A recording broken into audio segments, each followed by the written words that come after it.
Good morning, good afternoon, good evening, my fellow YouTubers, Facebookians. Welcome back to another edition of Airy Sky Relays Video Blog. So today's topic is Texas shooting, gun control, and inflation. Now, I'm into reading the news and reporting the news and doing etc. Okay, now Texas shootings. Okay, let's just say 21 dead, 2 adults, and 19 children. It's sad. Senator today said we need to basically do gun control. A NBA coach, instead of talking about basketball, he talked about gun control. Now, let me tell you what I think's going on here. Okay, I think there's a massive play going on. You have the Democrats who's going to try to cash in on it and use this as a movement to get more votes for the people that will vote Democratic. Republicans are like, no, we're not touching it. And yet, everyone says Mitch McConnell's trying to hold on to power. It's not about power. You know what it's about? People are talking about two different things: common sense law and non-common sense law. Okay, let me put it this way. In my first video today, I talked about what can and can't be done. The government can turn around and tell Ruger to make, say, 1,000 guns a month. That's it. That's 12,000 a year. They could cut down their production. They can cut it down. There's more guns flooding the gun markets than there is purchasers. Now, let me tell you what's going on in this country, okay? There's many things going on. We'll get to gun control first. What is going on is simple. And then I will tell you the resolution of the problem, how to solve it. But it ain't about gun control. That's right. Reading a lot of comments, I came up with the same theory was that while I was eating my 22 cents of ramen for dinner. That's right, 22 cents. We break it down, it cost me 22 cents plus 4 cups of water for dinner tonight. Now you guys can sit there and say, what am I talking about? I'll tell you.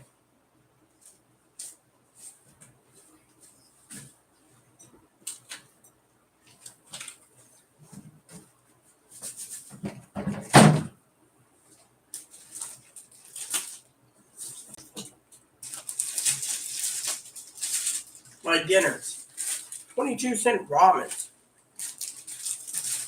Why do I eat these? Because as my family says, they're cheap. But it's only when I'm in the mood and I don't want to cook. Alright. So give me 1 second and we'll start this off right.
Okay, I'm back. So let me tell you a couple ideas, okay? So I was talking about gun control and the shooter. Now, a guy in Florida says, until we fix the problem, this will continue to happen. Maybe, but the thing is we're all playing with power, okay? People quote the Second Amendment protects them. The Second Amendment doesn't give a right to a person to commit mass murder, okay? The person that's mentally ill has the mentality to kill someone in mass murder. Now, you're probably thinking, well, expand background checks. Okay, let's talk about expanding background checks. You could sit there and say, we're going to expand background checks. But at what cost? Of you? Okay, let's just use my totally cool, awesome family. They don't own guns. The ones I love dearly in Oregon. That wasn't Oregon, in Texas, okay? Let's just say hypothetically they feel unsafe. They go buy a gun, right? But now they got expanded background checks federally. They're like, okay, sir, we're going to do the basic background check, but we're also going to go and dive into your mental history. Have you committed crimes? Have you committed whatever? Now, the states think they can override federal law, but federal law overrides the state laws. If the states turn around and say, well, this is against the Constitution, it goes to the courts, right? So what happens? They go and say, oh, Joe Blow wants a gun, but Joe Blow's got to go through a background check. What was he as a kid? Did he break in and enter? Did he kill animals? Did he do whatever? You start to put the pieces together and you say, nope. But an expanded background check could be 30 days. And they could turn around and say an expanded enhanced background check, $1,000 because it costs that much to do it. And then when they realize so many people are paying it, they can raise it to $1,500, $2,000. Again, they can raise it to the point where if you want a gun, they're going to withhold you getting it because of the expanded background checks. You see where I'm going with this? Sawyer Wright says a gun owner has been infringed anyways. Excuse me for a second. I just need to check on a couple things. May 30th, so I got till May 30th. Please excuse me. I was going and working on a project, actually.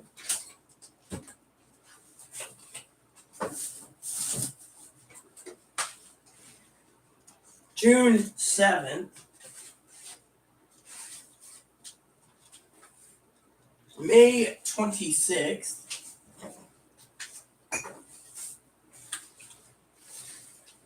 and May 23rd.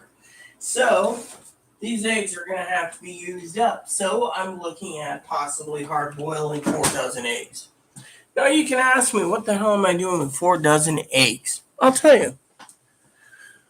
Ramen and eggs. Now I need to check on the formula for ramen and eggs, right?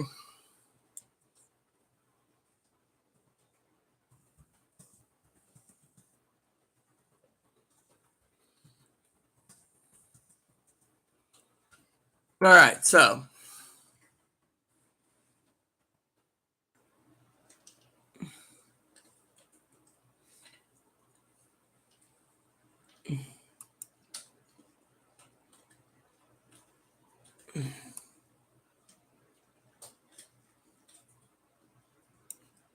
five ways to add an egg to ramen. Okay. Hard boiled.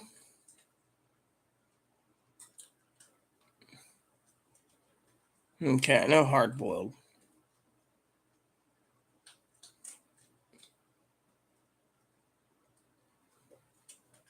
Soft boil.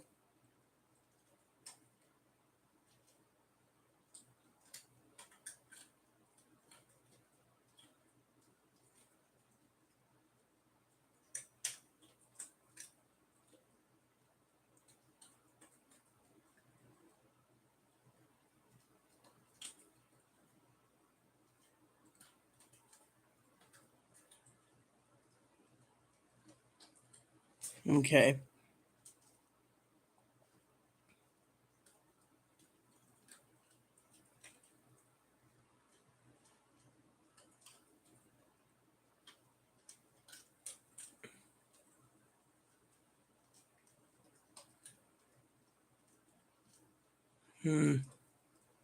Poached eggs. Yeah, hold on, I'm just looking.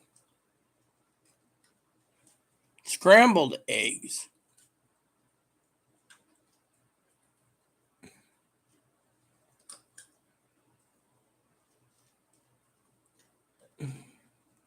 Okay. I get that. Hold on, let me just see how it works.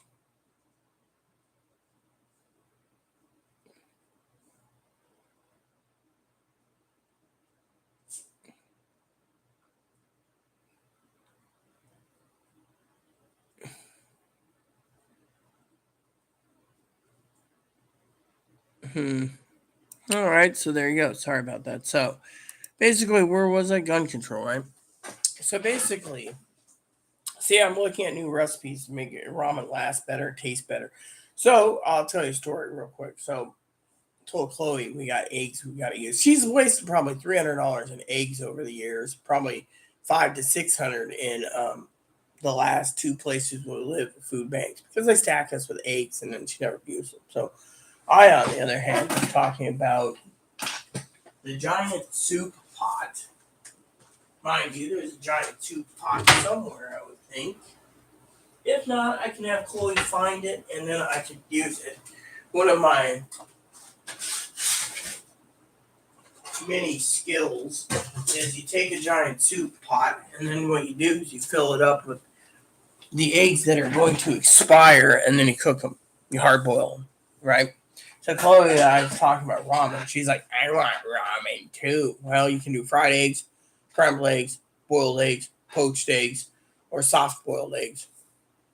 I figure, find the egg cutter. You just basically cut your egg in sections and throw it in with the ramen, But you have to use the soup base. You can't use it as a hard boiled egg substitute. You have to use it with the liquid base. And so, you just throw in a couple eggs with your ramen. And so, one of the things I was looking for is the egg. Hold on a second.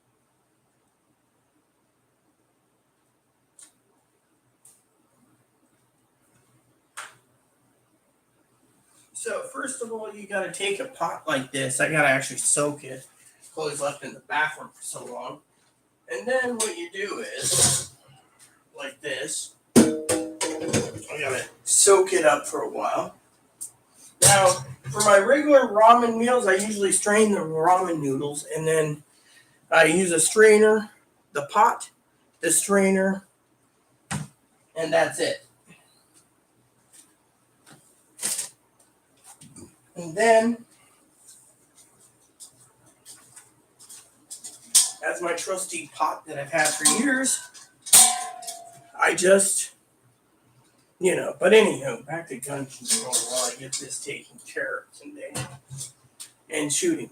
The shooter shouldn't have done what he did, but Republicans want to sit there and say, oh, well, they want to take away your guns, strengthen it. But that's not the answer. You see, they're stacking up too many problems for the election.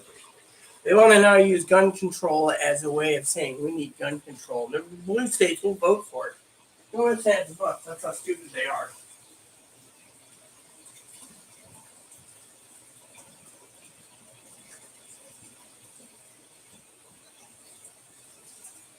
Alright, so you let this soak for like 10 minutes or so. We'll rinse it out and redo it again. I just need to do like 4 coats of soap, make sure it's fully done. It's been sitting in the bathroom for so long, so I'll have that thing cleaned out in no time. So, talking about gun control. What happens? Why does it happen? How come it happens? How come we have gun control, right? Thing is I'll tell you got the lobbyists turning around saying, oh, they're going to take away your guns. They're going to make you communist. No, problem is you, the citizens of this country, are making everything communist. You see, you voted for fucking idiots in the Senate and the House. You got one side Republican, one side Democrat, and a few liberals or independents. And you sit there and you say, oh, well, they're going to take your guns. No, they're not. Thing is, you guys are all panicking. You guys are all assholes, too, for voting these fuckers in. Common sense gun laws. Well, let's see what common sense is. More background checks. Would you be willing for her to do an extensive background check, which means they violate the HIPAA laws to get into your gut records, whether it be mental records, physical doctor's records, whatever, and say, oh, this person was in a mental hospital. They don't deserve it. Next thing you know, 80% of Americans has been into a mental hospital or a mental situation once. That means that 80% of them would lose their rights. They'd be put into the mental health system check board, which states like blue states would gladly give your records up, no questions asked. But red states, they'd be challenging it, and they have a reason for it. So expanded background checks, not going to happen. So how do we fix it? Well, like I said in the last video, it's all hit and miss. Some say one thing, some say another. I, for one, live with someone who's borderline, all right? Which, if they had a gun, they would think they'd overpower everyone and we'd all be dead, okay? Truth of the matter. They say, oh, you're stereotypically borderline. No, I'm stereotypically what I've been through. Literally, you see it. You see Chloe with a knife to her throat going, F America, F this. Now, we're not talking about Chloe. We're talking about if Chloe had a gun, she'd probably do a mass shooting herself, okay? Fortunately, thank God we don't have guns, okay? Now, I haven't even looked at buying a replacement gun for myself after the whole issue of mental illness with Chloe. Now, you can sit there and say, oh, well, what are you going to do about it? I'm not doing anything about it. Thing is, the mental health department can't control you in state by state. Thing is, it's, so what do? They're going to basically blow this out of proportion. You got a guy in Texas who's now anti-gun because it happened 400 miles from his home that a massive shooting happened, which is fine and dandy for the guy in Texas. Then you got another guy praying, who was with Sandy Hook, praying that it doesn't happen again, but it will. And you know what? The Republicans and Democrats will duke it out again because they're all fucking assholes. They're so much of an asshole, they don't give a shit about people. They just want to fucking consider your kid a number. The gay club that got shot up, that was a number. They swept that under the bridge. Sandy Hook, that was swept under the bridge. People remember it, but no one hears about it. Democrats ain't going to win. Fucking Republicans ain't going to win. We're in a stalemate until someone has the powers like God to say enough's enough. And God says, enough is enough. And all of a sudden something happens. God's now comforting the families of those 19 children. And you people don't give two shits. You're more worried about your fucking AR-15s being taken away. Plain and simple. Now, how do we fix this? I'll tell you. You don't. You see, this could have been avoided a long fucking time ago. All the gun shootings. You can say, well, how, Rita? Excuse me. Hello, you want a kissy? See, he's basically got his head where he doesn't want me to kiss his head. But you know what? He's a rabbit. He's too cute. Okay. So what do we do? How do we do it? How do we fix it? Let me put it this way. The newspapers keep fucking floundering back and forth. 1 minute they say inflation. The next minute we're not going into inflation. The next minute we're going into a recession. The next minute we're getting inflation, a recession, and a bear market. Thing is, people are getting tired of fucking panicking. They need some stability. All right? These kids are scared.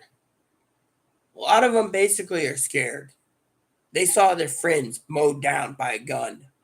These kids might grow up with hatred in their heart. These kids might grow up to turn around and flip Texas blue and then ban guns because these generations are seeing it.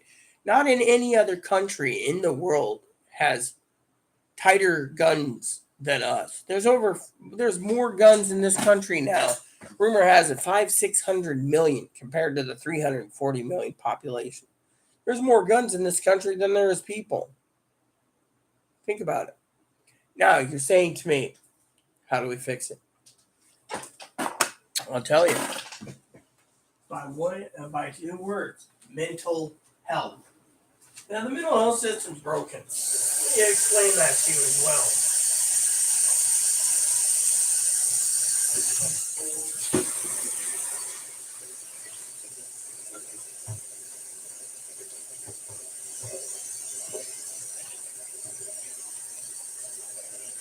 In the old days, when you had mental health, you thought about killing someone. You thought about murdering someone. You thought about plugging someone, stabbing someone. What happened?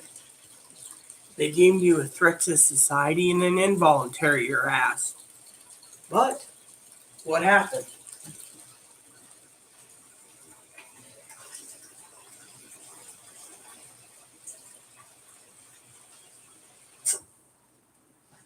The fucking ACLU turned around. They only take the high-profile money-making cases, by the way. So if you ever have an ACLU problem, you're not Hispanic, black, and you can't make them fucking money, they're not going to fucking deal with you. If I had to deal with problems all my life where they had to refer me out because my case is not worth their while. Husband dies of heart disease. Part of the LGBT spectrum. They don't give a shit. They think about other things. Now, what's that tell you? It tells me right there's problems, okay? Let me tell you, if you're on their LGBT spectrum, they'd strip you of your gun rights. If you're under the mental health problems, like I said, how is mental health broken? Well, let's look at Chloe. She makes threats. Now, I'm not going to talk shit about Chloe. Only gripe I have is now she wants all the eggs for herself. I'm cooking them. I'm preparing for it, as you can see. It's not my job to fucking support that son of a bitch when they've left $400 or $500 out of eggs. This is an experiment. I'm trying it. One egg carton at a time. Now, that means you have to use the liquid base instead of frying your egg. Because if you fry an egg, you're going to eat a cold egg. That's it. You're going to eat a cold egg. But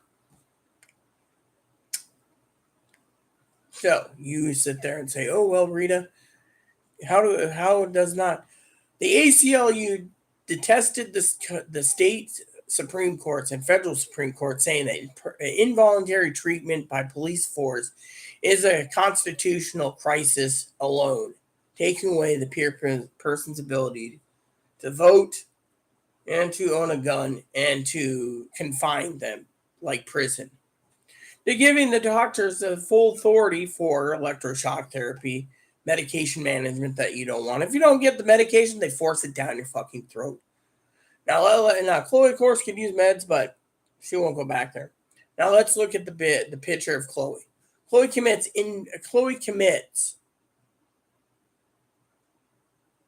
a verbal crime, makes threats. Secret Service comes out, useless, tits on a boar. They didn't do anything. Chloe could have been arrested, but no, they just chalked it up with mental illness. They got 30 records. They gave a secret court document, whatever. Got what they needed. Walked out the door, mentally ill. What happened? Nothing. The mental health system is so fucking broken. Instead of fucking fixing it, they used to have state mental hospitals throughout the country. They had like 13 to 15,000 state hospitals that were funded. But they thought it was too intrusive, so they cut it down to ENT centers and a few state hospitals for criminals or the severely mentally ill that can't take care of themselves. Well, ENT means evaluation and treatment centers, ENT centers. Now you probably think, oh, I'm full of shit. State law says that involuntary commitment can only happen under 3 grounds. The DCR won't touch any of the grounds. Basically what happens is okay, Chloe loses her marbles, right?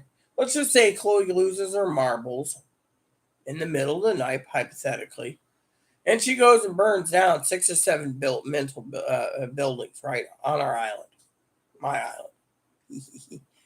What happens? They can nail her for a psychic hold, a psych hold, 3-day psych hold. Meanwhile, she'll be handcuffed, booked into jail, and then sent to the psych hold. And then when they found out she lost her fucking shit in marbles and burned down, say, 7 buildings, hypothetically, wouldn't happen. What happens? Pleads the insanity card. They stick her in for 10 years, she gets out, clean slate, even though everyone knows she's an arsonist, right? Well, the mental health system's like that. The DCRs in the state, they have to deem you're truly a threat. Truly. 99% of them aren't a threat. No, I was put into an invol hold. You know what happened? They took the handcuffs off. I walked out the fucking front door of the hospital. Told them all the fuck off. 4 days later, I got my mental record. They couldn't hold me under IDA. They wanted to hold me under IDA, the Involuntary Treatment Act. You know what? Lawyer turned around and said, what's this shit? You won't fucking touch Chloe, but you'll fucking touch her? Didn't work. You see what happened? The fucking peckerheads had to fucking resist it.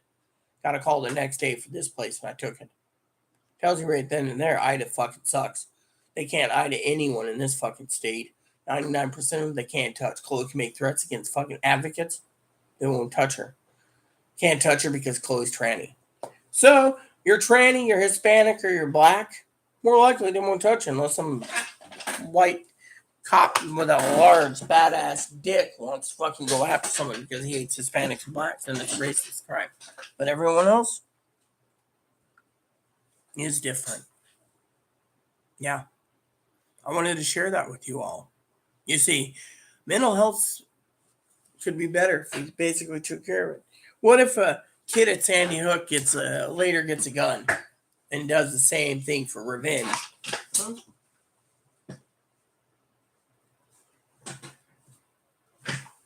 Then what? Then it's all over the news again. Think about it. The way we fix things is not by universal background checks. Universal background checks and extensive background checks is the last resort, one of the last resorts. You see, if these mass shootings keep happening, hypothetically, and they don't fix anything, and they say, oh, they're going to come for the guns and all these lobbies do stuff, here's the problem. Problem is the federal government could shut down the gun lobbies, but they can't because of the First Rights Amendment. So they can turn around and buy up all the gun companies. They could go and buy every manufacturer of guns in the United States with their money. Stamp it, only make military-grade guns for the military. Citizens out. Then someone would say, oh, well, we'll just make a new company. Eventually, the government can turn around and buy up all the new ones, or pass a new law when they get a majority of the Democratic House and Senate, and make if the president's Democratic, sign it that says guns will be manufactured for military only. They can do that, and the law would stick, which means all the small people wouldn't get ammo or that. They can do is say we're having a saltpeter problem or ammunition problem, so all ammo goes to the military, and they sign it for 50 years. I mean, it's not one person that has ammo, could keep their ammo,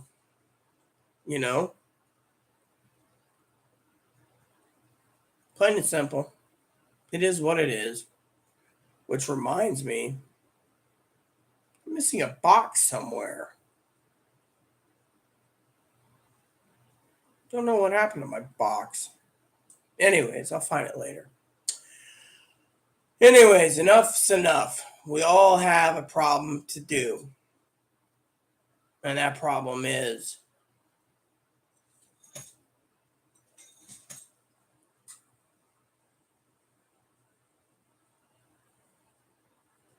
look how cute he is.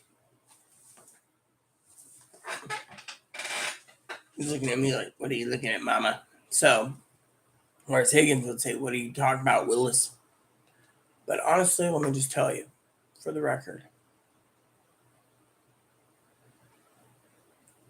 mental health starts at home. But when they keep fucking screwing over the mental health system, let me tell you how mental health works in most states. You have Medicaid, it's covered. You have Medicaid, you get taxi service to your mental health appointments. You have Medicare Part C, they might give you limited coverage of mental health. And meds. Medicare Part D, most psychotic meds are tier 4, which means the highest tier, or tier 1. I think whatever it is. But does Medicare cover mental? No. Once everyone's on disability insurance for X amount of time, they switch to Medicare. Which means unless you have huge medical bills for spin down, you ain't making your spin down. I don't even have a spin down because I bring in too much. So that cuts out. Now you can be involuntary. You can be voluntary, commit yourself to a hospital that takes Medicare. But here's the kicker. The kicker is this. Most mental hospitals or evaluation treatment facilities are run by a bunch of dicks. You see, their profile is this. Suicide. You're suicidal, you'll get in through the front door. You're not suicidal, you ain't getting in. You ain't getting shit. Trust me. Been there once. Had to evaluate many issues. One was I was suicidal myself at one time. But let me tell you, when I got in there, I evaluated everything. Yeah. Thinking, oh, this is going to be interesting. The reason for it was simple. What goes on in those doors? Simple. Chloe's like, oh, yeah, mom said yes. She said. We don't mean Chloe's mom doesn't talk, but gun control can't happen unless we have some mental health regulations first.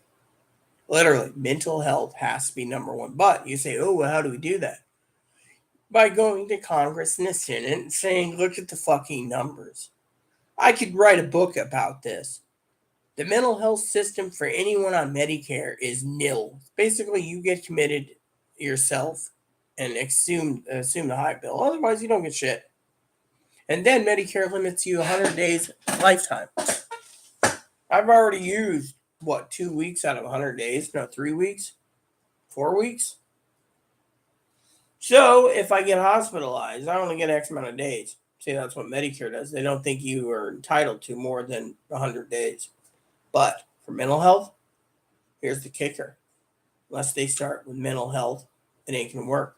Here, if you want to go to a hospital, you have to go to a local emergency room.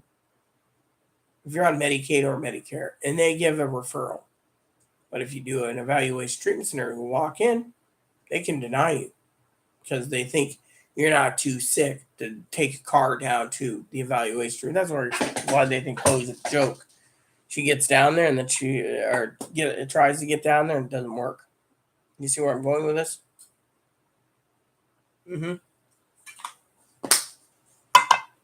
To fix the mental health system, first, you must make it so it's universal for Medicare and Medicaid. 2, meds don't always work. When it comes to gun control, don't tread on anyone's guns, okay? I said the people are going to basically turn this against a political rival. It doesn't have to be. What has to be is mental health. Now, you guys sit there and there's 3 viewers. You can sit there and say I'm full of shit, but think about it. If we had better medical, we wouldn't have better mental. We would need extensive background checks unless they want to basically go through the medical record with a fine-tooth comb. And then most of you gun owners would tell me it ain't happening. You see, I know this. That's why I said mental health is number one. But they won't do it. The states turn around and they cut out mental health. The key is mental health.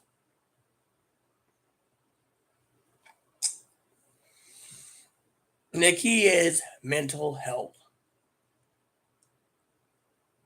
When states start redoing the laws for the ACLU, did you know in the old boys in the communist rule, they might have did some cruel things in the mental hospital, but at least after a while, you got out. And for the most part, you're fixed. Here, everyone's fixed on guns. Everyone's fixed on money. Everyone's fixed on religion. Everyone's fixed on politics. Country's divided, but remember what they said about that guy that killed everyone in Vegas with the bump stocks and all this crap?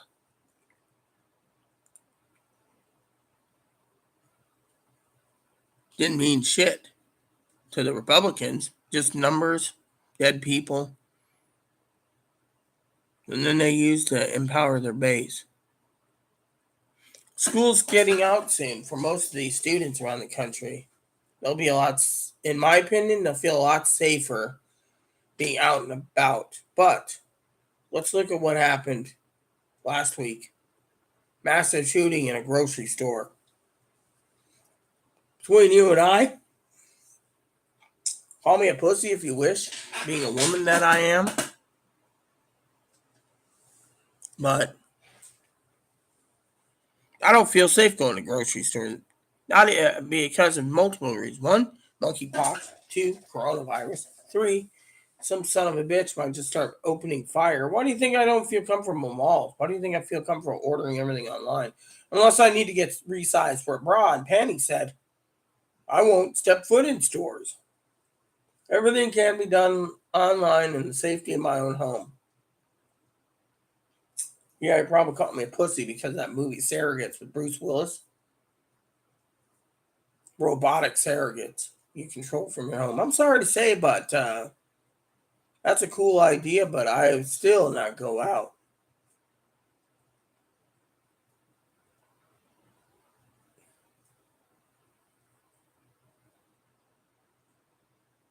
Because it's dangerous. 4 or 5, 600 million guns. We got mental health is breaking down. We don't have any backbone anymore for Congress and Senate.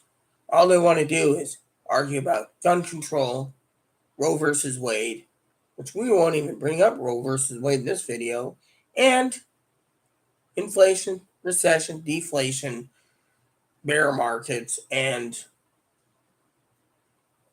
a recession. On one hand, they claim that if we can't get the inflation under control, we're going into a recession. That's their tactics the Republicans are using. Just like gun control. Democrats are now saying we need to do something with gun control. We didn't do anything in 2012. Now we got another massacre. Thing is, if these fucking Republicans and Democrats came together, they would realize that it's the fucking mental health system that's fucking broken. Plain and simple. People are getting mentally ill worse and worse. Some are the psychotic pills. Some are whatever. But it hurts me to say that the mental health system is broken. And then, Higgins emailed me about things about change in Ukraine. Personally, I don't care about Ukraine. I mean, literally. All these things in the news with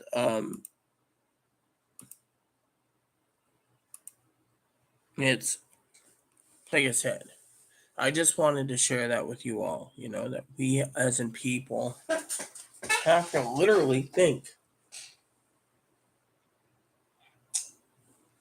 If you live with someone with mental illness and you have a gun, keep it locked up. Common sense. They want to pass extended background checks.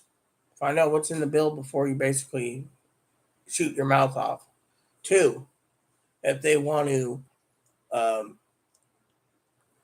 restrict what types of guns you can own. No, muskets are fine, black powder is fine, but nothing that shoots projectile or nothing that shoots long distance range, like whatever, right?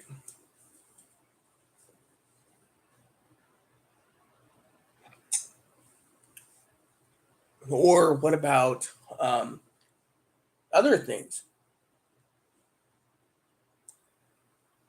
Teach people that own guns that guns aren't a fucking toy. A gun is a weapon for killing. The world needs more mental hospitals because we cut them down. In the 70s, we shut a lot of them down. And look what happened. Have you ever watched the movie Dangerous Sons? Watch the part where the state senator got stabbed by his own father, or by his own son. I mean, because his son was mentally ill. You do the math. It's dangerous. It's too dangerous. It's dangerous to no end. Now, I know Chloe doesn't like Dangerous Sons, but it's not about Chloe. This is about gun control and what can be done. Before they go and throw in the towel for extensive background checks to know all about you and your history and everything else, if you have an FBI file, police files, court records, mental records, health records, the mental health needs to be put first, but they won't. These Democrats want to basically say everything else is important. Corporations are more important than mental health. What if some son of a bitch out there, some sick psycho with a gun, goes out one day and decides to go, and let's just say some rancher's got 1 million cows, right? And this guy kills 10,000 cows or kills off his livestock for fun because he's mentally ill. Instead of killing people, he kills cows. Let's say he shoots off and bombs off an Amazon distribution center. I mean, literally, there's so much hate going around, but the corporations, I'll tell you what happens to the corporations.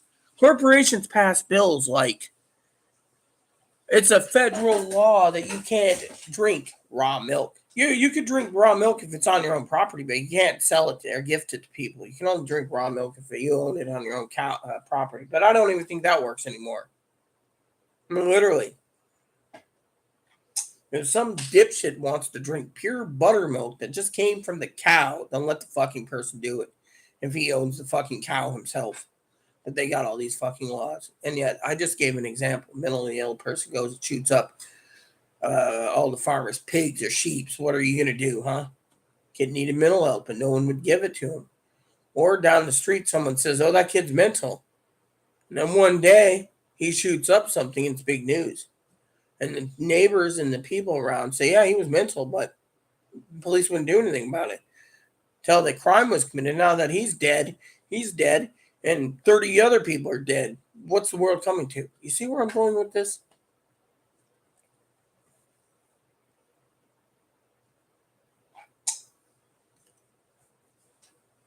The bottom line is, think about it. Farmers are owning guns, but what the farmer's ranch is a mile away from his pasture is a mile away, say, for example, from his house. And all of a sudden, his cows are all plugged. What if someone passed all the background checks, got himself a rifle? Let's just say it's an AR-15 or assault rifle, designed with or a pistol with a silencer, and he just goes picks off everyone's cows and pigs for fun. Then what? Think about it. The farmer lost all his cows.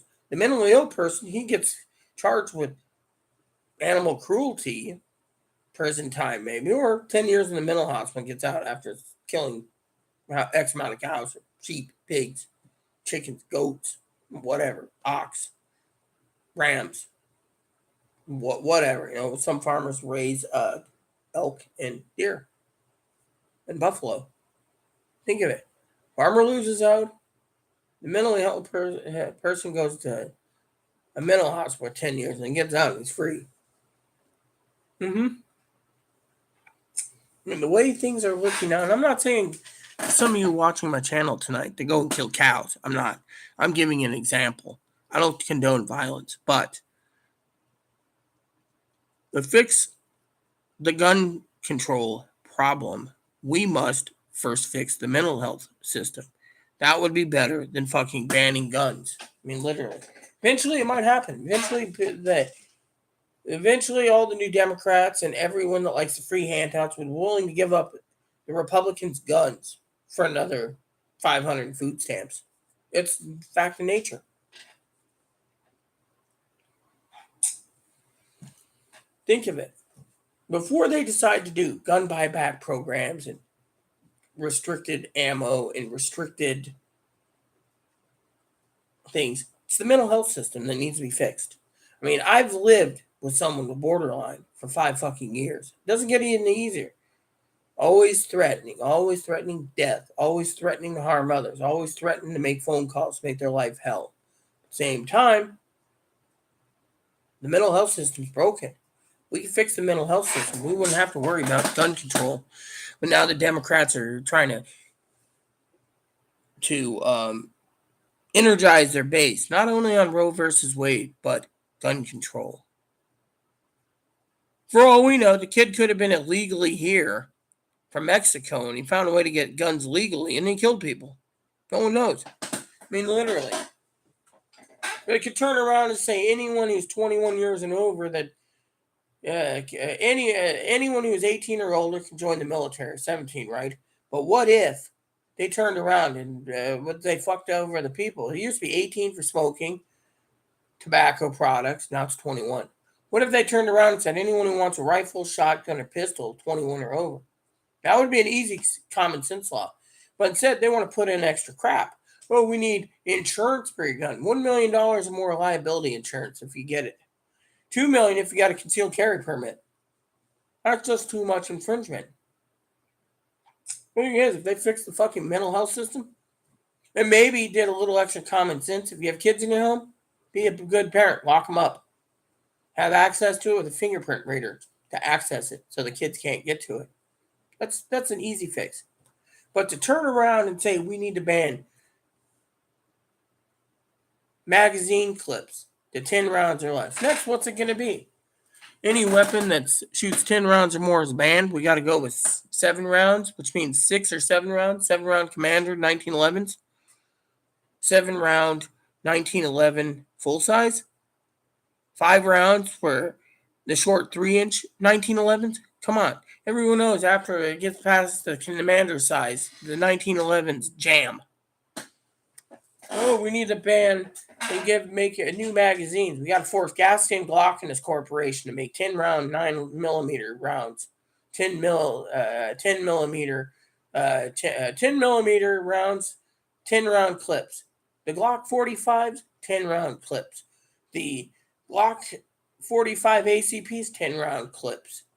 But now they want to cut it down. They'd have to redesign the magazine in a way, which means redesigning the Glocks to be slimmer guns for 7 rounds. The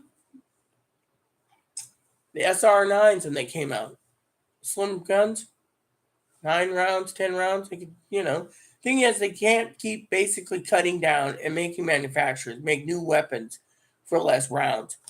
Banning magazines, or as they call them, high capacity magazines, doesn't work. People just go stockpile 500 of them, and then what? What's next? They're going to ban semi-automatics, make you go with revolvers? They'll just get half and full moon clips, just speed loaders. What are they going to do? Ban the speed loaders? And then when that doesn't work, when you have double action pistols, yes, I know weapons pretty well. What are they going to do? Go back to single action, pull the hammer back every time? And when someone starts learning how to fire rapidly, like Doc Holliday or something, then what? Everyone sits there and says, "Oh, excuse me." Let's just make a assumption here for conspiracy theories, right? What if someone comes in, right, and wants to do a mass shooting, but they're all stuck with black powder pistols? So he's got dual black powder pistol. He blows one and blows two. He's got one. Grabs a rifle, shoots it. That's 3. Done. I mean, literally, you can't.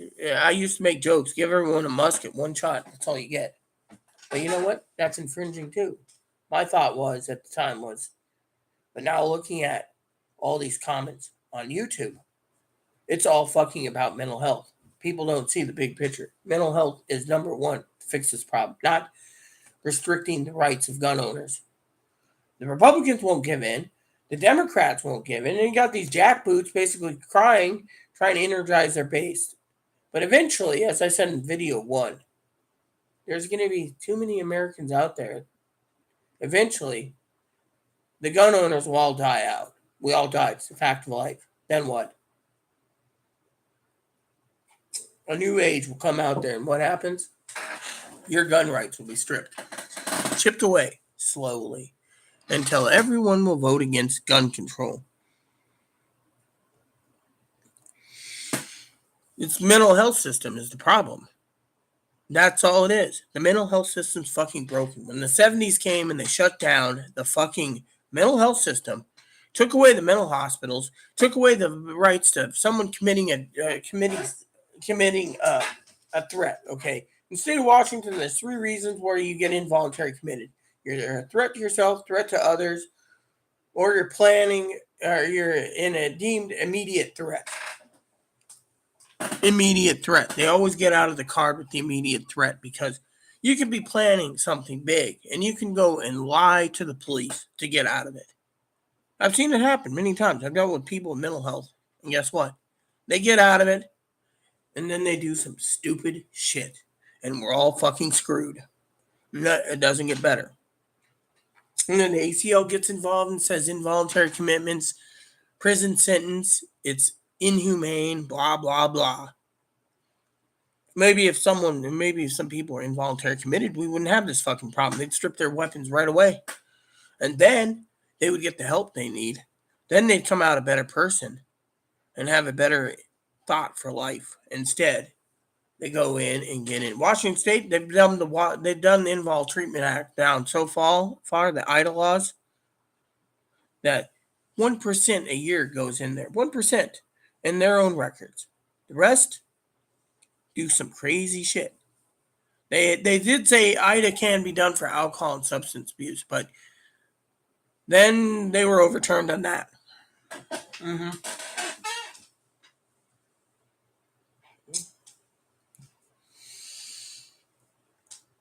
That is one of the biggest things. And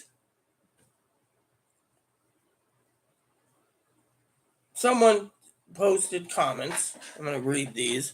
Common denominator, all mass shooting, poverty, lack of opportunity. It doesn't have anything to do with guns. What it has to do with the person who pulled the trigger. For all we know, it could be illegal, like I said. No one knows anything about the shooter. They're going to sweep this under the rug, but they're not going to look at the fact that mental health could be number one. But they don't need a background, expand the background. So that just deeper and dives into our medical records, whether it's mental, physical, or whatever. Second comment is, gun was only used when the shooter had nowhere else to go, so they commit a crime and wait in their life. Well, could be, but still, it could also want to be on the news. I mean, think of it. We don't know anything about the kid. But I'm saying the mental health system should have been working better.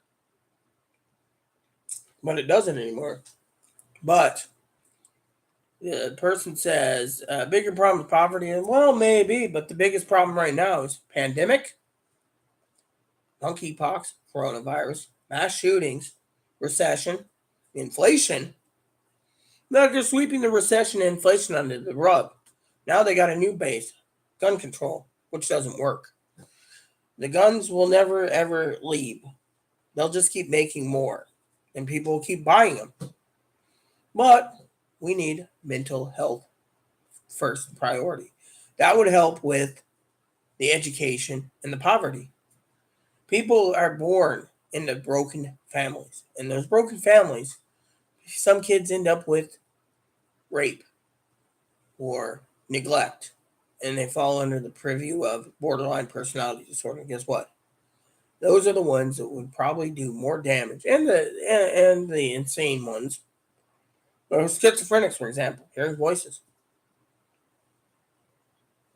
and yet nothing fucking happens. They just keep cutting mental health. But the corporations are getting richer and richer. If the corporations put their money and gave a decent wage to some of these people, we wouldn't have poverty. But no, they want to send everything overseas.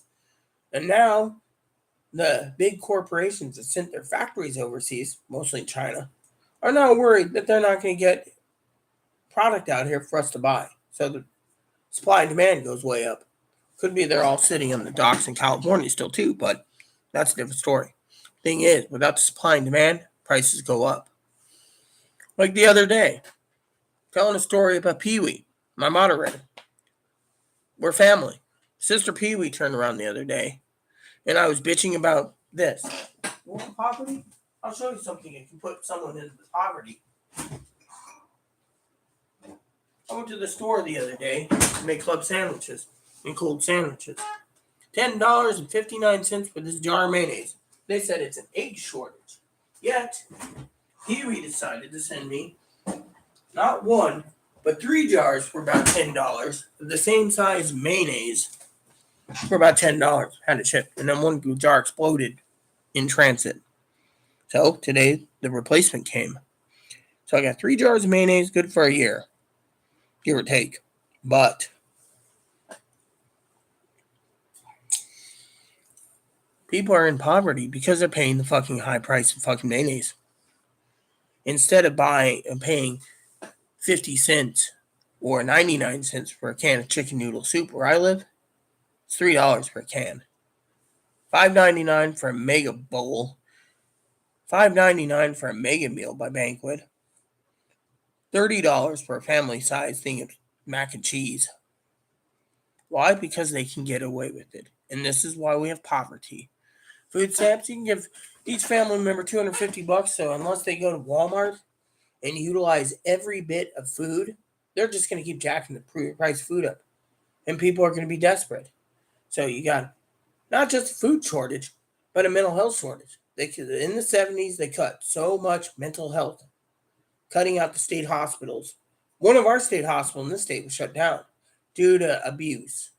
Patients were being abused. And the nurses said they were being abused. Medicare and Medicaid pulled the funding for that hospital. Western State. Go Google it. You'll see a lot of news on Western State. Now, if anyone gets involuntary committed, it's usually Eastern State. Or evaluation treatment centers basically file the IDEP forms themselves. But what happens? That doesn't fix the problem.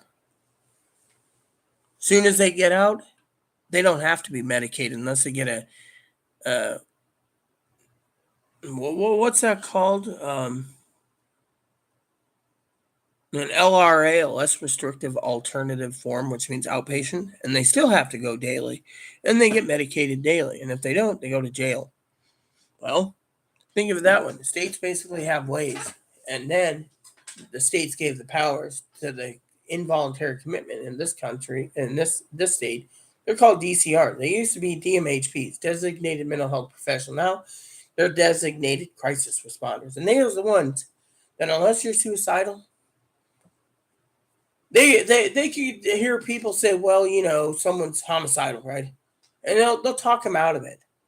Then about a month later, they might just go do it anyways because, well, they asked for help and they didn't get it. The DCRs are too busy trying to find a loophole to keep them out of the mental health system, and yet they're looking for the really crazy people with schizophrenia so they can milk the cash cow for the state.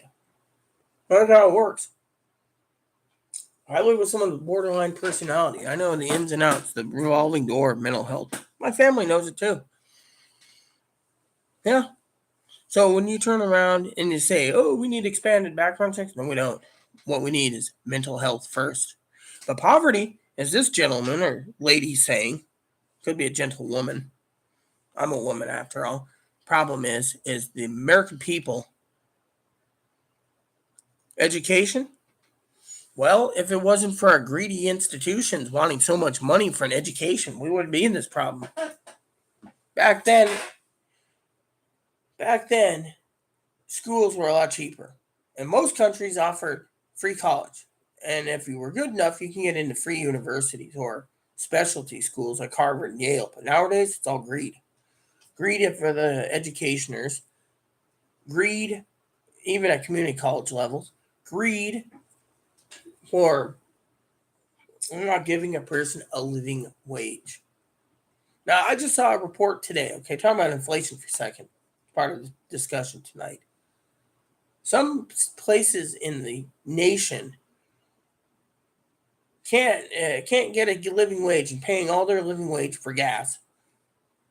Plain and simple, gas or diesel.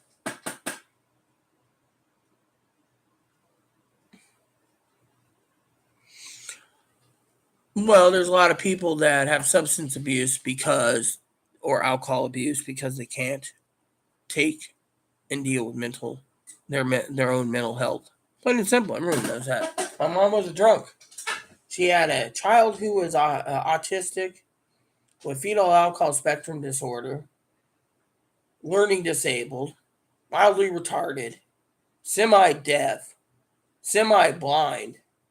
Only thing she could do, being abused in all her relationships and everything else, was to drink. Maintenance drinker. There you go. My own mother. Think about it. Someone dies and they can't cope, they hit the bottle.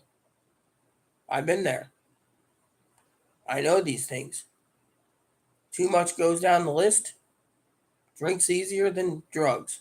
Drugs are easy too, but if you can't get the drugs, you go with the booze. I've been there. I know it's wrong, and they don't want to help. They just say, "Oh, how do you quit from buying booze? How do you fix this problem?" They always ask that. Mental health system. How do you fix it? The mental health system. The lady or gentleman's right. DD33 is right. Fucking, they want to make a quick buck. Now, DD33 is probably well intelligent like me and knows that currently it's like $3 trillion, almost $3 trillion a year, give or take. Last time I heard it was 1.7 trillion worldwide, but I heard it's 3 trillion right now and higher for mental psych drugs, whether it be antidepressants, antipsychotics, and the side effects. The doctors that prescribe this are getting kickbacks from the pharmaceutical companies. The pharmaceutical companies don't tell you, quote unquote, that this medicine, if you didn't know, hypothetically, of course, which has been proven,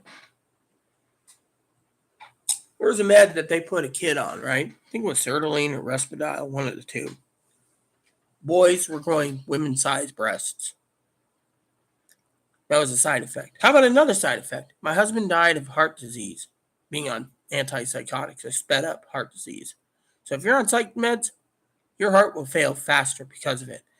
And the pharmaceutical companies don't tell you this. They have to not print it out, but unless you read it, and the doctors don't tell you what it is, you can ask some side effects. Oh, it'll help you.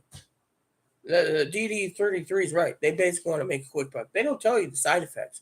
My husband died of heart disease at 38 because he was on lithium Paxil and Seroquel.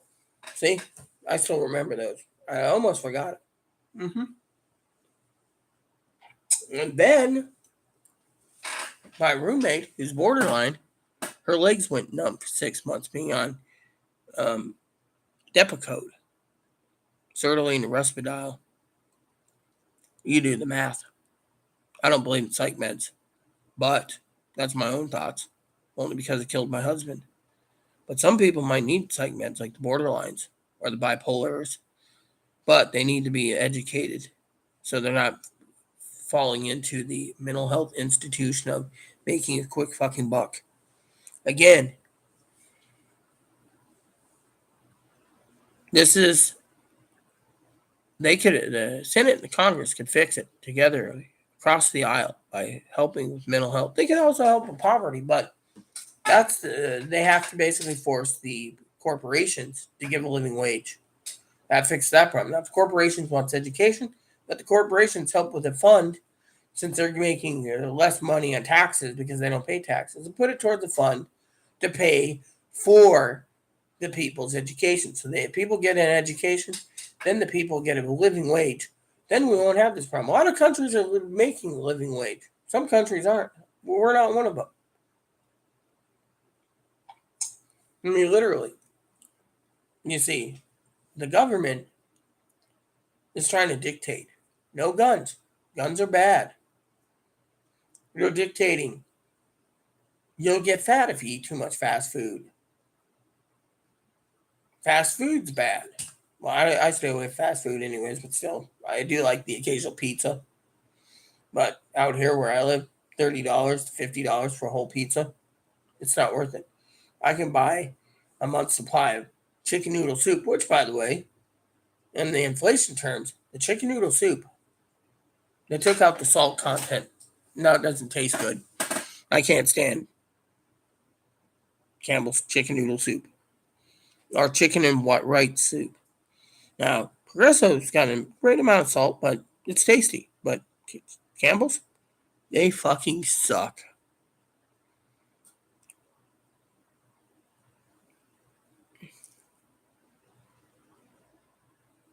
No, our dollars are devalued anyways, but still, the recession is also being blamed for people depending on foreign countries to produce our goods. Back in the 50s and 40s and 30s and 20s, we were making our own products. Yeah. Some things are still made in America. Some fly fishing tackle. Mostly it's China.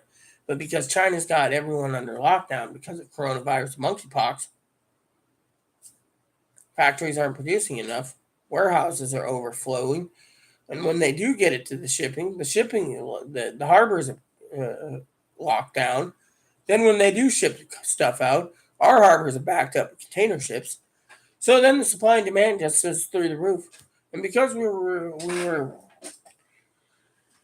were dependent on other people making our goods and supplying our oil, we got to the point where corporations decided it's better to make money off of people by having a lot of people work at McDonald's, Burger King, Dairy Queen, fast food, restaurants, waitressing, Applebee's, Denny's, you name it, and less making products here.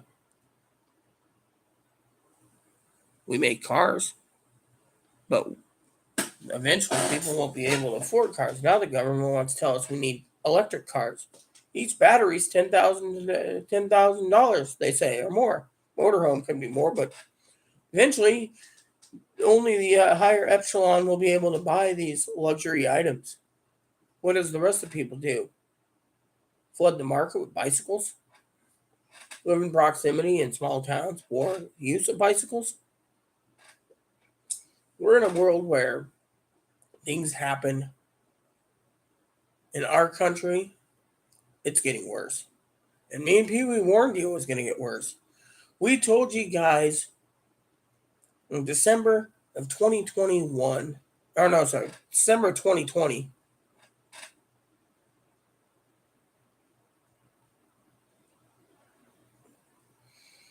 something like that. December of 2020, I think it was. No more stimulus checks. People were, oh, we need $2,000 a month, blah, blah, blah. Pandemic's not going to go away. They all started staying home. So corporations were starting to see their business models flounder because, like the Titanic sinking, the economy was sinking because no one wanted to work. What did they do? They went and applied for food stamps. Food stamps gives you cheap electricity through their programs. Cell phones, internet. One of my moderators, Higgins, found out he can get 0 monthly payments for internet. Internet at the taxpayer's expense. Remember what I said in my previous videos throughout the stimulus debacles and everything else. People were going to, with my stimulus, I bought enough food and supplies to hold out here for a long time. I'm still good. And yet, someone said today, in my last video I made, in a comment on Twitter, through the welfare office, what happens when the food stamps cut off? When people are waiting 2 or 3 hours for the food bank. Not my problem. I don't go to the food bank, so it doesn't matter to me. I don't drive a car because, I'm visually impaired. But as long as Schwann's delivers, Amazon delivers, Walmart delivers, Target delivers, I don't give a shit about that. What I care about is the American people. And when they suffer, it hurts. Reading the newspapers, gun control, and Roe versus Wade, and inflation. And then they say there's no inflation, there's no recession. We're going to sweep it under the rug. But it comes to us in higher prices. So what was the newest article about inflation and recession? We have to cut corners on our shopping list. Buy only what's needed and make our money last. Whether you're paying on your debit card, cash, checking card, credit card, or food card. Yeah, they're talking about how people are cutting their expenses because of the high costs. Yeah, but it doesn't help anyone else. And then people say, we must vote Republican because we need to combat inflation. We weren't relying on Russia's cheapest oil and everything else. We wouldn't be in this. I asked my father-in-law a question tonight, Poppy. I said, with all the oil we produced in this country to keep us solvent for years to come, where did our oil go? Did we export it all? And now we're hurting because we're stupid?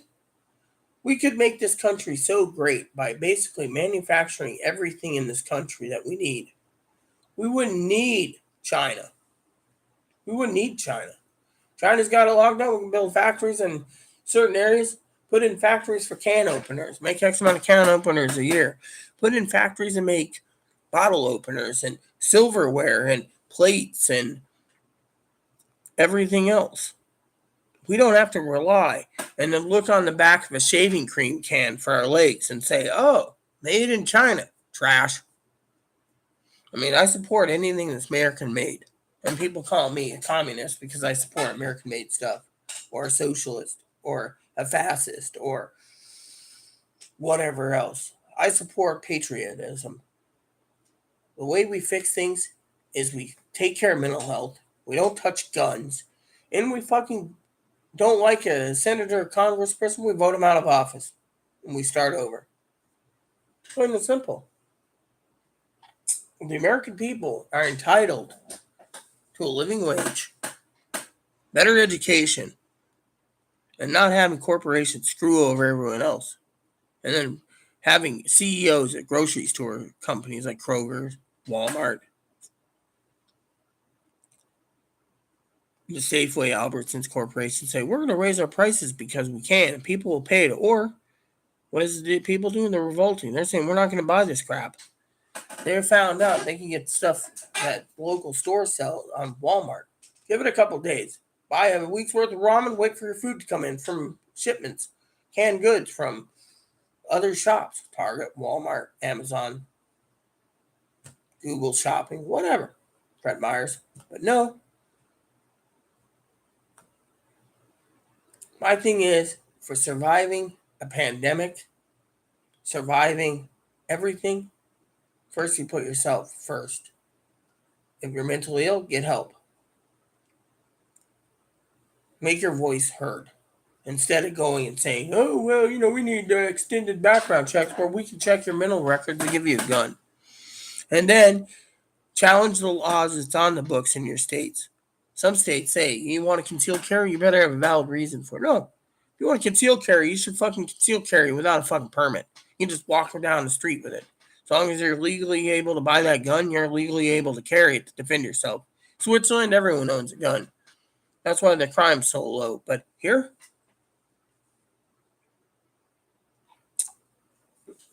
we're going to hear more about mental health problems and gun control problems and everything else. November's coming up. From now until November, we're going to see some serious shit hit the fan. Kiwi and I warned you about this. We warned you. When stimulus checks run out, people will stay home and not work. They'll suck on the government's teat. And want extra food stamps, free cell phone, free internet, free electricity. Hell, some of them are giving free homes, free housing. Yeah, do your research. I'm very well influenced reading newspapers, online newspapers, other stuff. Each news agency will practice whatever, whether they're pro-Republican or pro-Democrat, doesn't matter. What matters is if you don't like your people, vote them out. Put someone else in that will care for your needs. We're divided because everyone's divided because of these problems in the country. It's like DD33 said. It's not, poverty is just one of the many things in this country. And education. Let me put it this way. He's right. He or she's right. To a point. Let me put it to you this way. The transgender community is now trying to say it's a mental illness until they get a sex change. They have to be on the Social Security Blue Books. They're trying to get that changed. So gender identity dysphoria is a mental illness, which classifies them getting a check every month. So they can go and get Medicaid, Medicare to pay for their sex change at the taxpayer's expense.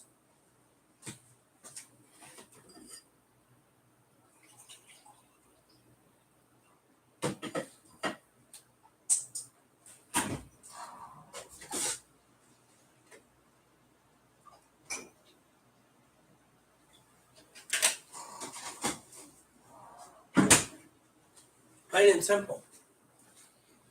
Thing is we're living in a world where there's too many handouts. Not enough people working. Last month, April's thing, 4.5 million people retired or didn't want to work because they thought it'd be better to stay home because it's safer than wearing a mask or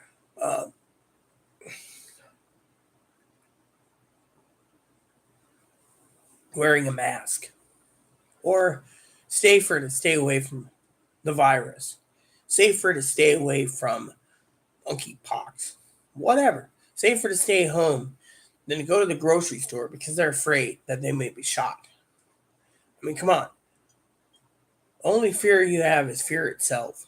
Me, I basically do fear, but you know what? I like the way I have my arrangements here at home. The treadmill works. But for me, I'm tired of listening to these fucking dumb dick sucking politicians turn around and say, we need gun control. We don't. Oh, we need to challenge the gun lobbies. Maybe, but they're powerful. Back in the 40s and 50s, they tried to challenge communists and socialists as a bad idea. Supreme Court shot it down, saying that anyone who wants to be part of the Communist Party of America can, due to the fact that it's against the First Rights Amendment to shut it down. Same with socialism. Same with fascism. Plain and simple. Think of it. Read The Naked Communist by Leon Klotsky. He was the third in command of the FBI under J. Edgar Hoover. He said this shit happened.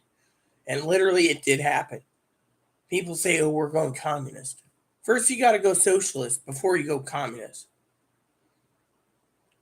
Plain and simple. That's the truth of the matter. But then again, people say I'm full of shit too. But then again, I'm very well educated. I didn't have a high school degree, okay?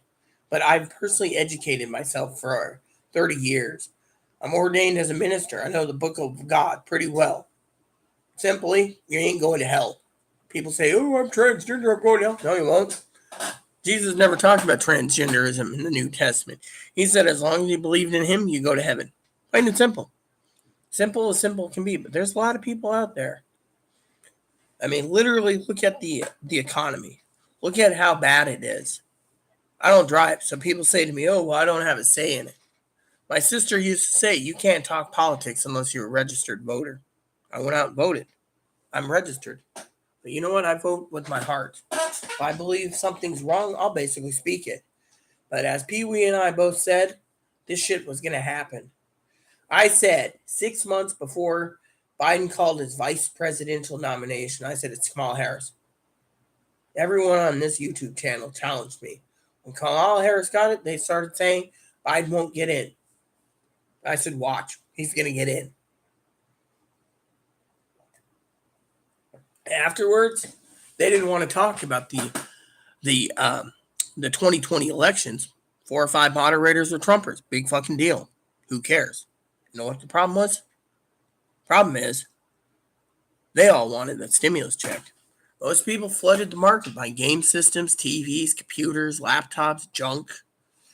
Every stimulus check I got, supplies, extra food, extra toilet paper. Hell, I must have spent probably $600 or more in toilet paper alone just at Target. Because Walmart only said I can only have one case a month. I went through Target and Walmart. When Walmart started cutting down, Target it is. So you see, I had plenty of TP, plenty of shaving cream, plenty of body wash, plenty of shampoo and conditioner, plenty of bar soap, even though Pee Wee supplied me with a case of bar soap for Christmas. Thing is, we literally told everyone to prepare. We even said, pandemic ain't going to go away. And they said, oh, yeah, well, really. Just like everyone said, a year later, Black Plague would be gone. Black Plague was 130 fucking years. We're in that pandemic thing. We're past the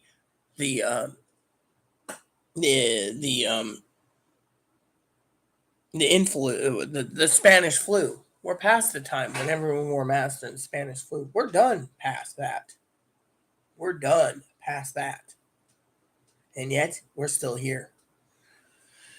And then they're now putting fear that 100 million people will get infected between fall and winter. Everyone knows I've been infected not once, but every variant I've had. Been quarantined.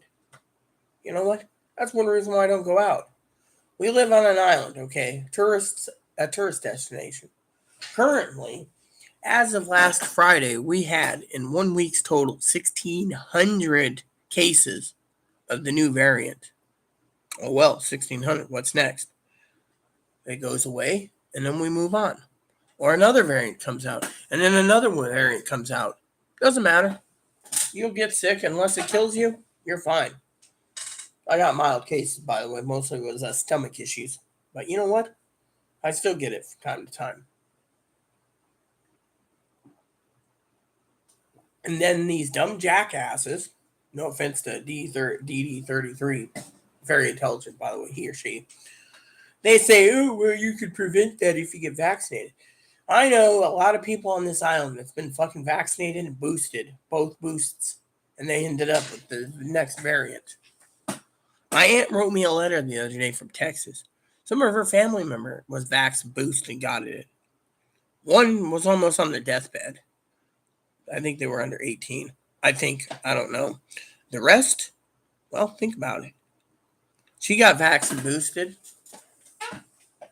Everyone in the family's been vax and boosted. Not me. When I got the first variant, I figure if it didn't kill me, it will make me stronger. But then, being who I am, they didn't want to fucking vaccinate me at a Catholic hospital, so fuck them. I'm outspoken, yes. I'm outspoken against trans community. I'm outspoken against vaccinations. I basically read everything and analyze everything and stuff. When someone tells me, oh, you need to read this bill and this bill and this bill, I did. You know what? I still formed my own opinion. No one's going to change my opinion. My opinion is we need to fix mental health first. Then we can fix everything else. But unless mental health's fixed, we're still going down the slippery, slimy slope of slime that we're not coming out of. Down the rabbit hole of doom because we need to fix mental health, we need to fix poverty, we need to fix education. But the government just keeps fucking kicking the can down the road. Just like Social Security. Social Security is going to run out 2028 to 2036. What do? They're just sitting on their butt waiting for the money to run out. Rumor has it they took money out from Vietnam and other wars, but they didn't restock the money supply. What happened? Every election, they make some bullshit story. The midterms, elections for Congress, and some Senate, and then the 2024 elections, whatever, 2026, 2028, they always kick the fucking can down the road for Social Security. You always put threats in. This guy's going to take away your Social Security. This guy's going to tax your Social Security. This guy is going to take away your Medicare. This guy's going to take away your Medicaid. They always use those fucking threats. As long as I remember watching TV with my grandmother, they always fucking use that threat. And then when they say Social Security needs to be fixed, or Medicaid or Medicare, they just kick the can. And then you wonder why we haven't dissolved Senate and the Congress yet, because these lackey son of bitches are mostly self-centered and interested in making money off the corporations. Remember what I said earlier about raw milk? I think you can own a cow and drink your own raw milk, but you can't sell raw milk and you can't give raw milk out as a gift. The law states. I saw an organization about that on a video a while ago about raw milk's illegal. We have so many laws on the books that make so many things illegal. It's not even fucking funny.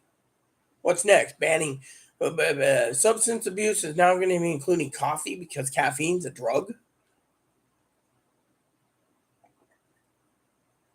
I mean, literally, my cousin has an education, and he said the problem is the education, the cost of going to school is too damn fucking high. It is. I didn't graduate, so technically, I can see where it's expensive. But at the same time, I know what I'm talking about. So does DD33. But take away guns? No. What you need to do is fix the mental health system.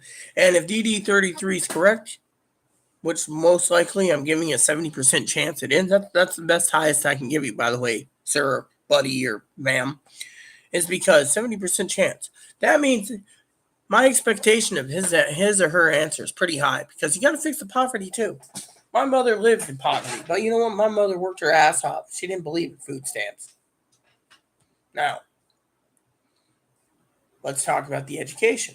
Now, I gave DD33 a 70% chance. The education is probably up there like 90% because he or she's completely right. I mean, literally, look at what it costs to go to school for 2 years, 4 years, 8 years. I mean, I talked to a guy the other day that got his doctorate in the 70s.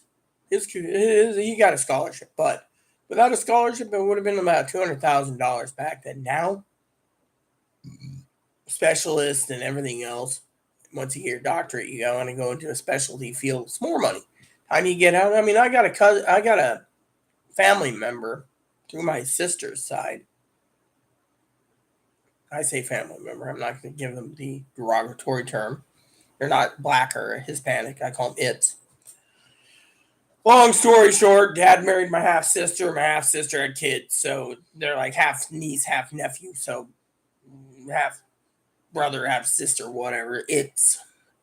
And one of them has like $1 million+ in college education fees. They went to school for like 20 years after they got out, because they didn't know what they wanted. They wanted to be this, then they wanted to do that, then they wanted to do this, then that. They finished that degree and got another degree. Now they're working, I think, as a chemist in a chemical factory somewhere. So they won't give him any more education. It's like he's maxed out to max out can be. It's like that one job. Has anyone ever seen the movie the librarian, where the guy's sitting there and the evil doctor at the end of the movie in the beginning says it's the real talks to, I can't remember his name now, but he says it's the real world. You got to get out there and make something of yourself. Yet he says, but this is my calling. The professor says, look, I don't remember his name. He's like, look, you have 6 or 7 doctorates. Maybe it was like 22 doctorates, and I can't remember. So many doctorates. Go out in the real world. Make a living. Quit staying in the school system. And he says, school is what I know. I love school. Thing is, if you have all those doctorates, there's something wrong with you. Maybe you should be a professor, but then again, you'd be in the debt in your ass. But, I give, like I said, 90%. So between poverty and stuff, you just don't want to change gun control just because of it. But I give my other theory 98% because I've dealt with people with mental illness for so long that want to kill people and threats. Let me put it this way. Just for this discussion, as I said in the previous video, or maybe it was this one in the beginning, my roommate had the U.S. Secret Service on her door when I was living with her. I still do. We just live in a different unit across state. But they visited because of her mental illness, because she made a threat on YouTube. Yet they didn't do anything about it. She could have done some massive damage, but they shrugged it off as mental illness. We won't go into details, but you get the idea. So that's why I basically say mental health. They want to medicate you. They want to diagnose you with false diagnoses. But if they can nailed down the real mental illnesses, we would be better suited. And then fix the poverty and the education. So mental health, poverty, and education. And maybe crack down on these greedy corporate son of bitches that are now worried about their factories in China not producing enough to support us. I mean, literally. I don't trust Chinese shaving cream. Hell, I don't trust Chinese dog food. Hell, I wouldn't trust Chinese-made rabbit food. Not that I would give my beautiful bunny here, which you can only see his body. Well, that's his back end, by the way. His ears are on this side. And, but I have a dog too, but I wouldn't trust anything Chinese made. China's, no. And now there's companies out there that make alarm clocks and watches and TVs, laptops, desktops, video cards. I mean, I can go on and on and on of everything that China makes for us. We can make it better in this country. We just gave everyone the chance. I mean, all my computers, Chinese made, even with Chinese made things with customized laptop and desktop. I mean, Chinese made. Now we're getting Bibles made in China. Yeah, Bibles. The printing presses over here think it's cheaper to make more money by charging the same amount of money as they made over here by sending their production over there for their Bibles. And then they go, and when they come back into the country with the import taxes, they raise it $10 or $20. Think of it. So not only is we're supporting Chinese, we're supporting the government secretly by importing the shit. They figure import tax, no one's going to know. They say it's cheaper. It's not cheaper. It's more expensive. That's why everyone turns around and says, what do? We stop buying Chinese-made junk. Plain and simple. When I go fly fishing, I buy American-made. I buy American-made flies, American-made this, American-made that. Of course, I don't think I've seen American-made waders yet, hip waders, or American-made vest. I probably can find one on eBay that's made in America, but, Craftsman used to be made in America. Did you know that? Craftsman tools used to be made in America. Now it's Chinese-made. Chinese-made And they claim it's higher quality than in America. Bullshit. Husky used to be made in America. Now they're made in China. I have both Craftsman and Husky sent in my office. They used to give quality American-made bicycles in the 80s. I went to a bike shop the other day, 2 years ago. Story goes like this. Talking about economy, okay? I asked the bike maker for these prices, $1,200, $1,500, $2,000, $2,500. Made in America? He said, no, ma'am, Chinese. Why would I pay $2,500 for a fucking trike? Or $2,000 for a bike? Or $500 for a doggy trailer? Well, long story short, my roommate bought herself a bike that was $2,000. Chinese made, rode it twice. Bought a trailer for towing the doggy around. $500, made in China. The trike, $2,500, stored in my office. $2,500, Chinese made. For that price, you can get a fucking motor. But nowadays, electric bike motors are too hard to get. Too hard to fucking get. 7-year backlog. I can't find a bike motor or a trike motor for either. I live on hills, so it takes me a while to pedal up and down. But story is, think of what you're paying, what you're buying. Do you want an American-made product, or do you want something made in China, Vietnam, or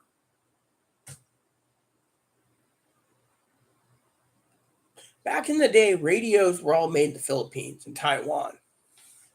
Now, the cheapest Canon and Nikon DSLRs are made in China or Taiwan. Taiwan, I don't mind, but I don't like China. But the higher price cameras are made in Japan for Canon, and Nikon is Thailand. Think of it. Think of it for a minute, peeps. The bottom line is everything is made in China. If we have to rely on Chinese-made junk, with a warranty, by the way, that usually they don't enforce, then we're going to be waiting for a new supply and demand to come in. Biden claimed he fixed the supply and demand problems. No, he didn't. I know truckers out there that say there's not enough steel chassis to pick the containers up to move them to location, mostly by train, and then load on a train. I mean, literally, there's truckers in California waiting 6-8 hours to pick up a fucking load. And we, the American people, have to suffer while buying Chinese made and relying on Chinese, not including domestic foreign oil. Think about it. The question I asked my father-in-law, where's all our fucking oil? We wouldn't be in this mess. We wouldn't be looking at gas pumps being $7.50, $8 a gallon. And they say it won't end until summer. The government's trying to control the people. And if the people want to travel, they'll just raise the prices on fuel. Airline jets run on number 4 diesel fuel. They'll just raise the prices of your ticket to cover the airfare price of your ticket. Amtrak will raise their prices to cover the diesel fuel. Greyhound will raise the prices for their fuel surcharge. Cruise liners will do the same. Cruise liners apparently use bunker oil or bunker fuel. See, I'm very well educated in today's modern society. American doesn't have the resources to manufacture goods. It's more efficient. Maybe, but what happens if the third world country, sir, ma'am, basically turns around and puts themselves in lockdown? Right now, the latest newspaper report was that 1.2, 1.3 billion Chinese making people, 1 billion of them are in lockdown, and they're not getting out anytime soon. Think about it. Think of it that way. Without the products and the exploiting the Chinese workers, we do have the resources. We just don't want to put the money towards the resources. We want to put our money's resources towards taking all our steel and turning it into $20 billion aircraft carriers.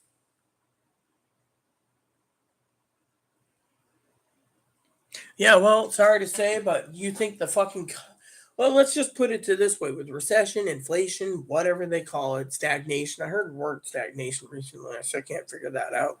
Anyways, He or she's talking about everyone gets money. It doesn't matter if everyone has money. The top 1% earners are the ones owning the corporations, and the fucking corporations turn around and they're fucking paying less and less wages. States come in and say, "Oh, you got to work at Boeing. You got to make 15 an hour minimum." But to get that 15 an hour, you might have to have an education. To have an education, the colleges have to lower the pricing. All it is studying and reading books and a teacher working several hours a day teaching a class. Why should it be so damn expensive? Because they make it expensive.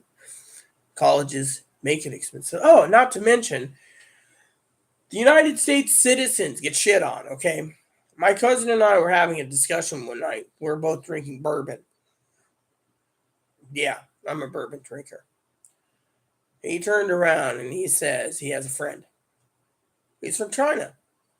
Pay attention here, people. My cousin's college bills are like $200,000 for his education. His friend, who's got the doctorate, got his entire college paid for by you, the taxpayers. Free and clear. You do the math. All American boy from Texas, $200,000, $250,000. All Chinese made boy that migrates here, $1 million. Cleared. Tax free, everything. He didn't have to pay a dime. Go figure. So the foreigners get the free handouts in this fucking country, while the fucking Americans that live here and was bred here, no offense to the word bred, I was trying to find a national citizen, that's it, a nationalized citizen that was born and raised here, gets shit on. Tells you right there where the country's going. So that's why I say we need to fix the education too. That's why I gave it a, what did I say, 90%? Yeah, I gave it 90%. It's the highest I'm going to give for education.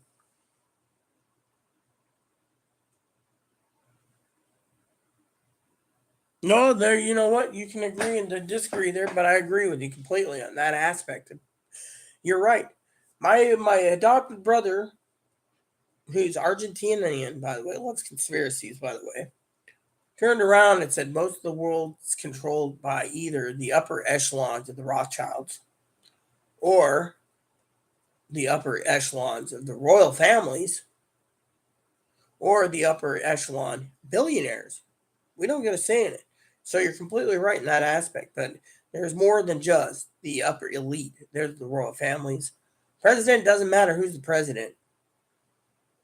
It doesn't matter who the prime minister is. I read a law the other day, an actual legal law. People say, "Oh, it won't ever happen. They don't have the power." Read the British Constitution. The monarch can dissolve Parliament at any given time that he feels he wants to dissolve it.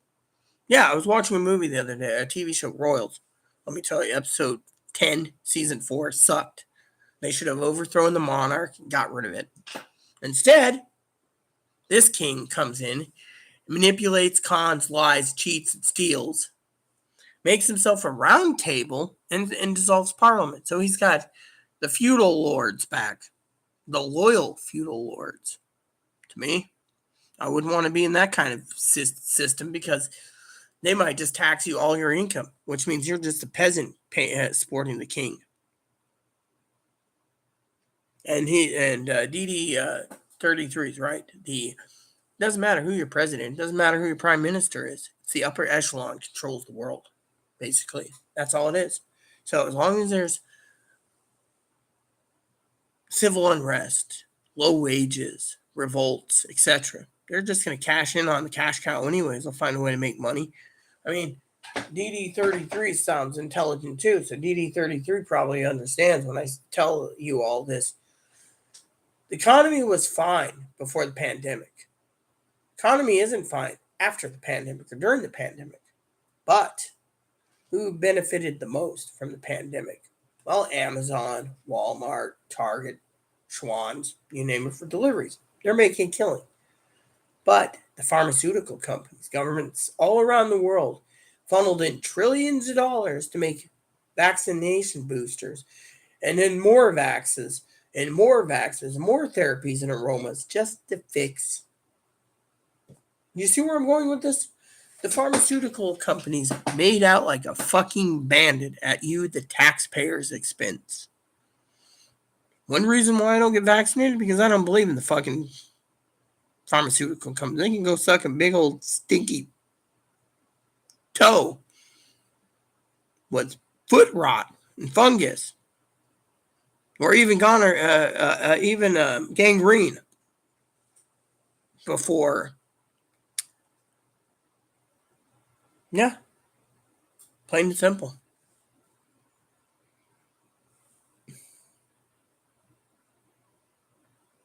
Yeah, well, most countries do put education first. Even England puts education first. But here they say we're the land of milk and honey. No, we're more likely the land of getting ass raped every time they raise everything up. Oh, well, we have to punish the people that write letters. I'm a letter writer, by the way. I actually sit down and write handwritten letters. My aunt actually thanked me. She said, this is a special letter because I wrote it by hand. I write all my letters by hand except for my business letters. Then I use a printer, which, by the way, I got to go buy another ink cartridge soon for my printer, but that's a different story. But thing is that you're right. Education's number one key, but other countries put education first. Here, like I said, we're the country of screwing over people. You're from a foreign country, we'll employ you, but at the same time, we'll give you free education. But here, you want a 2-year college, it's going to cost you. You want a 4-year college, it's going to cost you. You want to go to school to be a doctor or lawyer, it's going to cost you. They screw you over, left and right. Oh, I even heard Gandhi got a free education in England. That tells you right there. Gandhi himself, free education in England. What did this country give? High college bills. Not to mention, because they think that this is a land of milk and honey, people are going to pay the prices that these companies want for their soups, their foods, their cars, their bicycles, and all importing from China.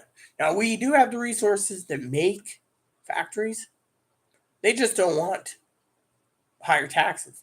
When Bill Clinton was president, my mom said they had a meeting in Seattle, the big companies, and Bill Clinton was in town. Apparently, he signed a bill saying that all companies making stuff in America can get less taxes and tax incentives if they went overseas. And they did. Look at Levi jeans. They were made in America. They were affordable. Now you want a good pair of Levi jeans made in China or Vietnam or India, you're paying $120 for a pair. It tells you right there. American made, moving to a foreign country, and then jacking the price up. Proof's in the pudding. They got Nintendo games and Game Boy games that were still made in Japan, but hardware, after a while, went to China. Same with the Switch. Same with the Xbox. Same with the PS5s. PS4s got Chinese made, not Japan. Chinese made.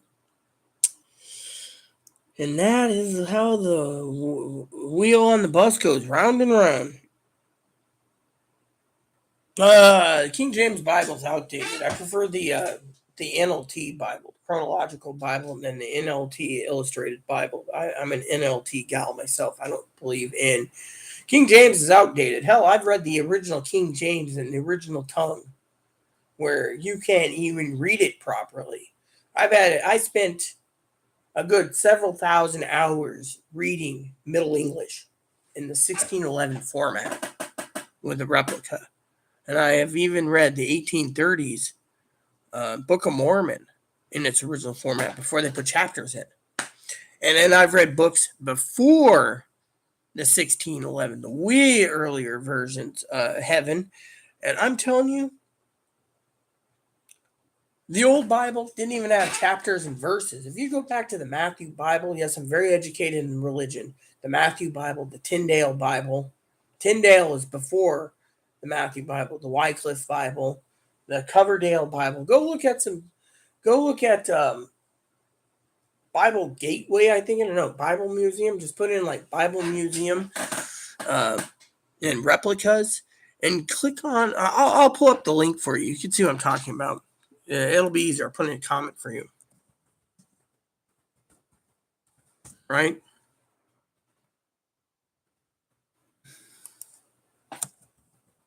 They're made in China, right? These books are in China.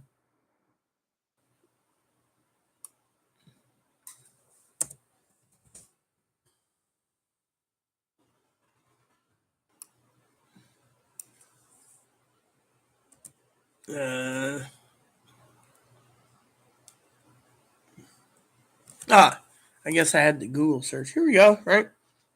This it? Yeah, here we go. So basically, you go to this website, right? And then I'll click on what you do, right? You click on, I'll leave the link, right? Here we go. So if you read this here, Heaven, you'll see the examples I'm talking about right there. See? Great site, Bible reproduction. You can look at the Matthew Bible, which I've read, the Tyndale Bible, the Coverdale Bible, and etc. Most of them don't even have verses. The first Bible that had for chapters and verses was the Geneva Bible. So if you look at it, I'm very well educated in that, and then they went from there. And the Bishop's Bible failed. The King James Bible was popular after the other ones, but at the end, now they're basically bringing out different Bibles, but it is what it is. You have like Cambridge and Oxford KJV versions too. I wonder why the one's $4,000 now. What, they're out of stock? I remember being like $3,000. But, well, let me look at this for a second. As long as the video doesn't show up. Oh, here we go. That's why. Okay. Full size, $9.95. That's not bad. Super deluxe. Oh, okay. That's why they give you actual. The reason for it is they actually give you actual Bible page from the original 1611.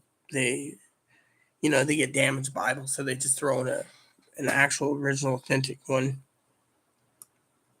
Those are cool. So and then you have the Bishop's Bible and etc. The Oxford one looks nice. The Cambridge one looks nice. They're pretty expensive, but if you pay the price, you got to know they're made in China.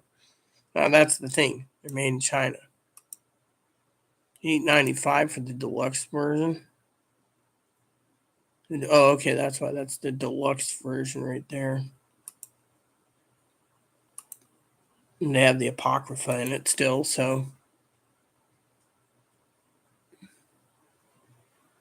Yep, this one's in 1769, so it says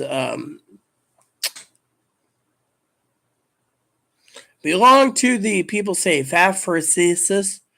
If you take the F, the F says is an S, so the F says to the sacrifices of the Lord accompleth, which H again, the F is actually an S, so in Middle English it's accomplished, but the F is always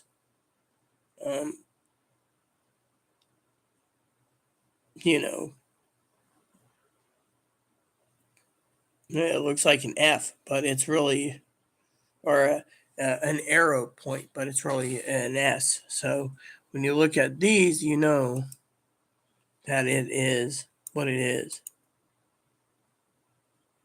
Yeah. Right there again. And God fade actually means said, because they always change it. So even 1769, the language didn't change much. It changed later in 1792, I believe it is when they actually changed it to current English or modern English. Before then, it was a different thing. But anyways, let's get back to the comments. Well, mostly it was like I said, mostly it was the pharmaceutical companies. Not to mention, we lost a lot of cows and sheep and goats and lambs and chickens and beef during the pandemic with packing plants. So now our prices are through the roof again. Yeah, but most people in America, unless they like Datsuns or Nissans or those types of cars, are European sports cars like Jaguars, Mercedes, BMWs, and stuff. They always went with Ford or General Motors. Nowadays, there's this car shortage due to the fact that microchips are having problems. Now, Biden thinks we can fix it by putting in factories to make these computer chips for cars. But what if we wanted to have computer chips made for Intel and AMD for in this country? See where I'm going with this? I should check on my pot because I'm trying to get it prepared to make boiled eggs tonight for ramen.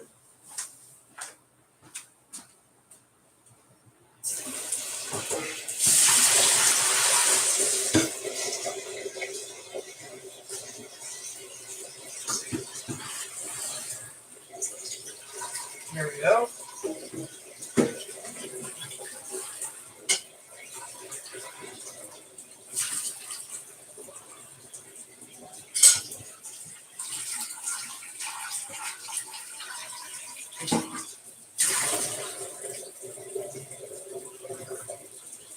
Alright, so this pot's ready to go. All I gotta do is fill it up with water and start boiling my eggs when the time comes.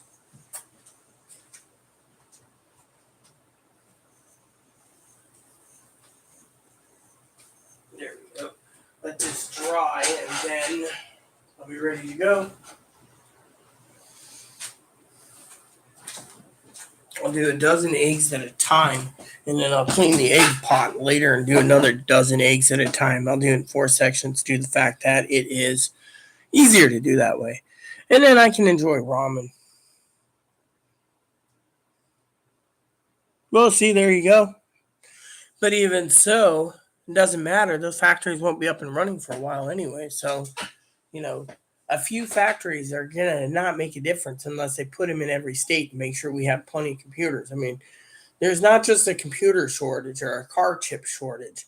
There's also a shortage of cell phones. People keep upgrading their phones, and either the old phones are being recertified and sent off to other countries, or they're being recycled, and we're having shortage because everyone upgrades their phones. Thank God I don't upgrade my damn phone. I wouldn't even think about updating my phone. I'm one of these old-fashioned people. I still like my flip phone. As long as it works, why change? In this day and age, I'm too damn cheap. Turn it off when I don't need it. Turn it on when I do need it. Anyways, I'll get the thing boiling and I'll set it up to,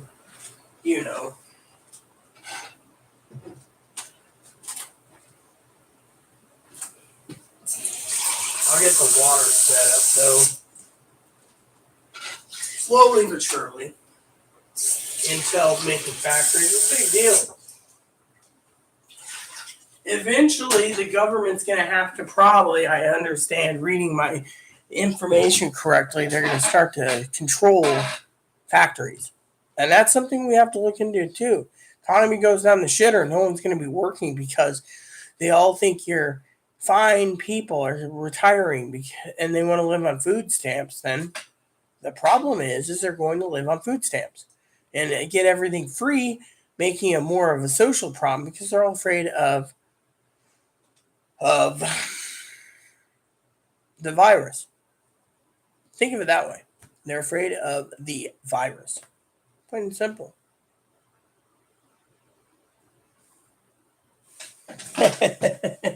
Here, let me show you something, sir or ma'am.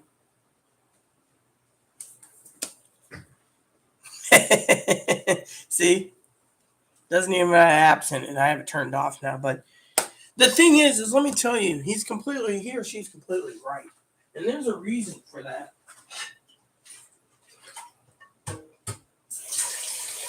The problem is he's completely right. They are trackers. Why do you think I don't have one? I'll explain why to all of you. You see, when I had a smartphone, which I use as a tablet, it is a stylus pen. Here's the pen.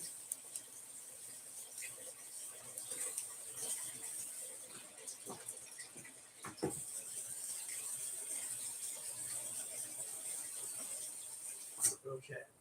So, there we go. A little less. There we go. That should be fine. put that on the stove. Okay, so we're ready to boil eggs. Now, eggs are cheap. Well, claim cheap. Let me just get out of this for some damn reason. Let's see. Alright, so we don't need that. Okay, so I used to have this phone. Okay, everyone? Yeah, it cracked on the back if you could see that. It's just basically like smooth. I don't know how they did it, but it's just pure smooth. I think it's an inside crack. It actually dropped. So I started using this as a smartphone before the pandemic. And the phone had a lot of problems. Chinese made, Vietnamese made was, was better quality than the Chinese counterpart from the same companies. So they had two companies. So I would go out into public. And DD33 probably understands. My cousin says, oh, you can do this and do that. He's into technology. What happened? The GPS locator would turn on every time. And then the county would say, oh, well, there's a pandemic and it came on. And, the county had connections with the residents. So they'd track people. And they'd be like, oh, well, we understand you're in a pandemic flooded zone. You might want to stay away, right? Stay away, they say. And they say you're quarantined for 3 weeks or 4 weeks or whatever, right? Eventually, I got so tired of that I went and bought a flip phone. Then when I go out in public, right, sometimes the county and the sheriff stops, they say something like, oh, well, we didn't know you were on the move. And I'd be like, why? Well, we know they're tracking me, cell phone and all. And I'd be like, oh, yeah, well, the other day, this was a while ago, Chloe's out and about. That's my roommate. The one I told you about, mentally ill. Before her phone got turned off. Apparently there's problems with track phone. You can only have like one phone, right? So they made it so you can't pay payments online. It's like $15 a month for a flip phone. But she's calling me on the phone, right? Government stopped her once, local government and the sheriff. And they asked her why she didn't have a smartphone. She had a flip phone. She said, oh, because I don't want you motherfuckers to track me. Plain and simple. So now the government is working with the flip phone companies to ban all flip phones. They want everyone to go with smartphones. When that happens, I'm done with smartphones. That goes in the trash. Now, you're wondering, oh, well, that's not that bad. It is. Let me put it this way. When I was on my desktop, my laptop, my other laptop, I could sit here and I could be talking to you guys. All of a sudden, next to the when Windows updated itself, when they have the clouds or the weather report, and then you open up something or you highlight something, it opens up like your news feed right there on the side. It's like, oh, local news, yada yada yada, down the list. Well, you look on in the taskbar, in the hidden taskbar, and it'll show a little circle, GPS on. I go and turn it off. Whoever's doing it turns it back on. I ran virus scans and everything. The government is literally making sure, with Microsoft's help, I've turned off location on my Chrome. It comes back on. So to me, I don't trust these fucking devices. I mean, literally, people say, oh, why aren't you on YouTube much? Well, because I'm enjoying television or video games. But DD33 is right. They're fucking tracking you. And now they want to ban flip phones. Let me tell you a story about how the fucking government tried to rip off people by making other companies rich at the taxpayers' expense. Now, DD33 sounds really intelligent, so he or she probably remembers this, brother or sister. I'm just going to say that he or she were probably up there in age, my age, maybe older. But do you remember when the fucking government started giving $40 vouchers and you can go to mini stores and stockpile these little devices for $40 off for fucking digital converter boxes when they forced you to go from analog to digital TV? That means that they did not want you to walk down the street in case of an emergency with a watchman. Yes, I know. Do it. People always ask me, I'm talking about the watchman. Do it. Ray, what are you doing? You carrying a watchman around? The man's dancing. The man's dancing. Or, Ray, I spent a couple $100 on a little TV and you prefer to watch the clothes dryer? We're going to be at 3 o'clock when Wapner's on. The red one always falls first. I have 2 Watchmens in my office. I used to have the Casio color TVs too. I have a big collection of portable TVs. My mom thought television was a good babysitter for me. Jokingly, of course. And then the Game Boy came out. And the Game Gear and the Atari Lynx. But let's just get back to the vote. Digital converters were being discounted, $40 off. People would buy them. Hook their rabbit ears up, continue it. Nowadays, they're trying to force other means to get rid of over-the-air communications, which means if you want TV, you either have to have cable or a streaming service. Now, my father, Poppy, of course, right? He has a smartphone. His motto is he gives everything to God, okay? Now, you guys can think I'm insane or paranoid, but DD33 is right.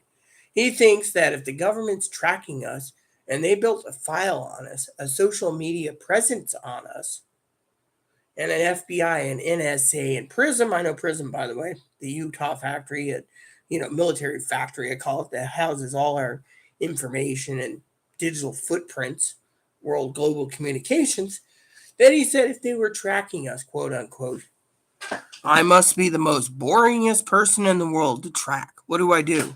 I go to a fishing forum, 2 fishing forums, 2 video game news sites, CNN on my tablet, Walmart, Target, Amazon, eBay, YouTube.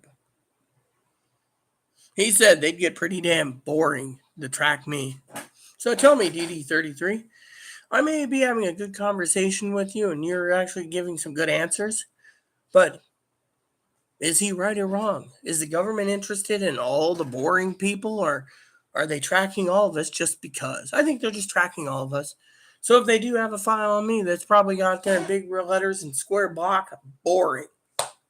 That's how I see it. But he thinks that as long as we're boring, no one's going to be tracking us.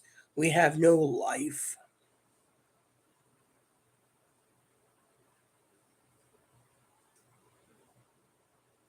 Well, you know what? It's funny. I don't have Facebook, and the government already asked me about Facebook. I dissolved Facebook. I told myself if Elon Musk buys Twitter, I'm dissolving Twitter. I only use Instagram once in a while. I also use Discord. What are they going to learn on Discord? I run a gaming guild. So I run a gaming guild on Guild Wars 2. What are they going to learn?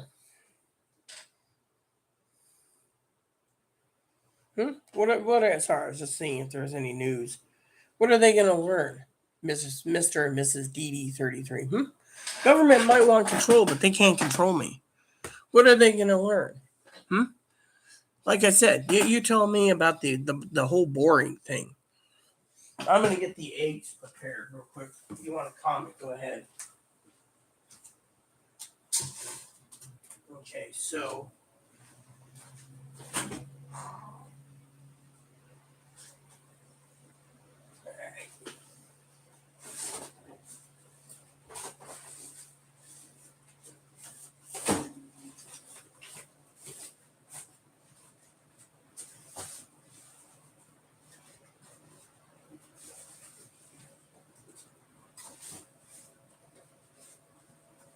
Alright, I'll just cook up 2 dozen eggs. Should be fine.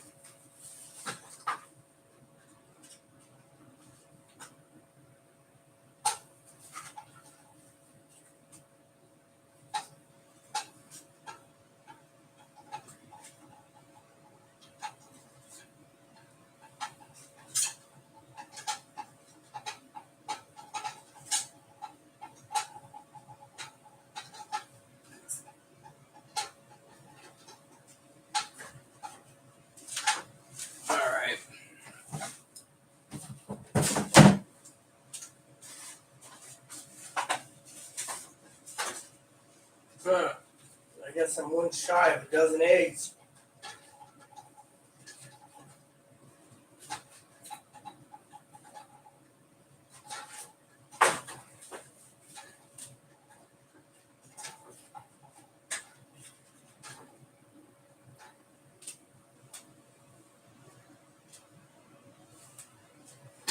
Okay.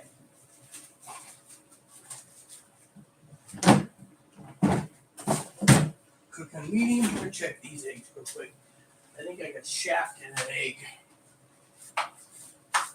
Okay. So tomorrow, in a couple days, I'll cook up some more eggs. Where's my egg cutter? Do we even know where it is?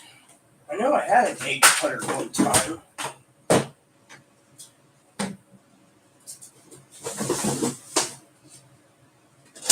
Nope. We had an egg cutter. Oh well. Can't remember everything. My husband and I used to own an egg cutter. Ah, here it is. There. There we go. See, these little tools come in handy from time to time. Just gotta make sure you have it, you know. Anyways. So.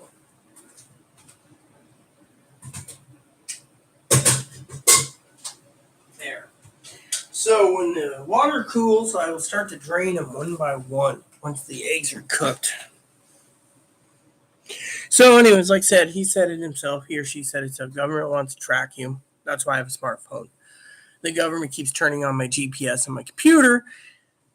And they're always putting in restrictions of the vaccinated can't go out, or the unvaccinated can't go out. The unvaccinated have to stay home. The unvaccinated has to get vaccinated or not use restaurants. I mean, this is shit that's going on right now in a democratic state.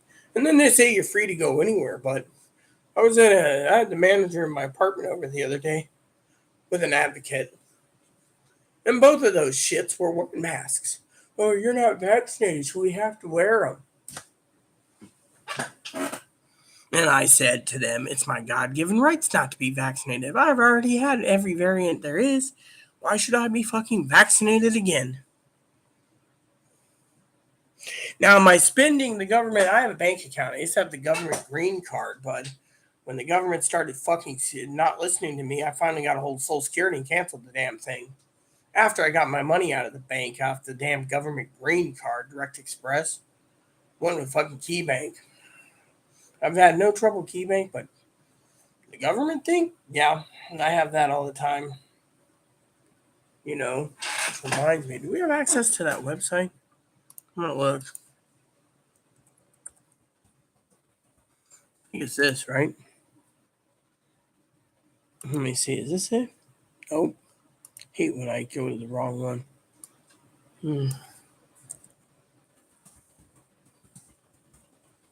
They always give me like 3 different websites to go to for this, you know. And then they don't tell you. Oh, here it is. All right, then it'll ask me to log in. Wait. What the fuck? Look. I wanted to log in, you jackasses. No, I'm not talking to you guys. I'm talking about this. Okay. So the website's broken. It won't let me log into my own website. Here we go. What the fuck is wrong with this? Shit.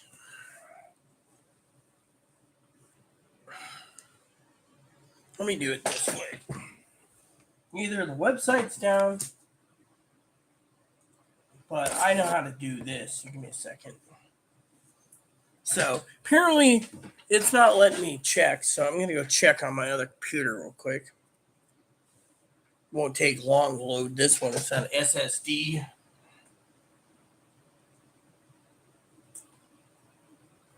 All right. Okay, so it'll load that up.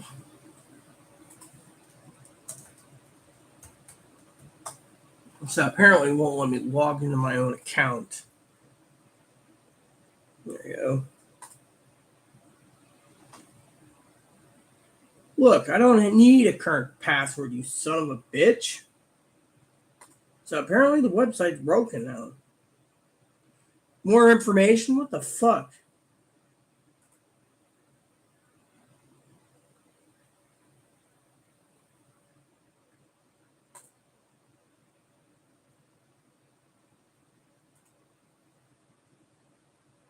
Let me look.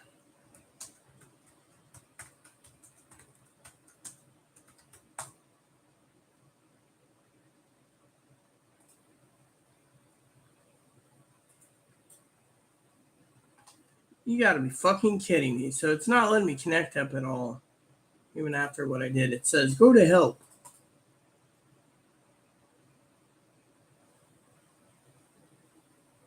I'm not gonna go connect to the link.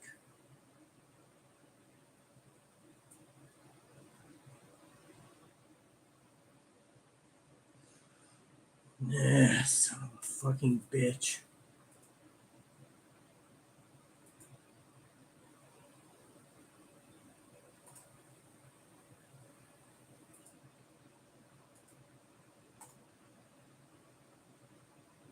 So it won't let me in.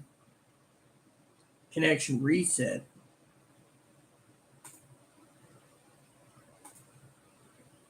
Well, then what you do is you fucking go over to the Google browser real quick. Sorry about that, everyone. I'm still here. And then what you do is you fucking turn around and you literally, hold on a sec, literally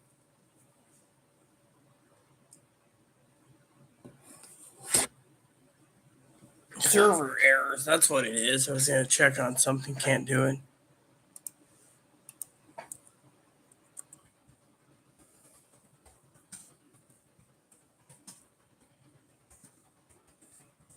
All right, here we go.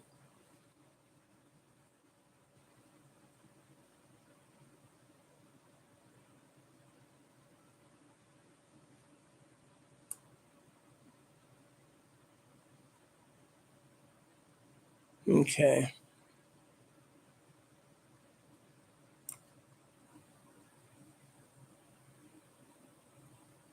Yeah, probably tell me I need to fucking empty something or anyways.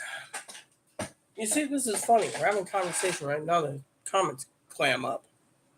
Anyways, DD33 is right. Education and poverty, but we also need to have mental health system. Without the mental health system, everything collapses.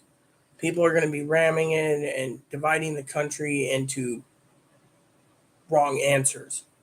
They're going to divide the country due to the fact that they're going to say their rights are violated and others are going to say their rights are violated. We're never going to get anywhere. We have to have a happy medium somewhere, but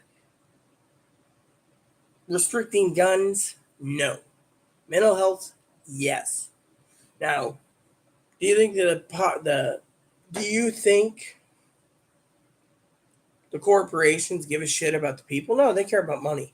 So what happens when the entire 10% of the population is working, 1% is the elite. That's 11%.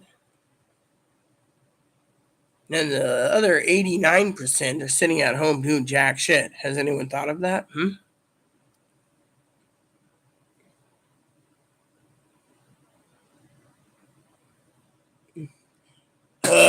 This guy here says MAGA. Sorry to say, but not on my channel.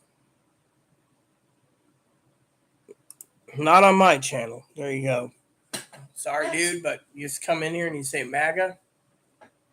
Not going to happen. I'm not going to have a flame war against Trumpers, against whoever else is in comments. Sorry to say. I don't have an acting moderator right now on, so I do it myself. And that's the only time I had to do that. I like the NLT Bible. Yeah, my flip phone is very reliable. But they want me to upgrade, and I won't. I told the damn phone company, if you can't provide me a flip phone that has no apps in it, then I'm not going with it. And the government starts saying, oh, well, you have to have a smartphone or else I'll just take my smartphone, put it in the toilet. Me like smartphone this. Because I won't take shit from no one, not including the government, tell me I have to have a flip phone or a smartphone. I mean, literally, I'm not tolerating their shithole attitudes.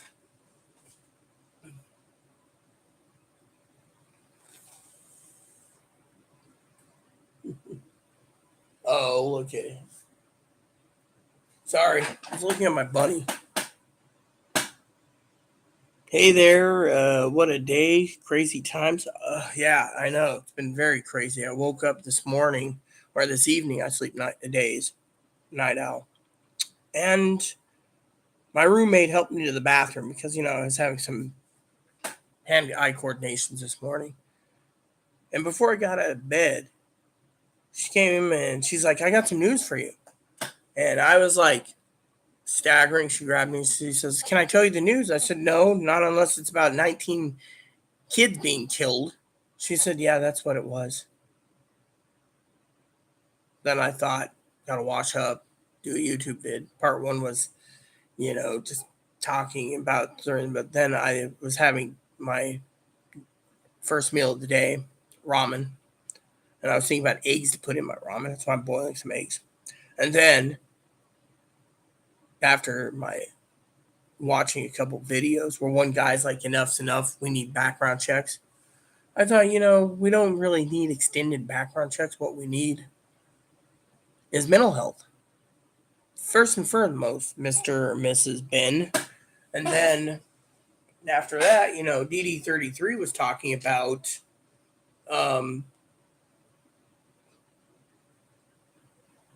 we would fix this problem if everyone had a living wage and had an education, no poverty, no living wage. Fortunately, the problem, Mr. or Mrs. Ben, is poverty has never gone away, even when the early man was around.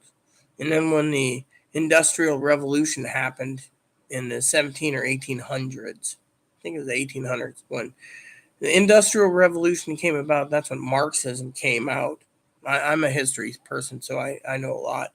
And in that time frame, as you know, poverty never got away. Some people live in the slag heaps. Others lives in poverty in a small community. Others live in poverty in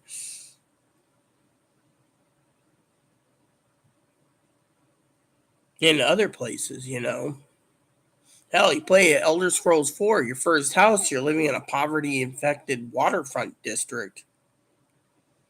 Yeah, go figure.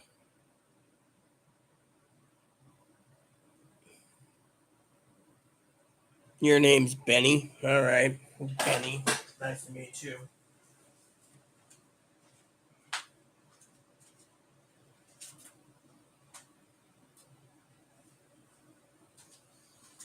Anyways, for you guys wondering, I'm checking on my giant soup pot. I filled it up with 2 dozen eggs. I'm one shy of 2 dozen eggs. Apparently, one egg went missing for some reason. So, the point is poverty can't be fixed because no one will fix it. Not even in the British Empire, they fixed poverty. Poverty is poverty wherever you go, That's the truth. Truth is in the pudding, And that's what's sad in this country. I was reading and watching videos about poverty in the 1800s in New York. Now, that's my newest hobby right now, by the way, if you guys didn't know. I'm also watching Gilded Age. And what really sucks about these TV shows, as I was saying earlier, is they don't talk about going to the grocery store and listening to prices of what they're paying for a slab of bacon.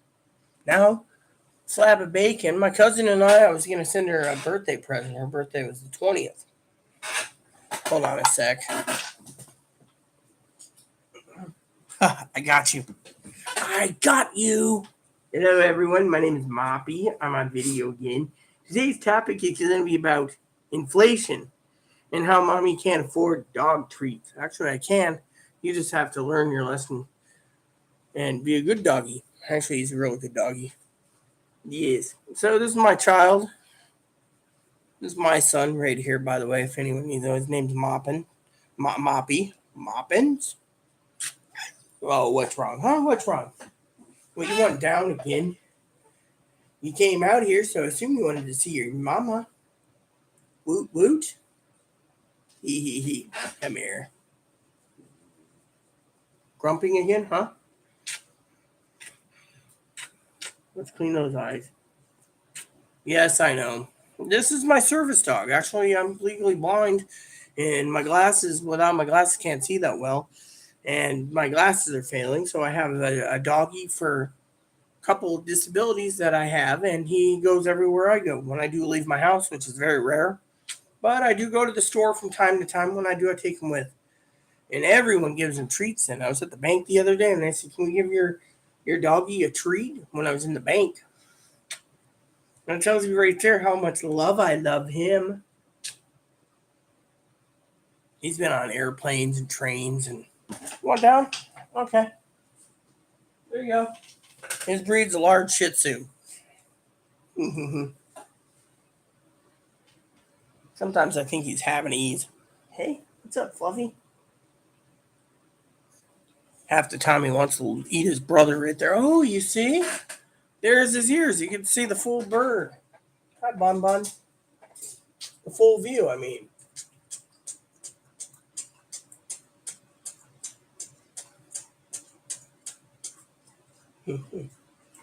And just so you guys know, I gotta wash my hands afterwards anyways, again, as usual. But let me just show you him. See? See, there you go. Just to see my friend. This is Ebony. See? Once in a while he does a lot of kisses. He's a Dutch dwarf. See, this is as big as he gets. He's a bunny. Here's his tail. Yeah, you're a good boy. Go in. Go in. See?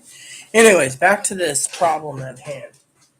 You can't fix education or poverty unless the government wants to. No one's going to listen.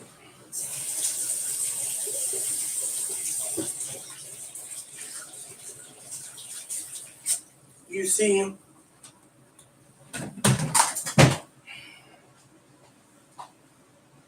to fix poverty, you must basically fix it in whole. Now, I know DD33, I think he left, and Benny came in. Nice to meet you, Benny. But anyways, if you look at the big picture,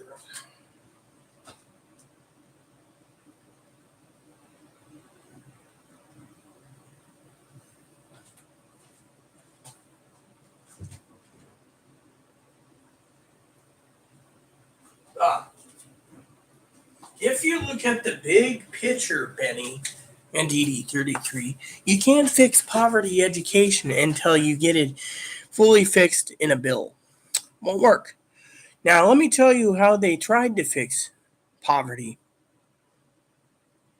And a half-assed job at it, too. Right? Anyways, it goes like this.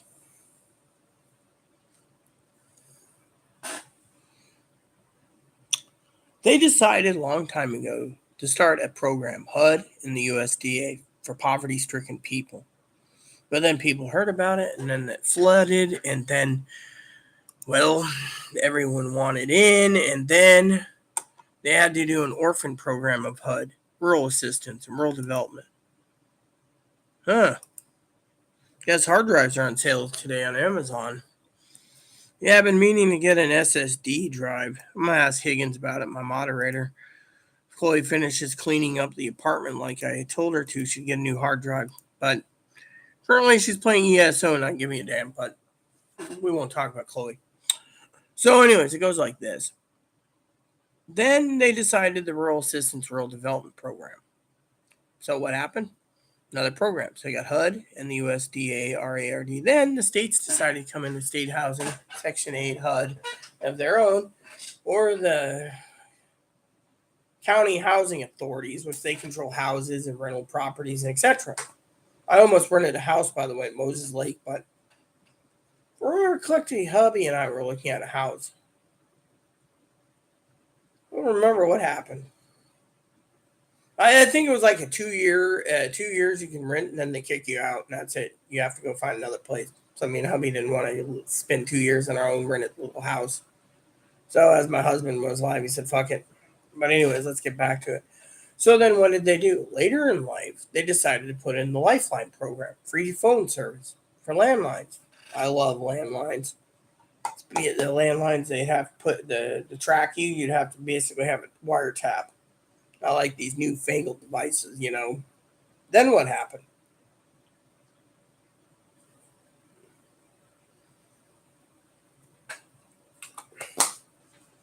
It was like Medicare, Medicaid, Social Security people got these lifelines from home.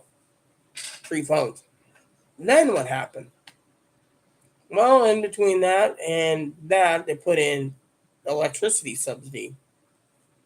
You're poor, you can get on the electricity subsidy. As long as you pay your bill on time, your bill would be like 40% less every month to 60%, or even free, depending on the income. That also applied to anyone who had gas for heating and cooking. So yeah, very well educated, by the way. Then what? All these programs came together. They had the food stamp program. People started liking the food stamps. Not to mention, before food stamps, the military was rationing our butter, cheese, and eggs and stuff in World War II. My grandmother used to say she was basically stockpiling freaking. She had her ways of stockpiling without the government knowing, so she can get 20 cans of coffee at a time, so she never ran out. Because right there, Granny was smart, but still, cheese, butter, etc. But then what? Then food banks came out. Food bank ideas, right? Food pantries.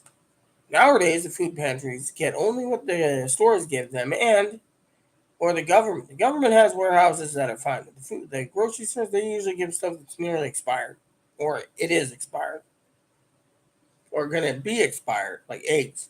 They'll get eggs that will say best by 10 days. You better cook them by the 10 days. But anyways, then same goes with milk. They'll get milk that will be past the expiration date or near the expiration date. They'll freeze the milk and then put it in the freezer. And then when you get it, it's defrosted and it says best used by, and it's already expired. But when you try to open it, sometimes it's curdly and sometimes it's actually, chunks, and other times it's, got to drink it within 24 hours. you know. But anywho, then they came out recently with the free cell phones. Get rid of your lifeline, landline, and go with the cell phone. We can track you. Free cell phones. Now they don't even offer landlines, just cell phones. Then, final kicker, free internet. Now you guys can sit there and say, "Oh, that's so great, free internet." There's a reason why I pay my internet bill every month. See, if I take the government's free internet plan, that means the government can tap into my internet provider and see what if they want, see what I'm doing. If I'm doing anything. But remember, as DD33 said, the government's tracking everyone. So what did I do? I got a flip phone. As I said, they're very reliable. They don't track me. Why do you think they got rid of the old analog phones? Now you can sit there and say, what's an analog phone for some of you youngins or you whippersnappers? I'll tell you. One of the best reliable phones in the world is the bag phone. Or the Motorola brick phone. If you ever seen Saved by the Bell, in a couple episodes he had a flip phone, but he had the giant brick phones. Those are the first phones. Very expensive too, and very had bugs. Half the time I couldn't get to the towers. Towers weren't up all over, so most time there's no signal. Now the bag phone had a good long range, which means when you put up its extended antenna and it didn't work in the bag itself, you stuck on the magnetic antenna on the car and it would pull up a signal pretty good. And so to me, when the government decided that they wanted to get rid of all the analogs, with the phone company saying the technology was bad and wrong and crappy, they turned around and they got rid of the analog phones, just like the analog TVs. Now you're probably thinking, oh, well, what's that mean? I'll explain. They wanted more control over what you did, but they had limited scope on tracking you. They could triangulate, but it took 3 minutes to triangulate a phone. So if you had a 30-minute conversation, to hang up my phone. So what happened? Eventually, they decided to come up with something more advanced for tracking purposes with a GPS, which was the smartphone. Now, as I was telling DD33, my smartphones always had the GPS turned on, and I always deactivated it. So I stopped using the smartphone. I use it at home. So the GPS does come on. What are they going to learn? Just when I do go out and I leave this at home, the smartphone the GPS doesn't track. So you get my point. So what happens? I leave this at home. So if no one can say, oh, their phone's at home. Well, it's a tablet now. So, I just use this for basic things. And even so, the GPS, here's the thing. Once you leave the Wi-Fi range of the Wi-Fi and it doesn't pick up any other Wi-Fis that are free, the GPS is off. So basically, if you have mobile data or Wi-Fi, it turns on. But if you don't have Wi-Fi and mobile data at all on your phone, the GPS usually is turned off. But as you know, if you have a smartphone, usually comes with a data plan. Sometimes unlimited, sometimes not unlimited. And when they do, they can just push a button to keep your phone's GPS on through a software program, which they can control. They can flip anything. So I've opted to carry the flip phone. And when they decided to take away the flip phone, now, what happened with the bag phones? Well, they were very popular until the end of 20 years ago. But people thought, too big, too bulky, they sit in a bag, don't like it. Then they decided to try to bring out a digital bag phone. First digital bag phone was connected to a base, and you could pick up the phone and use it like this. But the newer digital bag phone, the last bag phone on the market, had hands-free, so you couldn't use it as the actual, everyone would hear your conversation, so that didn't work. So people got rid of the bag phones. And except if they wanted to mount those type of ones in a car, which they buy a car phone or a bag phone. But then people started saying, well, my car phone's great. Eventually people started realizing if you had a car phone, if someone knew what they were doing, they'd boost your car phone or bag phone in your car. So people would get rid of those. Eventually they put in hands-free kits in cars. But then they decided we're going to one up and start with basic 1G phones. 1G, not 5G, 1G.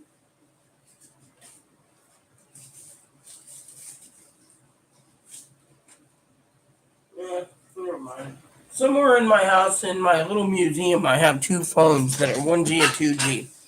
They discontinued those. The government wanted to go with 3G because it was easier to track people. Eventually, I had a 3G bag phone. They discontinued it. They didn't like the bag phones because the 3G bag phones didn't have apps.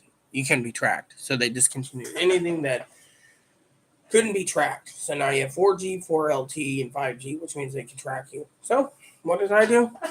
I went with flip phone because I don't want to be tracked.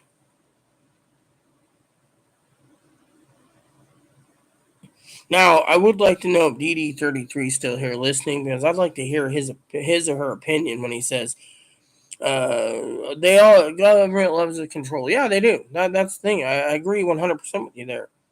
They want to track what you do. Well, that's why I got a flip phone. Spending habits. Well, how do they track their spending habits? What? Yeah. Well, what? They track it through your smartphone, where you just take your debit card and you're like, click, click.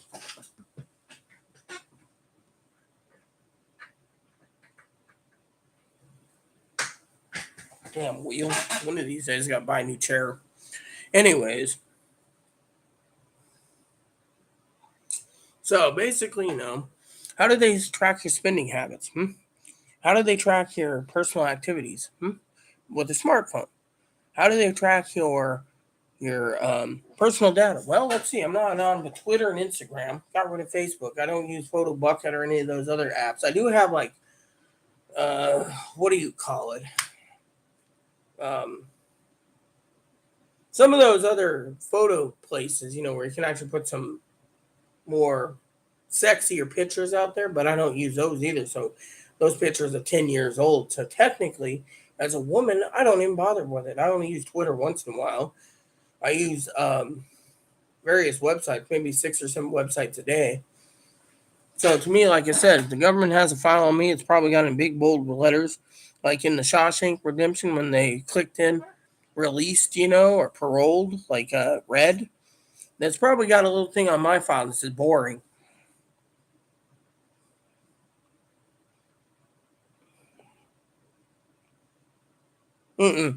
What DD33 saying, Benny, is you're tracking your movements. If you have a smartphone, the GPS can tell where you're at.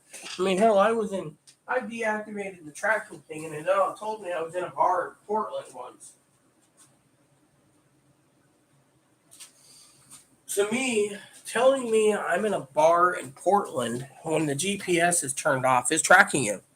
Literally. Then they wanted me to review the bar. So to me, that's when I realized I wanted a flip phone.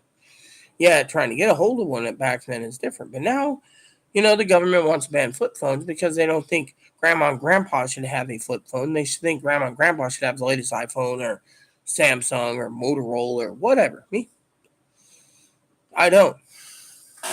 What we're doing is we're advancing technology too fast to use it to our advantage. Have you ever heard of Prism? You should Google Prism sometime, Benny, if you want to know about tracking. Or go on to YouTube and put in Edward Snowden. They always have updated stuff from him. He's always telling you we're being tracked. A former NSA agent, yeah, that tells you right there. He was the whistleblower. Now he's stuck in Russia. But you know what?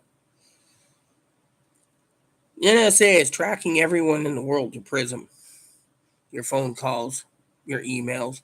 I bet you when I get an email, they're more interested in my email due to the fact that, it's a business email, and I send money orders out. If you didn't know, DD33 say the tracking happens, what are they going to learn? I send a money order out to buy something. I got connections where I go through money orders. I don't use my debit card online unless I have to buy groceries. And what are they going to learn? Rita bought 33 cans of soup for the month. 36, 40 cans. Big fucking whoop-de-doo. Rita bought 9 cases of ramen. Who gives a shit? Actually, it was 10 cases last time. I'm still finishing it up. Rita bought 3 cases of ramen. Rita bought $2,000 in toilet paper. What are they doing, huh? They want to call me a hoarder? Fine. At least I'm surviving. Problem is, what are they tracking me on, huh? Spending-wise. Get my debit and bank account, what are they going to see? Bills, money orders, postal stuff. I keep my thing pretty low. Literally. Once in a while, I get an occasional bottle of bourbon. What do they do? Read about the occasional bottle of bourbon. Like, they're really, yeah, I mean, literally, I don't think they're going to do the whole... They tried to pass the Real ID thing where they would track your phone, your internet, your ID, your tobacco usage, your drinking usage, everything. But they couldn't pass Real ID. So, I mean, literally, the government knows when your ID is scanned by the police or buying tobacco. So, well, there you go. Beep. Oh, Chloe bought a pack of smokes. All right, put that in the file. Bought a pack of smokes on. I mean, literally, that must be the most boringest job in the world. Analyzing when people buy tobacco or booze. Come on.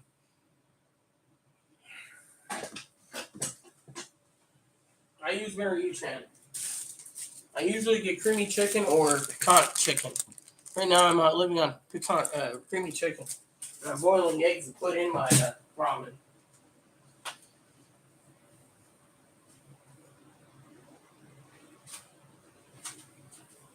So I'm boiling eggs for my ramen, and I use Mary Uchan, and I'm not a big fan of chicken noodle soup.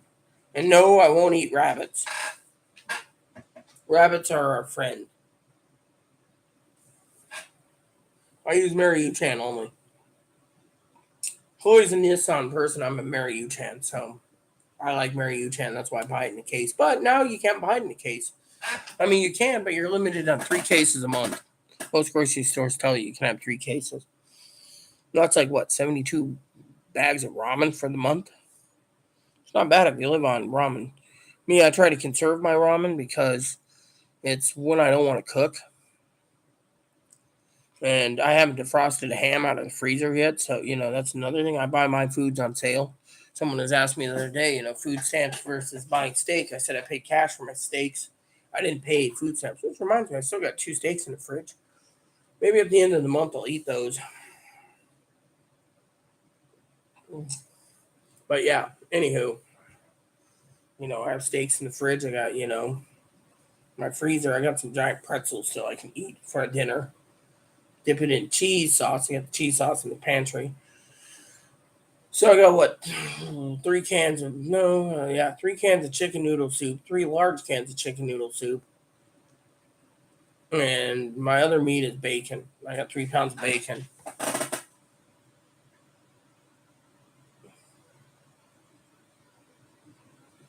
Yeah, well, out online because I don't go to the store. The store doesn't have ramen in stock here where I live. It's all sold out because everyone's buying it to live on. I buy mine as I need. So how I do things for financial for me is this, Penny, is I buy only what I need. And for example, I'll do a food inventory at the beginning of every month and at the end of every month, and then I will see what I need to replace. You know, and living out here, food stamps don't last much, so Walmart's gonna be shipping in more stuff next month, and I'll see how much I can get away with for stockpiling. But currently, I have 1, 2, 3, 4, 5 cases of ramen still left, so I'm good on ramen. It's just I don't like to leave my house, so when I don't want to cook, the simple method is to take my ramen and cook it up in a pot. Clean the pot when I'm done, clean the bowl when I'm done, and put the fork in the dishwasher. Yes, I have a portable dishwasher, compact dishwasher. And I wash the pot by hand, so I can always have the pot on hand for soups, ramens, etc. And it works. Now, if I want a big meal, I'll just put it in the oven like the ham I got. I got 2 hams, 3 turkeys still to eat. So I'm still good on food, so I don't worry about food. What I worry more about is other expenses. The other expenses are getting too expensive, but it's like this month alone, they said there's an egg shortage. So I bought a jar of mayonnaise here where I live, and it was $10.59. My moderator, Pee Wee, who isn't here tonight, sent me 3 jars for $10. She paid for it, bless her heart. 3 jars of mayonnaise from Walmart. She also sent me a 6-pack of chicken noodle soup because I was saying that it's like $3.99 for 1 can, and she sent me 6. And then it's a family size can of chicken noodle soups, $5.99 here. And frozen dinners are between $3.99 and $6.99 for frozen dinners. Stouffer's are more. You want a party size mac and cheese, you're paying $30 here. So when I check out this stuff, Chloe, my roommate, goes off island once a month to Walmart or Safeway and picks up supplies there. So we save some money. But finding out we can live more on canned goods, we're going to do the canned goods and get more money's worth out of the Walmart than we are doing here on the island. So I'll live on more canned goods like soups and ramens again until this pandemic's over. So now they're talking there's a food shortage. And the food shortage is because factories can't produce food fast enough. And 2 is people are getting food stamps once a month. And then on top of that, people are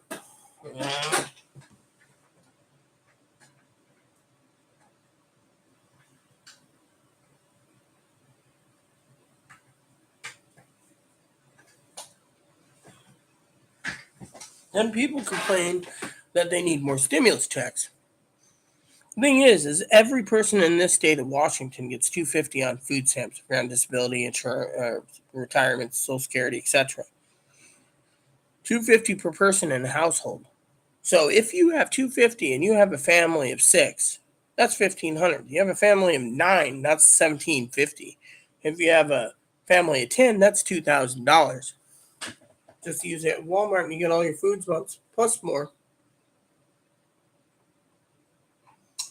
And with the meat shortages now, with the high prices, people are sucking up all the meat too. So you got to look at other options like beans for your protein, or raviolis, or whatever else, soups. You can get protein out of your chicken noodle soup if you double up the chicken noodle.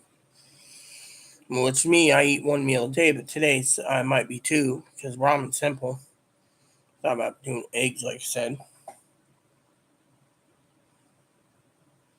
I didn't say I was on food stamps. I said I'm on disability and I have a debit card. So technically, I know food prices better than most people because I'm helping one of my moderators right now on disability, and he's waiting for the state's cash assistance. So I help where I can. But my roommate's on food stamps, and $2.50, as I know the amount, doesn't make it last for her because of the price here on this island. So technically,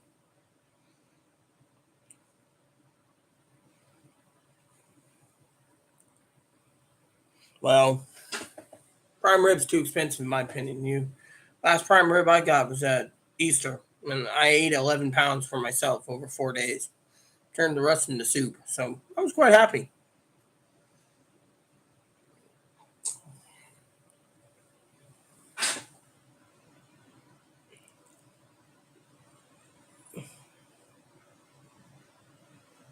Yeah, well, keeping in the family is good, but here, remember Christmas time? Tried to buy a 25-pound block of prime rib. The meat man wouldn't let me buy it. Nowhere. He said the state governor wants you to have 5 pounds. That's it. Now, if we have two people, that's 10 pounds. I was like, how do I get 25 pounds? He says, you don't, because we think you're going to have a giant party for your family. It was just me and Chloe, so I had to go with ham and turkey. It was, because prime rib was, what, $10 a pound? I think it was 15 with boneless. But it's not cheap. I mean, literally, beef is not cheap. I mean, just two steaks is $40 here, so it's not cheap. Now, on sale, you can get them for $14 for 2 pounds, 2.5 pounds, but still, I know pricing better than most people. I live on what I live on, and I don't complain. I use sales for everything.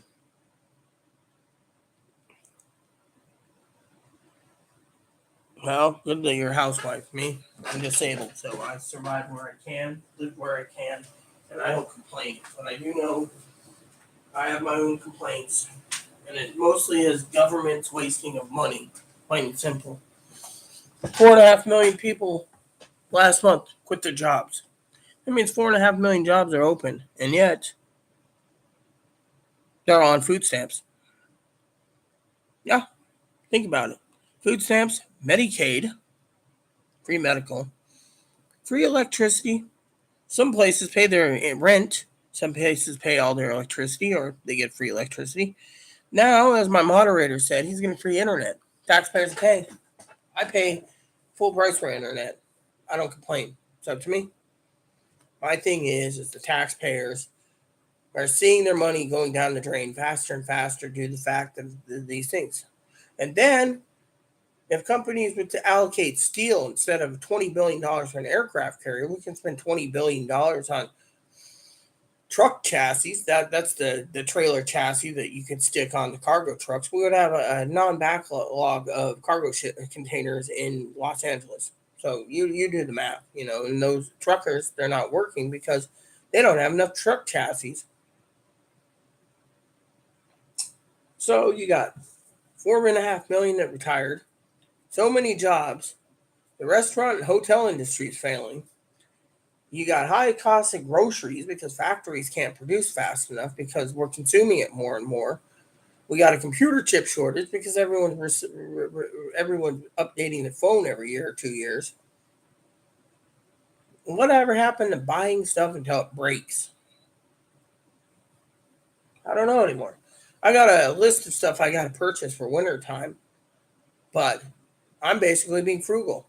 We got a food shortage. We have all this crap, and yet people want to talk about poverty, education, gun control, inflation. I don't drive, so to me, gasoline doesn't matter to me. I don't take the ferry when they raise the prices because I don't use the ferry that much. I don't use a cab. I don't use a bus. I don't use any of it. My good old legs work when it wants to. Otherwise, I'm indoors in my treadmill. And half the time, the county wants me quarantined half the time because the new variant gets on this island, and I'm the first to get it, it seems.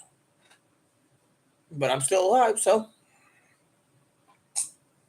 And then when the food stamps do go off, by the way, I don't use food. I don't use the food banks, But again, as I said in the beginning of the video, someone said on Twitter that food stamps, quote unquote, runs out on the pandemic relief, that the lines are going to get longer and longer at food banks. Instead of 30 minutes to an hour, it might be 2 to 4 hours or 6 hours to get food at the food bank. Again, they can bitch all they want. I don't use the food bank. Chloe goes. Chloe's one of the first in line. When she comes back, usually it's pound of hamburger. This week for Chloe is tofu. She's been cutting up the tofu in sections and putting it in a ramen. Fine by me. I don't eat tofu anyway, so I don't give a shit. But I eat what I can, and I don't complain either. My thing is you can't control guns. What you need to control is um, mental health. Mental health isn't broken. I've been dealing with people with mental illness for 5 fucking years. People that need help, they can't get help because once they're on disability, they switch them to Medicare, and Medicare doesn't give them help. They give you 100 days total for hospitalization if it's mental hospital or an actual hospital. ER visits, that's different, but actual staying in a hospital room, 100 days. Then they discount you for the rest of the next 100 days as a discount. Then the next 100 days is a discount. And then, it's literally a bunch of bullshit what they do. And Medicaid, you're rubber stamped for everything. Hearing aids, eyeglasses, dental work, you name it, it's done. But Medicare, nope. Medicare patients, they get screwed.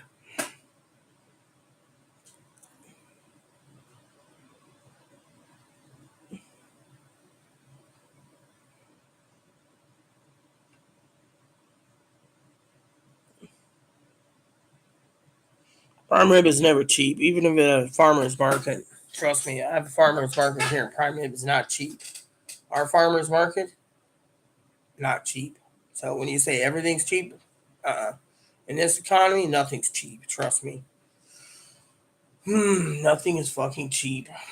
That's the thing. People think it's cheap because they're working a class and they think someone like me, oh, it's cheap. No, it's not cheap. You're just working and you're buying it. So if you're paying 15 pounds of prime rib, that means you're basically paying $150 or more for the prime rib. You can't get it under $150.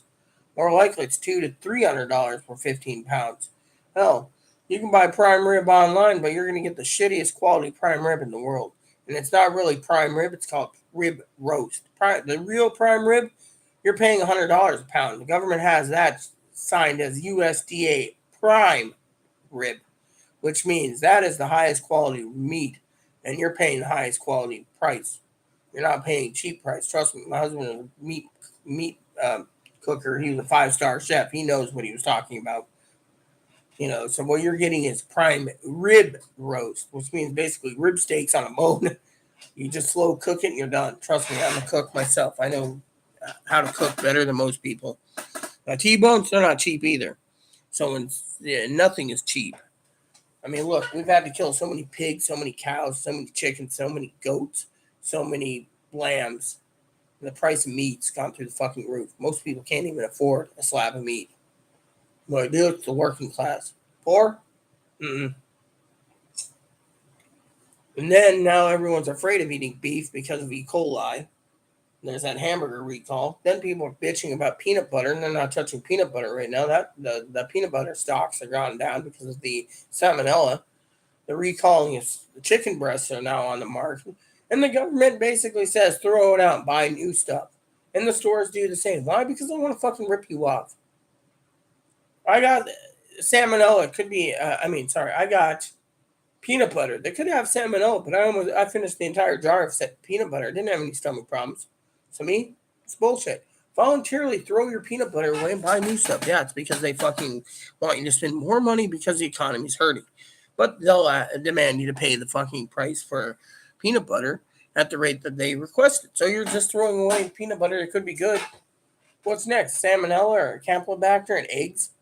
Bro, there's a salmonella problem, so you got to throw all your mayonnaise out now and buy new stuff. I mean, literally, they're going to recall everything they can to make a fucking buck off someone. And most elderly and disabled are stupid to throw out their stuff. I've learned a little trick about food. That is simple. If you buy food and it's expired. Canned goods usually last 1 to 3 years after expiration date, so seed it up. Why throw it away? Get new stuff. Plain and simple. You take that stuff, it's still good. It's preserved, doesn't have any change of flavor. The coffee on the other hand, you see white mold growing on your coffee, you don't drink it. Plain and simple.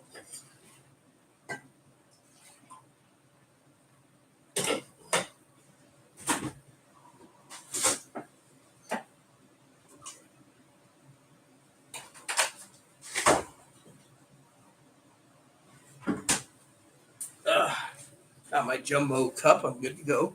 I'll have to use the restroom soon, but in the meantime, I know food's better than most people. I used to be a cook at home with the hubby. Hubby took care of me.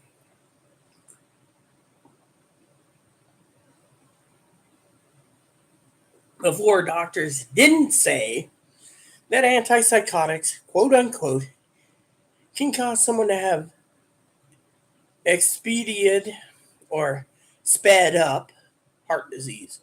Died of a heart attack, 38. So technically, meds killed him. That's why I don't support antipsychotics. Even moderator Pee Wee knows that one. But back to the thing that DD33 said. You got to fix poverty. You can't fucking fix poverty when people don't want to work. They'd rather basically sponge off the government. Now, I'm disabled. I don't have a high school diploma. Hell, I didn't graduate ninth grade. I'm going blind and deaf in my eyes without my glasses. I can't see. My hearing is dead in one ear. So technically, I do what I can, the best I can, without complaining. The only thing I am complaining about right now is my hobby. Can't fly fish. Can't fly fish, can't spin cast, can't bait cast. Because the Indians are netting our salmon and steelhead, and they're saying our salmon and steelhead are low in our tributaries where we live. So they're allowing the Indians to fish, and we can't fish. Now, if we want to go for trout, we can't, but there's only 3 places I know of to get trout on this island, and they're stocked trout. And mostly catch and release due to the fact that you don't trust eating the trout. So I just spend my days when I can fly fishing. And no, I don't have a fly the size of an ebony, just like that joke in River Runs Through It. Tied on a fly the size of a chicken. But then again, my baby is my baby. Cute baby that he is. I don't Google anything,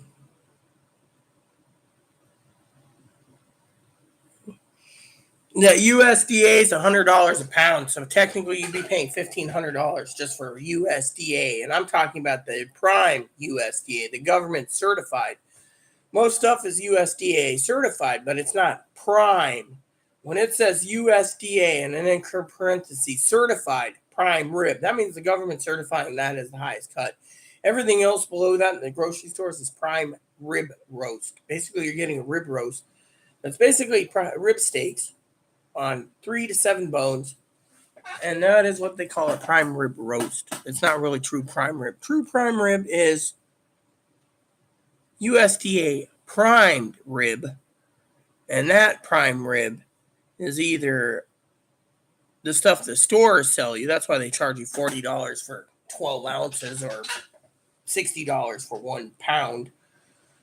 Or King Cut is like $120. I went to a place that had the real stuff, and it was like, my husband took me to dinner, and it was over $400 for 2 of us. So, and we went to another place that had real prime rib, and that was like $300. So, my husband knew what he was doing back then, but it's a rib roast, basically, But back to our thing. I don't want to go freaking argue with people over prices of food. I know the food, what the USDA does and doesn't do. And soon there ain't going to be any beef anywhere because we're going to have more problems with our cows, more problems with our supply shortages, and more supply shortages because the packing plants are only running at 30% capacity because of coronavirus. And now we got to deal with monkeypox. So you tell me. Remember what I said in the beginning of my video, people? The Black Plague that killed 1/4 of the world's populations, not once but twice, lasted, and the life expectancy of the Black Plague was 130 years. We could be in a pandemic for 100 plus years, But that means more people are going to be mooching, and people like Benny's husband. See, I'm using not Benny. Benny's a housewife. Benny's husband will be supporting these freeloaders. He's working to pay into Social Security. He's working to pay into Medicare. He's working to pay in his taxes for his house and everything, his cars, food, and that stuff is going for your food stamps, and going for your Medicaid, and going for the elderly's Medicare and Medicare Part D coverage, and anything else the government gives, free cell phones, free internet, free electricity, subsidized housing, or free rent.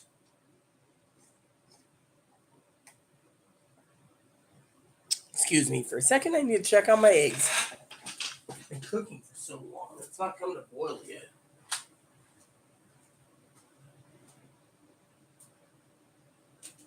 Gee, just to boil that many eggs, it's taking this long. Yeah, well, I can turn it up again if I need to, but I'll leave it at 6.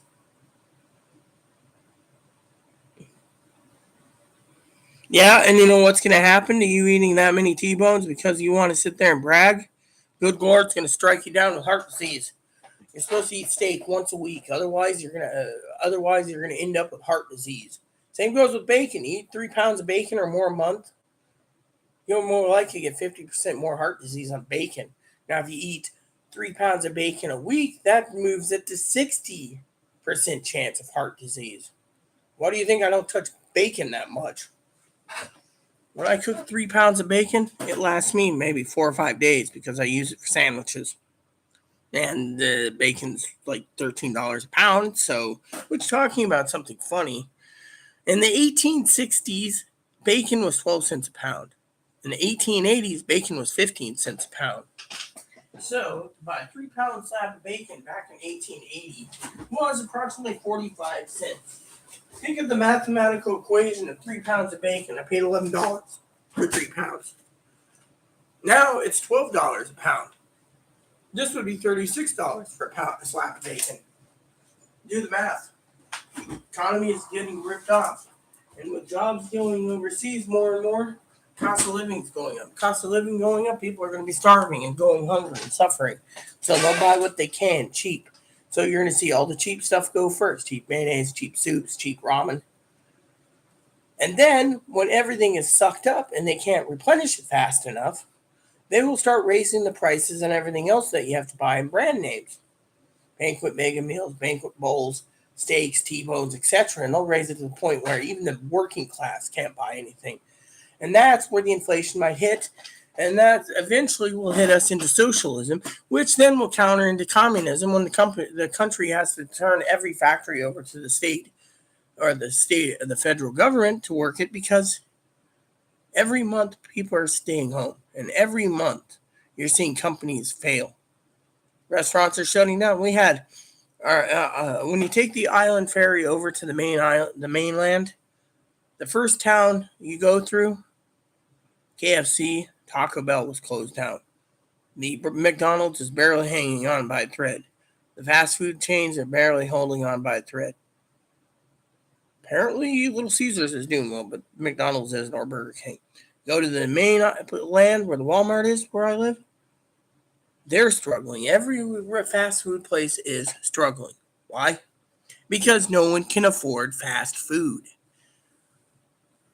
No one can afford fast food. They can't afford to spend $1 or $2 for a cheeseburger at McDonald's. So they're buying, what are they buying? They're buying fucking ramen. Now ramen's going up.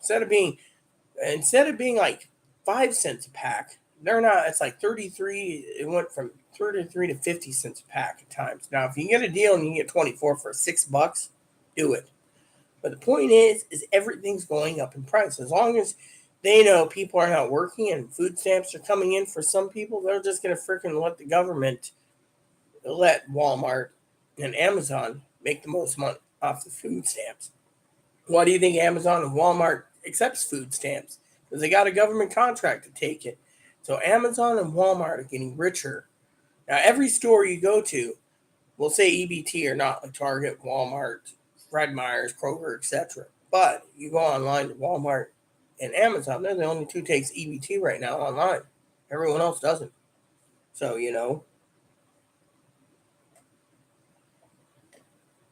Now, let me give you guys a correction, okay? Food stamps I get is like $16 a month. That only gets me 2 gallons of milk, okay? So, even if I got food stamps, I use my cash card for most groceries, and the groceries are getting too expensive, okay? That's why I stockpile when everything's on sale, and I live out through the month, so I don't have to worry. But most people say, "Oh, you're on food stamps." No, I'm not a moocher. That's the thing. I'm disabled. But I know how the food stamps work because my roommate's on food stamps. And living on an island, you can't live on what they give you. $16 and $250 a month.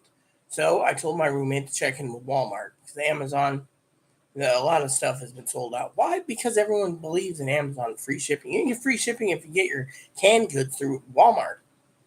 The thing is you got to look at it from that point of view. Point of view is what it is. Most people don't give two shits. They just want to eat.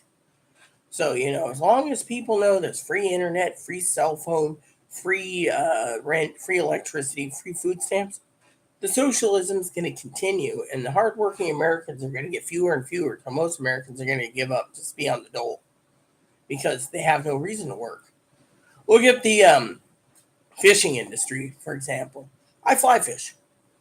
There's like 4 or 5 companies out there that make American-made rods. Everything else is Chinese or Korean. Think about it. The American-made ones, they're failing. New rod came out here in Washington State, $1,200. They claim they're back ordered. Truth of the matter is they're not getting enough orders because no one wants to part. Even the working class won't part $1,200 right now, worried that their food shortage is going to continue, so they're hoarding their money. Good idea. I'd recommend hoarding it too, or keep stockpiling food, making sure you eat. Most people say, "Oh well, thing is you gotta stockpile what you have. You can't not. I mean, people are bitching. Christmas was shitty last year. This Christmas is going to be shitty too. Guess what? Christmas should be shitty. In an economy like that, you got to think about 2 things. Do you want to fucking support your kids with goods and presents? Or do you want to make sure your kids get school clothes and eat? Plain and simple. I mean, every one of those motherfuckers that got a stimulus check wasted every fucking dime of it. 97% of it wasted it on fucking TVs and video game systems and computers. Where are they now? Pawn shops are full with that crap. Pee Wee and I warned you, but you guys wouldn't listen. And I'm talking to my viewers that will watch this in the morning, including Pee Wee. You guys were warned. We warned you during the elections what was going to happen as soon as Biden got in. You didn't listen. You thought everything was going to be gravy once Trump got out.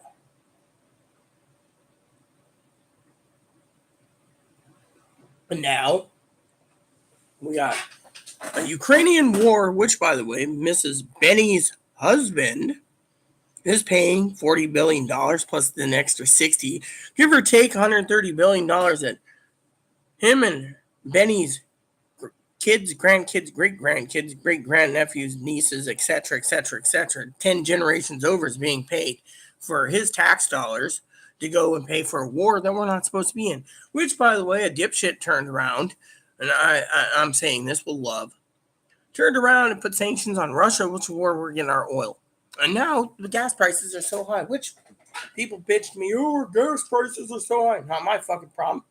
My problem is you elected the son of a bitch and he can't make a sentence. And yet you guys support him. Me? Not my problem. I use my legs when I go out. Legs are easier on my trike. Can't get a motor for my trike, so I'll just put the brakes on periodically and pedal and pedal and pedal. The reason I don't use the trike that much, my service dog can't ride in the back without being chained in, and I don't see him being in the basket. So, but point being, look at the big picture. Big picture is, what do we do? How do we do it?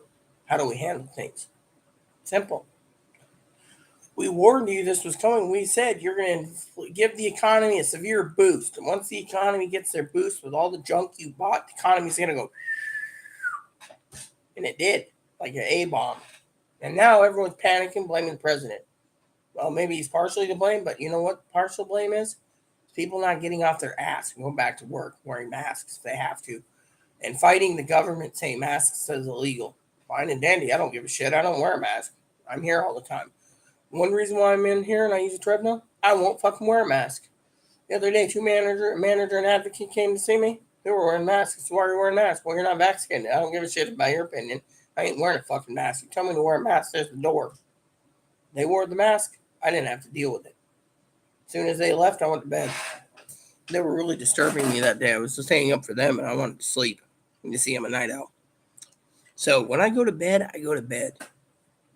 That's it, you know.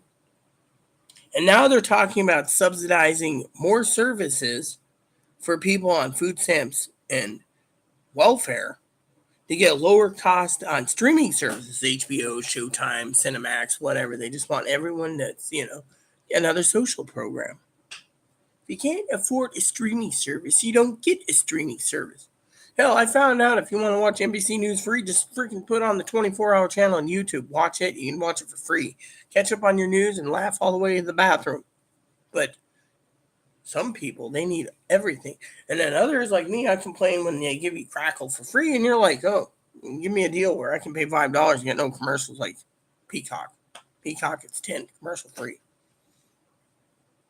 Do that and I'd be happy to pay for Crackle. Pluto TV, same fucking thing.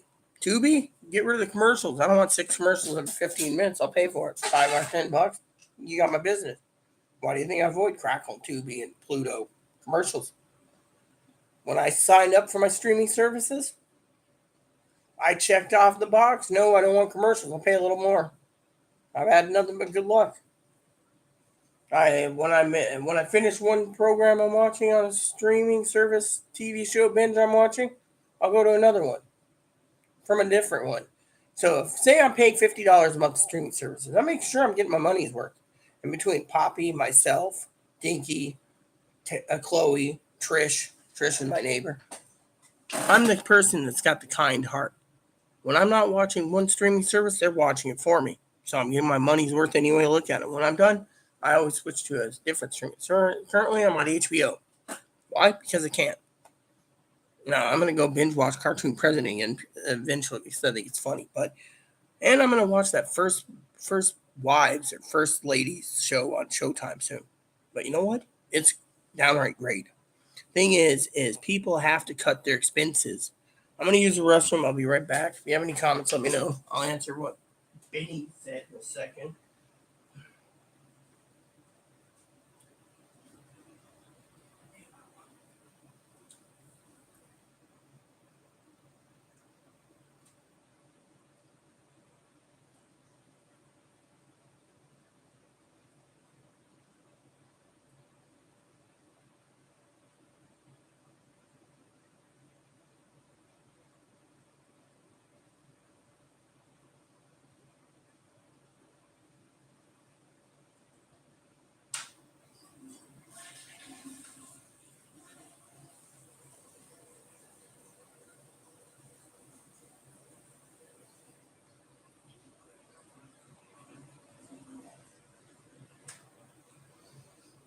Okay, there we go.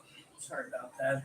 Some people ask me if I'm man or woman. I'm woman. So I've learned how to pee fast enough and then wash hands, get out quickly as possible. So, but, some people say, oh, you must be a man because you pee fast. No. I sit down on the toilet like every other woman and then do my business and it's done, when I'm full.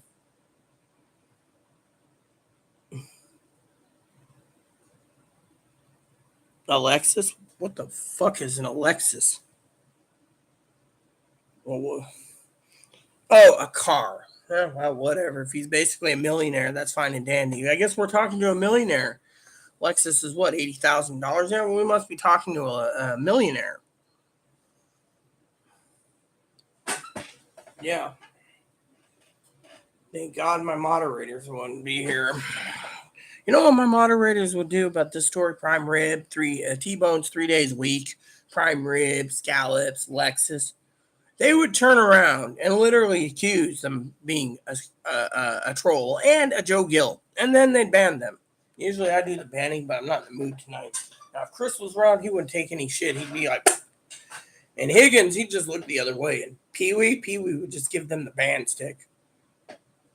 I have some loyal moderators that basically, We all know what bullshit is and what isn't. We don't tolerate it on this channel. We actually want an actual conversation with real people about real issues instead of bullshit. When Joe gets on, it's my boyfriend. I was under the bed and my boyfriend got killed by cops. And then 10 minutes later, I'm going to Taco Bell. If your boyfriend was murdered by cops, you'd be in the house for 12 hours being investigated. What happened, yada, yada. You wouldn't be like, I'm hungry. I'm going to Taco Bell. We've heard enough bullshit. Like recently, there was a lady talking about a motorhome in Texas. I think she was in Texas. Might have been in Florida. On disability and living in a motorhome.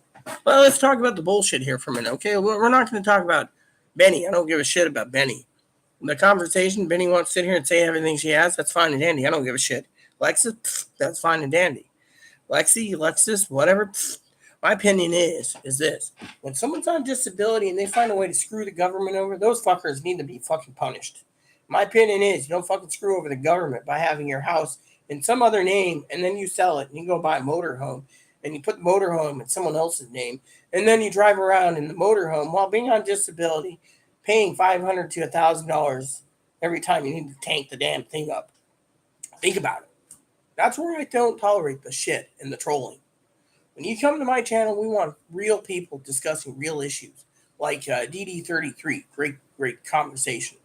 But when we have a conversation, we're talking about gun laws, gun control, mental health, education, food stamps, disability, and so forth. I even talk about my roommate's mental disabilities.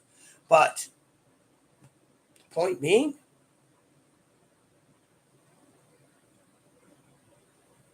a working person, fine and dandy. But you know what? In this economy, like the other day, did I ever tell you guys the story the other day? You might like this. Let me check my dates.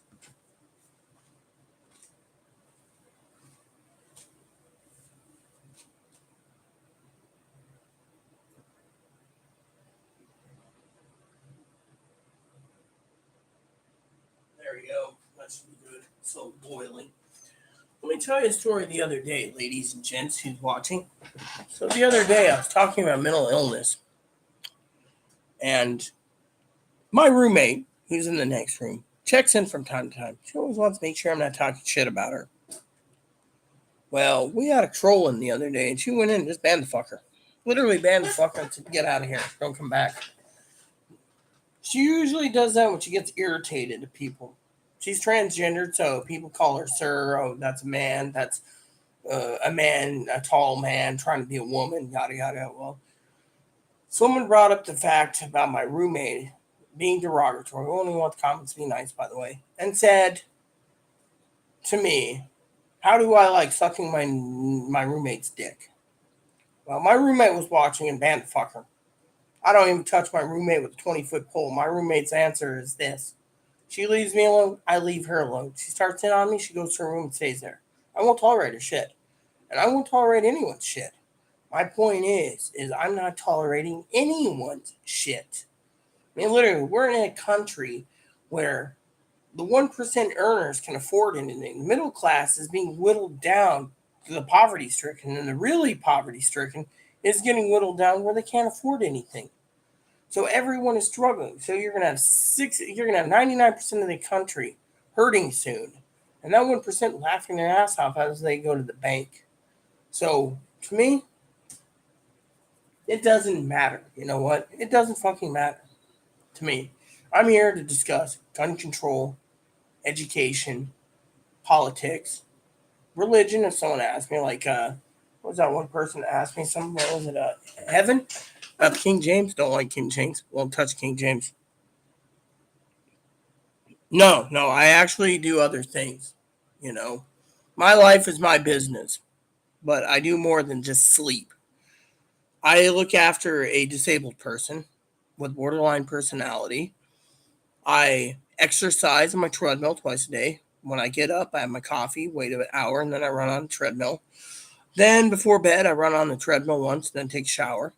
My schedule is variant. Some days I work on the computer to do paperwork, trying to get the accounting up to par. My roommate has a spending problem, so I'm trying to fix the accounting, the ledgers, the budget.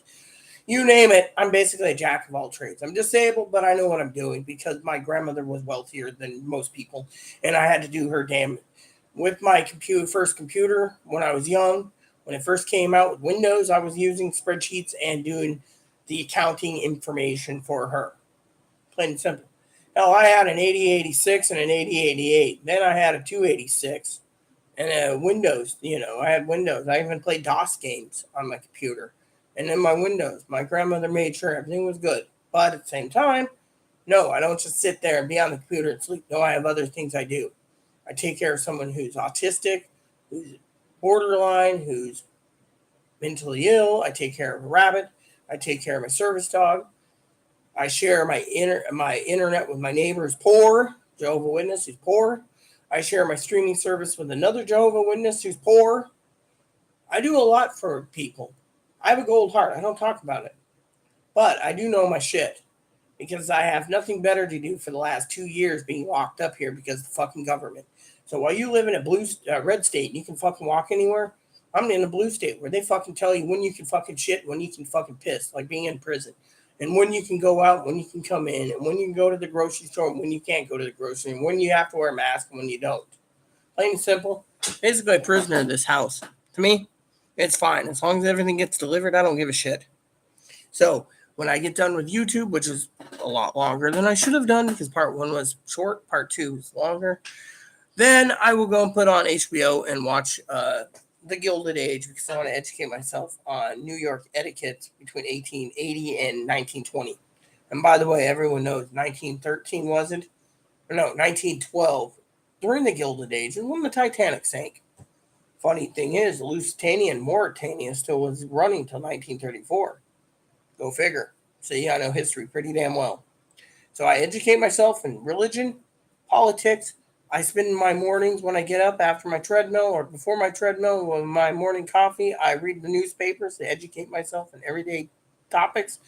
I come on YouTube when I want. I was hoping to catch up with Pee Wee, my moderator, Chris, my moderator, and Higgins, my moderator. Higgins, by the way, emailed me saying he was going to bed. Something to do with watching a video on something about Ukraine, which I don't give two shits about Ukraine because, frankly, we're paying for a war that we shouldn't be in.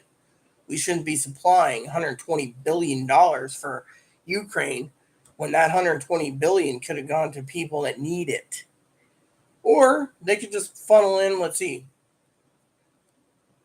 $140 billion, give or take, so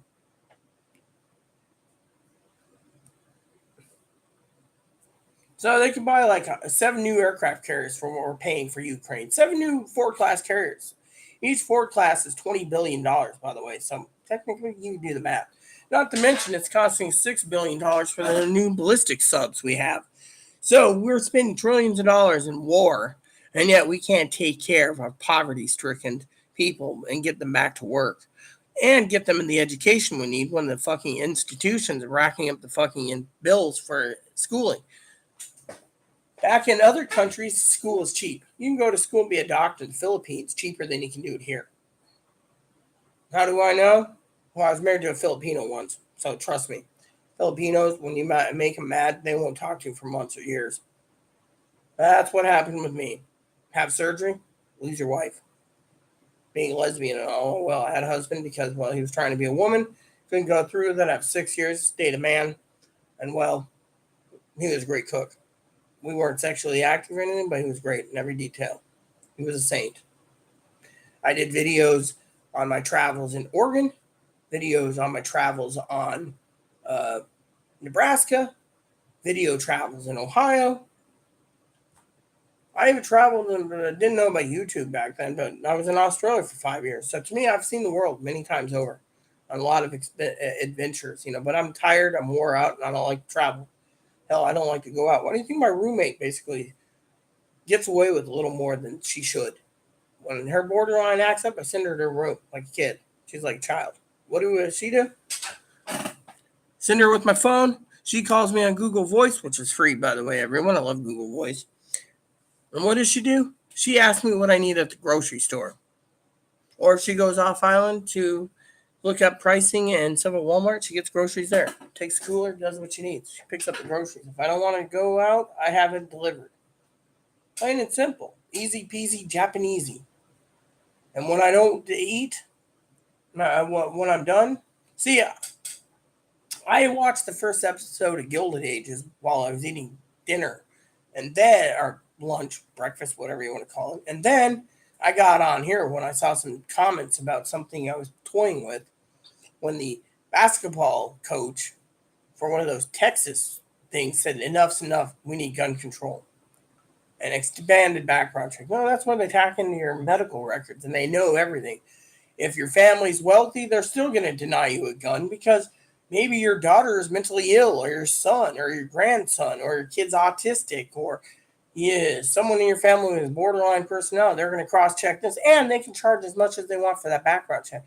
Instead of a background check by the NCIS or whatever they call it, the NICS system, the NICS or whatever, the NICS system, they can do expanded, which means they can delay it 30 days to make sure they can go through you with fine tooth comb, or 60 days or 90 days, depending on how many people want to buy a gun.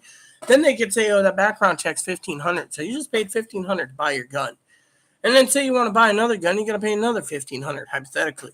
So in the end, the government basically has found a way to basically milk the cash cow, just like the government is pissed off that 32 states right now has legalized pot.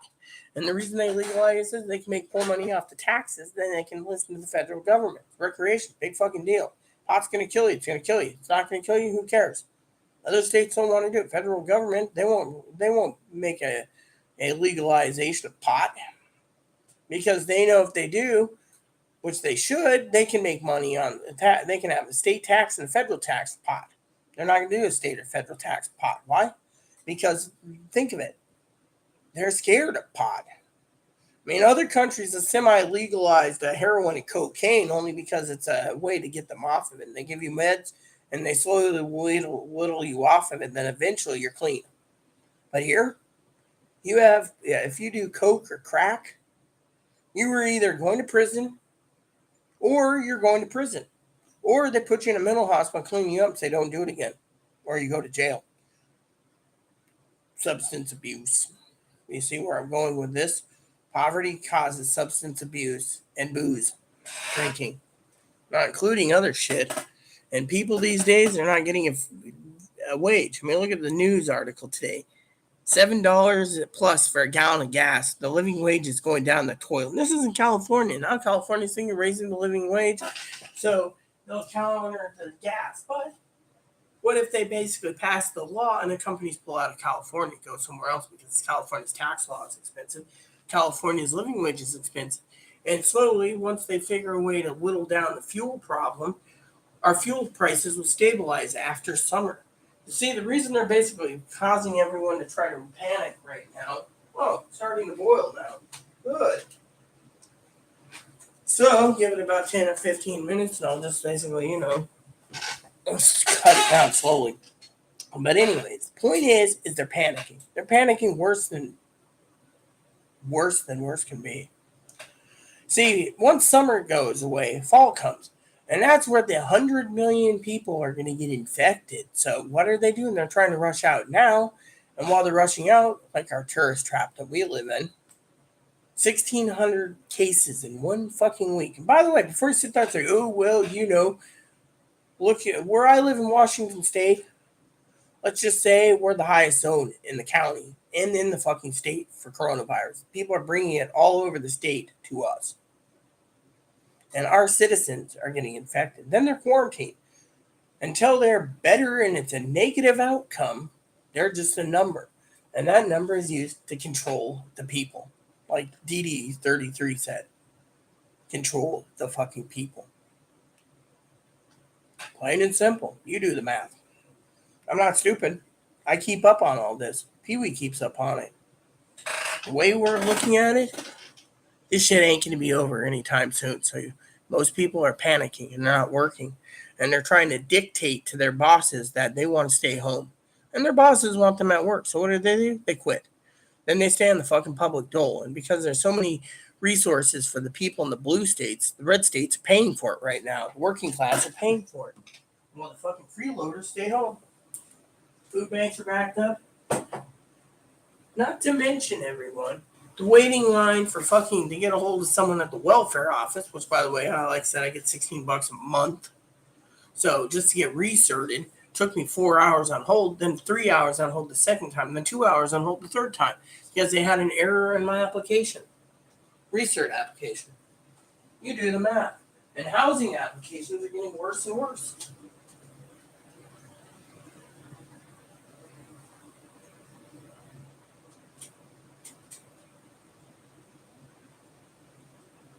We got 1.8 floating on the top.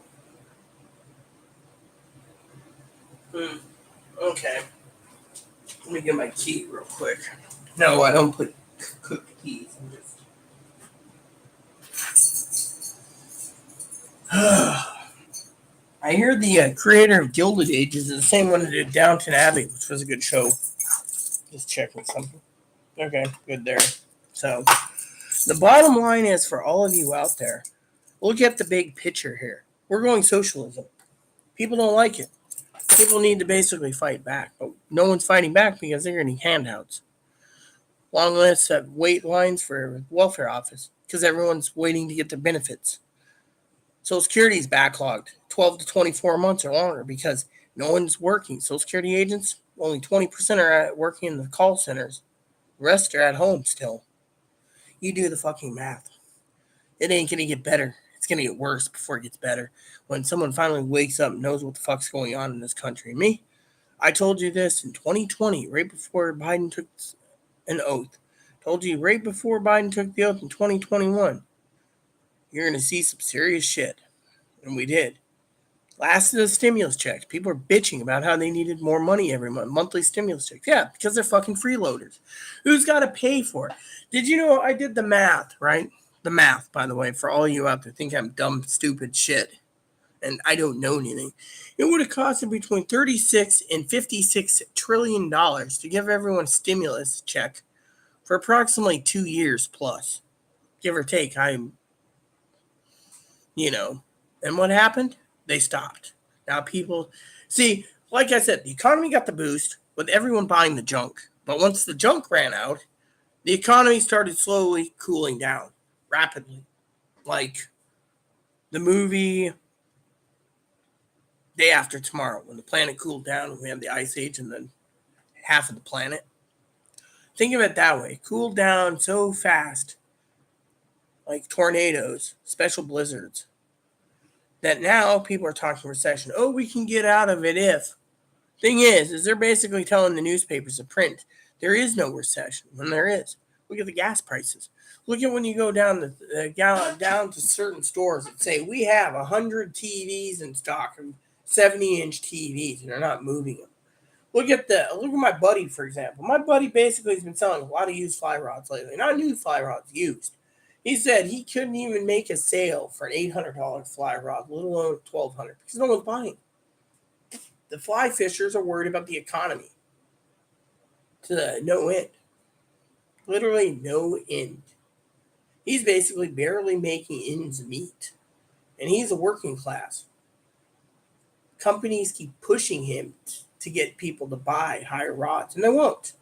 They won't pay $1,000 for an American-made rod because they're worried about the fucking economy. People are paying $199 for a rod from Korea or China. Think of it. That's just the tip of the iceberg. When people have to start cutting their economy down, finances down to live because they're not getting enough in food stamps like these freaking freeloaders, they're going to start sucking up everything that's cheaper. All generic brands, gone. Store brands like Walmart brand soups. I've never seen a Walmart brand ramen yet. Makes you wonder, I know in Australia they have generic brand stores. Grocery stores have their own brand of ramen, but here it's either Maruchan or Nissan. Or sometimes Nongshim. Love Nongshim. But that's a premium ramen. And it's spicy too. But I know my foods pretty well, And so to me, the problem is the people out there need to realize that people like me, the average Joe Schmo or Josephine Smo, as some call me. I'm a girl.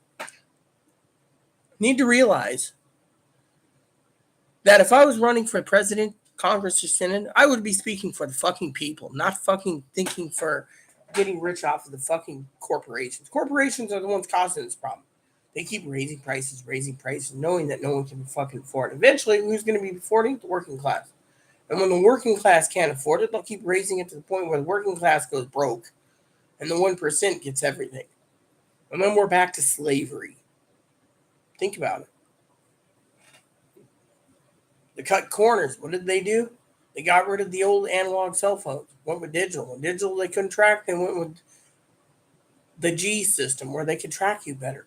And with GPS and everything. And if that didn't work, they got rid of your analog TVs, wanting everyone to have a cable converter box at $40, a digital converter box. When that failed, they said everyone has to buy a digital TV when their TV fails. Because apparently there are LEDs in the screens. The old CRT screens have lead in it.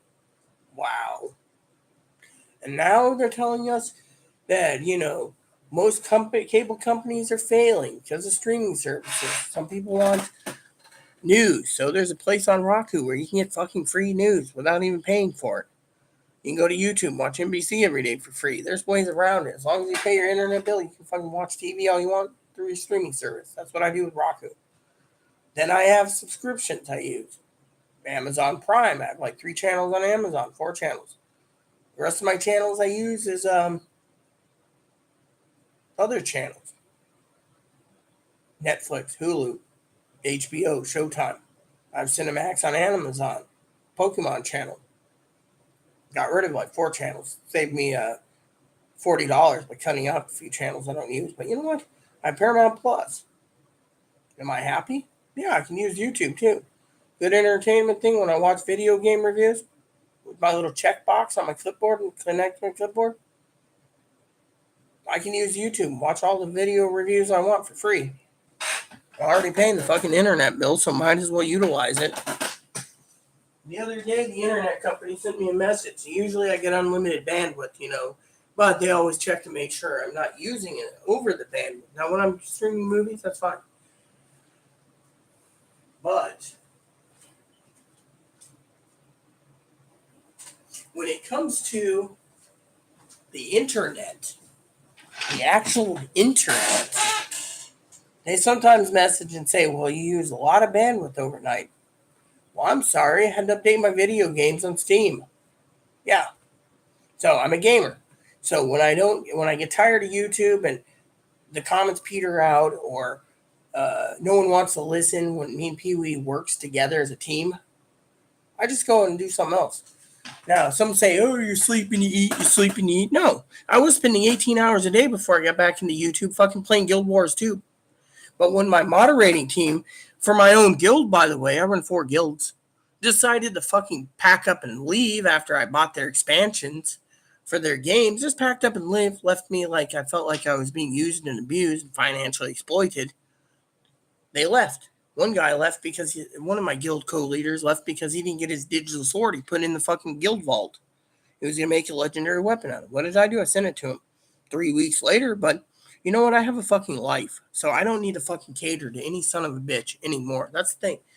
I don't cater to Chloe. Chloe doesn't, well, no, correct. Chloe does cater to me to a point, but I'm trying to teach her values and lessons. I'm not going to be around forever.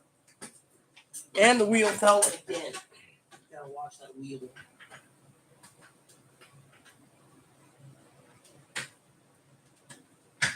So, what am I doing? Boiling eggs, talking to you guys. But I got upset when I told Chloe I was going to make some eggs up. She always wastes eggs. Probably $300-$400 in the last 2 years she was wasting eggs during the pandemic. I figured I might as well just start doing it. See, before the pandemic, we used to have ramen picked up from a little shop on another island. And every Tuesday or Wednesday, they would deliver it to here, to this island, to the farmer's market. And you'd pick up your order, and there's this little ramen shop there. And they gave you meat. They gave you these little dumplings, meat stuffed dumplings. They're called gyozas. And traditional Japanese ramen noodles. And in return, it's 2 packs of ramen noodles. It's a meal for 2, and they put eggs in it. and other tasty things. Well, I like my eggs in my ramen. And so I finally decided, why have Chloe waste all the eggs? Why not cook them up? So when I told her that, she's like, I'm going to have more eggs than you. That's her greedy side. You see, this is the stuff I have to put up with, the greedy side. Just like her taking some of my bacon and just eating it for herself. I cook it for myself. I spend 3 hours cooking and putting it in a Ziploc bag. It's my fucking bacon. You don't touch my bacon. And half the time when the food bank does give food, they usually give 2 pounds of bacon because our households do. So Chloe goes to the food bank. I don't use them. And whatever she gets, she usually eats herself. Now, sometimes the food bank gets in touch with me and says, "Oh, we sent 2 pounds of bacon to Chloe. Did you get any?" Nope. Chloe ate it all her damn self. She wants to eat 2 pounds of bacon in one setting. That's fine by me. Why? I ain't the one that's going to have the heart disease if I can help it. So, I only eat when I'm hungry. I only sleep when I'm tired. I only watch TV when I do it. And by the way, I'm working on a novel too, by the way. A journal novel of everything that's happened the last 2 years. I keep a journal. And when it fills up, a wide college rule thing, 100 pages, which means it's 200 pages of my own handwritten story about what I'm doing and how I'm doing it. I'm doing it in novel form. I send it, the next book into it to my cousin Dinky to read. It's like a giant novel / letter. Then I start the next book. And then in between, I start smaller books. Larger book is the story. The shorter books is what's going on. The shorter books, as they say in the Book of Mormon, are, things that don't matter. But the other books is different. Like the letters, I send small letters. I write letters, hand letters. It's one of my hobbies. So I can't fly fish, so I watch TV, I play video games, I do YouTube, I watch YouTube, I cook. What else do I do, huh? I go out from time to time, get a cup of coffee, I run on my treadmill. I don't just sit here being on YouTube all the time. I used to spend 18 fucking hours in Guild Wars. Hell, I spent 130 hours in one zone just trying to get a turtle. And before you ask what it is, it's a fucking mount where it's got one guy drives, which is me, the girl. The other girl sits in the back firing the cannons on the seas turtle. But everyone's bitching about it, so they keep watering down the meta, and the meta still fucking sucks. No one does it, so they're doing a different way to get the turtle egg. Then when you do get the turtle egg and you get to the final thing you got to finish on the turtle quest, you got to do a strike mission. That's pretty damn hard. You can have a team of 10 people and you can walk out of there with only one. With a team of 10, we lost 8 players. It's me, the commander, and another guy. We cooked the final guy's ass. It took us an hour to kill him by ourselves, just 2 of us. Every one of our team members in my squad literally watched. They got the credit too, but we fucking annihilated son of a bitch between the 2 of us, dodging and rolling and everything. I used every tactic I could to stay alive. I got my turtle. One of my co-leaders, I said, look, why don't you just go this route, and then I'll help you with the strike mission. Nope, he left me. He left me on my fucking guild because I put him down by saying go the cheap route. He wanted to do the meta. He's been in that zone for so damn long, apparently, from my own intel reports, that he won't leave till he gets his turtle. And no strike commander can do it. When you go on to certain websites, I'm not going to give you my username on Guild Wars, but they all say the only commanders, there's 3 commanders, and I'm one of the top 3 that uses Discord to get it done. But I'm not going to spend another 300 hours helping some jackass get a fucking turtle. I spent 140 hours by myself, including 20 hours on the strike mission. Now that I got the turtle and 3 of my moderators left, and one ain't talking to me, co-moderators, that I've spent money on, all my co-leaders, I've helped get them the expansions. They all fucking bailed on me. They got their expansion, they did their quest, they left. Not one fucking moderator. I got one that plays, won't even message me. I message him like every 2 days. I check in to make sure my guild's running smoothly. 2 guildies left, and they're playing ESO on our other guild. Why? Because they're pissed off that they nerfed the game, which means they made everything useless. I mean, literally, we're going into a thing where they're not working on another expansion yet. Everyone's bailing on them because that expansion's done. People all over. I fished everywhere. Got all the fishing accomplishments. Got so many achievements. But what's going on? Again, it's all about economics. People paid $30. They got their game. They played it for 40, 50, 60, 100 hours and left. Now they're on to something else, me. So I don't just sleep and eat and sleep and eat. I watch TV. I play games. I update spreadsheets, update counting, update other things, work on letters. Hell, I even print out my business letters, send them out once a month. Pay the postage and everything. The post office loves me. I'm one of the few people in this damn county that sends cards out. Hell, the other day I sent 4 cards out at once. Got a little note on my door saying, thanks for sending out the cards. No problem. Birthday cards. 4 went to Texas. That tells you right there I'm old-fashioned. I believe in the cell phones, bad phones, analog TVs, the old ways. And yet, there's too many people that believe the new ways. Quit your job. Get on the welfare system. It's all gravy. No one cares. No one gives 2 shits.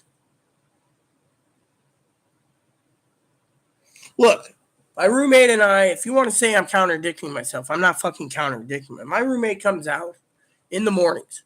Like this morning, I got out of bed. All right, I was reading the news. 19 dead. I got up. I said, Chloe. She came to me. I was staggering around, not drunk. I was unbalanced this morning because of my glasses. She guided me to the bathroom. I said, she wanted to talk to me about the news. What is the news? The news is 19 dead. She says, yeah, that's what I'm talking about. Then I sat back down on my bed, put my glasses on because barely I can read something like this close to my face. So I'm like, and what was I doing? Put my glasses on next to my bed. Read some more. Chloe said, you want your coffee? I said, okay. Turned it on. She went back to her room after I had my coffee. I did my things, got on YouTube for part 1. I got done. She said, are you done? I said, I don't know. I'm going to make something to eat. She said, okay. See, the point I made is she knows to leave me alone. So if I don't want to talk to her, she goes to her room. But if I have something to say to her, she sits down. Hell, she woke up this morning. I had to pause like 6 or 7 times the last episode of the Royals. She watched it with me. She looked at me and she said, the last episode, I saw the whole episode. It fucking sucked. No wonder why this series didn't get it reissued season 5. I said, yep. Then I put on Gilded Ages, watched the first episode, and fell asleep. Right after episode 1. Woke up this morning, like I said, because it was early morning. I also, when she comes out, I'm always a saint. I said, I'm making a cup of tea. Would you like a cup of your tea? Okay. Teapot made. She, on the other hand, so you say, I don't talk to her? My motto is, you don't talk to me unless I talk to you. You don't talk to me about politics unless I want to listen. Otherwise, my motto is, she knows I want to be left the fuck alone. You don't talk to me until I have 4 cups of coffee in me. That's the rule. My mother held that rule. I held that rule too. Secondly is,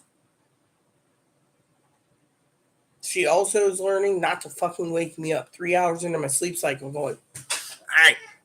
And my nickname's Her Majesty. Your Majesty, do you want me to go to the store? No, I'm up for the day. That's why when I sleep, I don't want to be fucking bothered. When I'm tired, you don't fucking bother me till I get my fucking foot out of bed. Now, if she has something to tell me when I'm taking a tinkle, then yeah, you talk to me. My husband had the same rule. My husband had a rule that silence is golden, like the old days.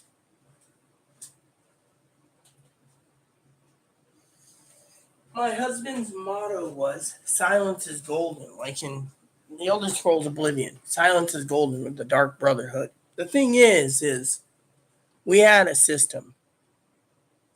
Thing is, when Chloe gets abusive verbally and her mental illness kicks in, that's when I tell her to leave me the fuck alone. Plain and simple. I'm not tolerating someone who's going to go make threats against people. She wants to get her way, she doesn't get her way. I don't listen. I don't tolerate that shit. I told the manager to find her a new apartment for her to live in so I can keep this place for myself. Manager's doing it. Why? Because I said so. Manager agreed. She said, keep it civil. Chloe says, oh, I tried.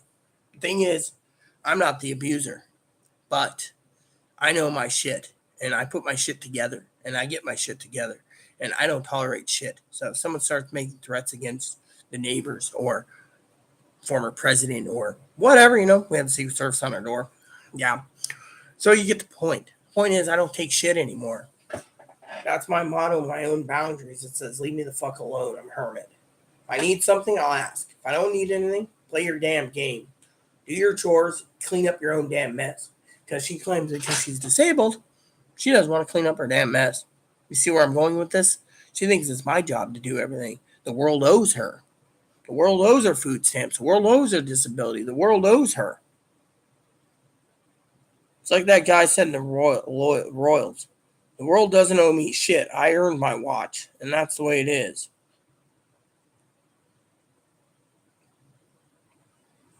I have friends that live in Seattle and they're living a perfect again. Living a perfect again. That doesn't fucking make sense. Living a perfect again. Ugh.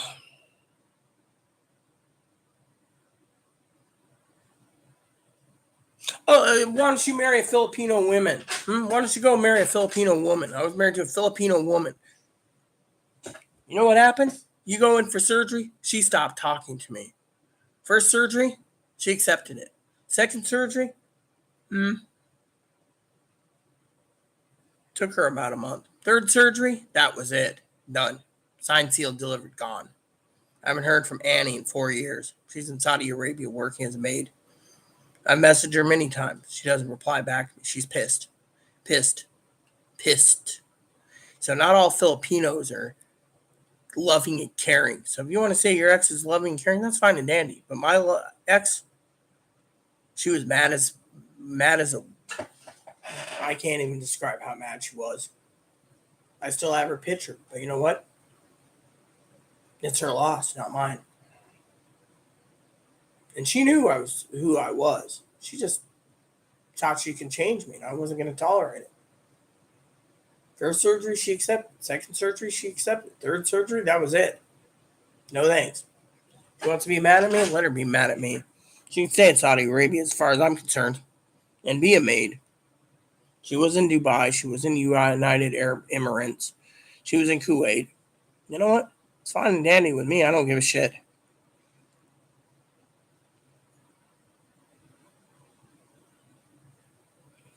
Yes, Filipino. I was married to a Filipino woman. Do I got to explain it a third time?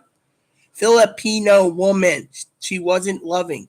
First surgery, she accepted. Second surgery, she didn't accept. But she accepted it. Third surgery, that was it. Gone, done, signed, sealed, delivered. Out the door.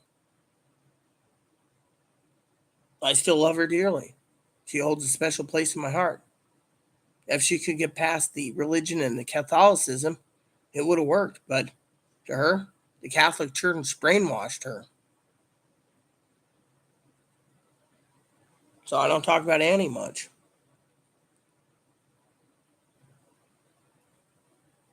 That's what hurts me the most. That's why I don't talk about Annie much.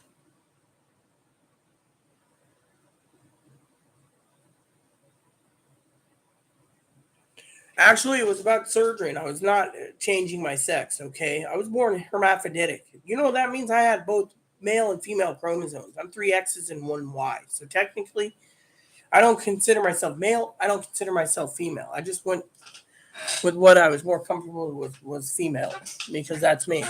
But I'm a person. And that's the fucking difference between these fucking trannies and these fucking trannies. I'm not a cross-dresser. I'm not a tranny. I'm a hermaphrodite, which means I have 3 X's and 1 Y. And when someone turns around and says, well, I told her this in the beginning, couldn't have kids. She accepted it. Adoption. But when I decided I wanted to better myself, she got mad, but she accepted. When I had the second surgery, she accepted finally. Third surgery, that was it. So if you want to say I had a sex change, no, I didn't. I basically corrected my birth. You see, transgenderism and hermaphrodism are 2 different stories. When you're born with 3 X's and 1 Y and you were born with both sex organs and you get to choose your own gender, That's where I say, good for you. But when you have a man like Chloe's dad who wanted to have a sex change just like Chloe was born both too. She's under the transgender umbrella. Chloe's dad didn't want to take care of himself anymore. He wanted to have a guy take care of him. So he had a fucking sex change. So there's a difference when a guy comes out and becomes a woman because he wants to be taken care of, because he's tired of taking care of a fucking woman. Because a woman basically sleeps around with other men and gets everything, chocolates and money and cars and everything else. That's when they say enough's enough and they go have a sex change thinking that's the right thing to do. I've been around for 44 years. I know how the fucking trannies work. And I don't like any of those motherfuckers one bit. Same goes with them taking away the genetic woman's ability to fucking earn a medal in the Olympics when you got to put trannies in there because they got to claim that the trannies are women too. They're not fucking women. Their chromosomes male. They have strength as male. They have everything as male. And yet, I didn't have a sex change. My wife knew who I was. She was just fucking pissed off anyway. Look at it. I think she wanted out because the Catholic Church was pressing her. So she's gone. Who cares? I do love her very much. If she ever came back into my life, that's fine and dandy. But it won't happen. But you know what? I don't even fucking look for someone. I'm fucking happy and content being a fucking hermit, where I can basically lock myself up in my little castle here and not go out unless I need something. And that's very rare. I can have everything delivered to me. Hell, I can call up my wine guy and say, hey, Captain, yes, Admiral, I need some fucking wine. And he'll deliver to me to my fucking door. Plain and simple, you see? Everything is good for me. I don't give two shits. The thing I care about is not letting a fucking man deceive a guy and then the guy beats the shit out of the former dude and the former dude wants all these fucking rights for them, but they don't want to fucking earn it. They think deceiving the man deserves that they should be accepted as a real woman. Fuck them. They shouldn't be accepted as a real woman and go in and say, well, I'm a woman. I have to be in the women's Olympic. I've been discriminated along in my life. And you know what? It hurts. But I will not stand around and let some fucking panty-waist bastard put on a pair of panties, claim he's tranny, and then basically turn around and literally get away with fucking screwing a guy and stuff. You know how many trannies go and they were married and everything? Also, they want men. I met one that's trying to force their kids to call them mom. They went to the fucking court, and the court say you're a dad. If you can't accept it, then you don't. Or you lose the rights as a parent. You can pay child support for your twins and your other two kids, and you can fucking visit them with the parental guidance of the other parent, and you don't force your kid to call you mom. Plain and simple.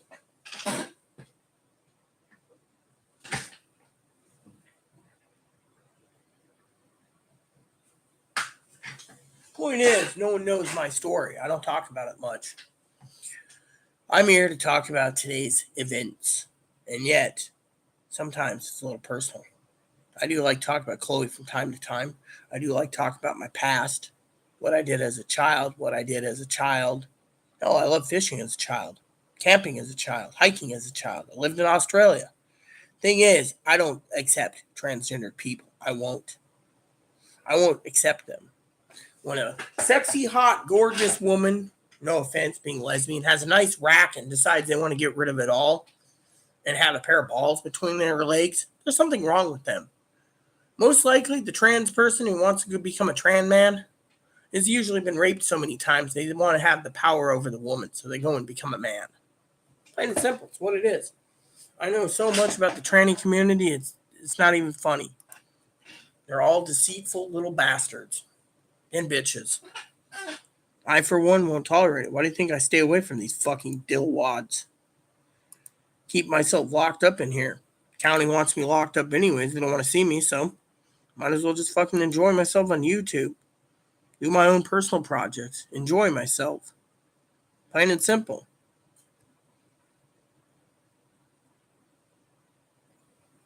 She was mad anyway. Look at it. I believe it was a Catholic thing. You know, that's the thing. Excuse me. I got to use a can.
went to my office for a minute. Funny story.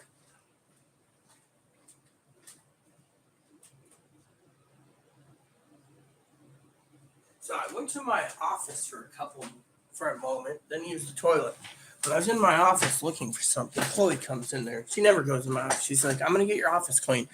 I offered to pay her a new hard drive. She wants one of those SSDs. Her computer's hard drive's so small for being an SSD. That's what she used her last stimulus check for. She looks at me and she says, what are you looking for? I said, oh, a couple items. She says, oh, I'm going to make something to eat soon. She said, did you ever boil those eggs? I said, oh, yeah, I did. And they're still boiling.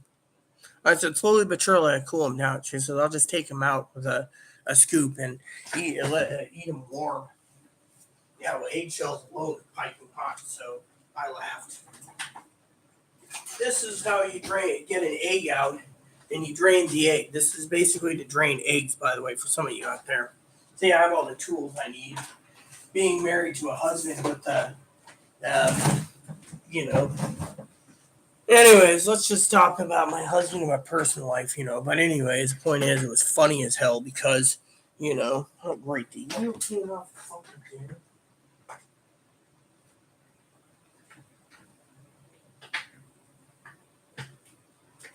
one of these days I'll coolly look at it. Once in a while she comes in handy, but still. Anyways, I don't talk to Chloe unless, or she wants to ask me something. But she knows to leave me alone. But still, being hermaphroditic, I don't talk about it. I like talking about politics, stimulus checks, economy, etc. And I have a few good working relationships with my moderators. We send gifts to each other. Like the other day, my moderator sent me a teapot. Yeah, a teapot. PV sent me a teapot. It was cool. For all my hard work, she knows I want a tea set because I drink tea. She sent me a teapot. I thought it was cool. She said it was not edible to eat. I thought at first it was something else, but when I opened it, the giant box, and inside was another box. I didn't know what's in the box, so I opened it and it turned out to be a tea kettle. Thought it was nice. So one of these days, I got to break it in somehow.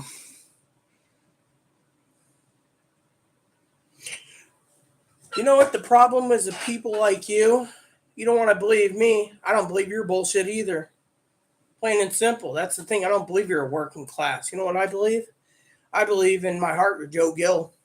And you're here to troll me. So if you don't basically back out of there now, bandstick's coming out. Because I know what I am, and I know I had surgery, and I was born with both.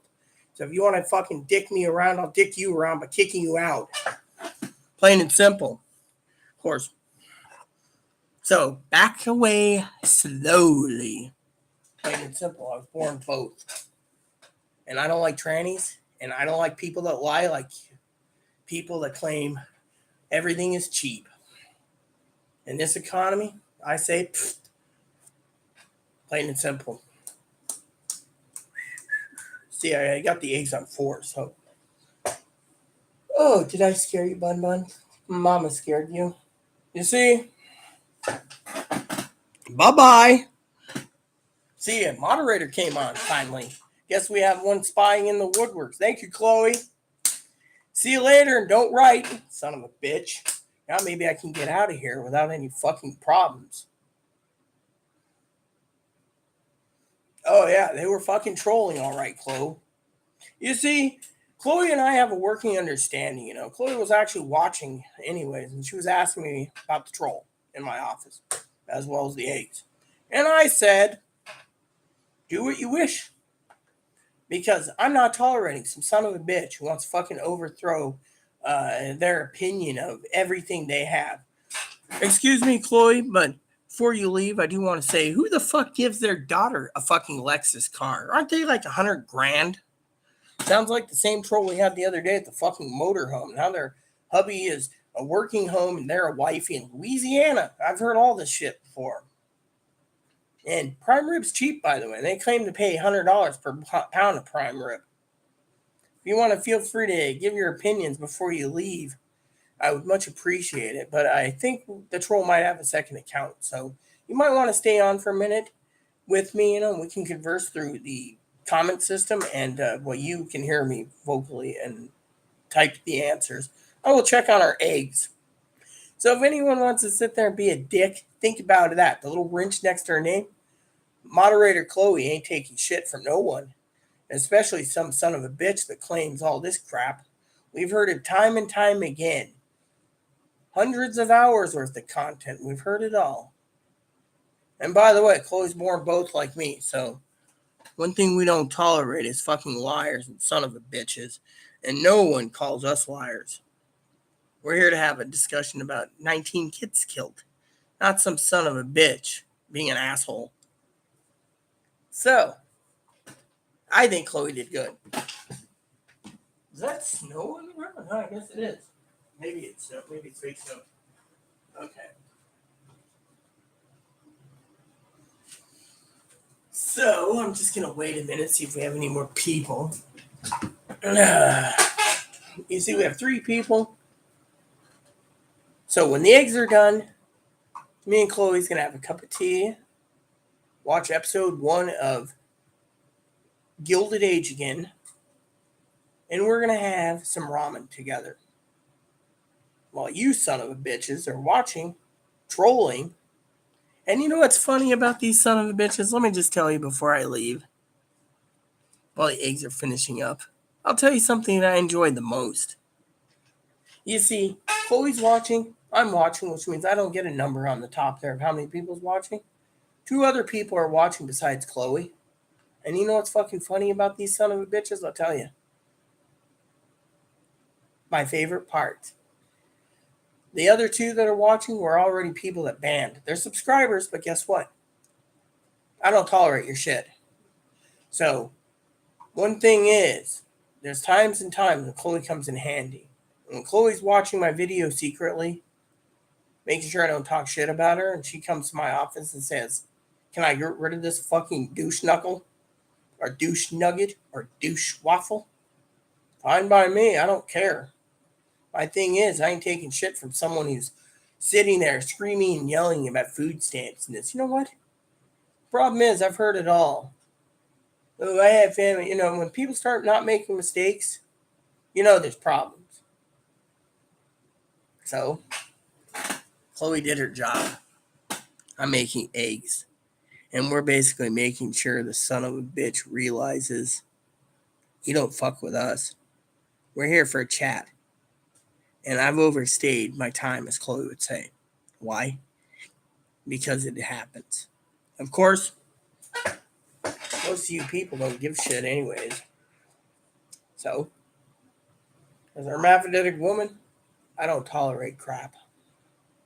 I've done enough crap taking in my life.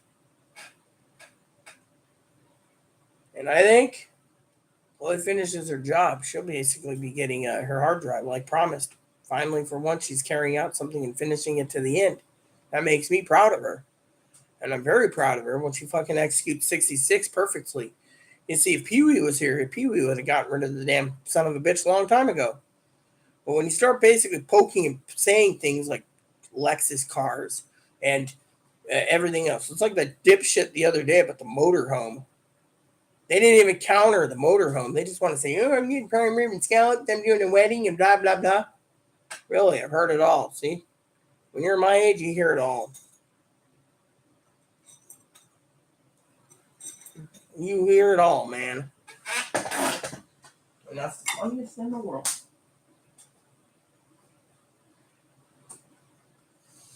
So, while the eggs are finishing up,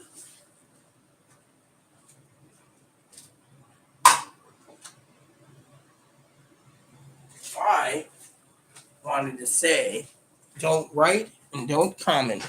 Anyone who lies to me and wants to come in here and attack me. Now, the other guy had a great conversation, by the way. DD2033, great conversation, by the way, brother. Great conversation, So I just want to say thanks. And Gabe, I removed his message only, but I didn't let him, but still, I'm happy to report that we don't have to deal with the son of a bitch. So eggs are at 3. So when I'm done, you guys get it. And I'm always here on the evenings, by the way. I still got to finish up that work I have to do for the calendar project. Shouldn't take more than a few minutes. But I'm waiting to see if any of these people. You see, here's the problem with it, okay? Let me tell you the secret, okay, about Chloe. Chloe watches from the distance. She doesn't want me to basically, when I get to these long ones, she comes in to see if I'm ranting about her at times. The secret is when she checks in and she asks me nicely, oh, this person's trouble. Thing is, once you get rid of the son of a bitch, if they have a second account, they will personally use it and come back. But if they have one account, they ain't coming back. You see, they're done. Anyways, let me get the Google Calendar thing done real quick. It shouldn't take but 1 minute. Hey, I actually did something today besides, downloading programs and stuff. All right. So I go over here. I got some pre-orders I need to put into my calendar. The funny thing is, talking about pre-orders for a minute, has anyone realized that pre-orders are getting harder and harder on RPGs? Oh, and my family didn't ask me to buy something or other.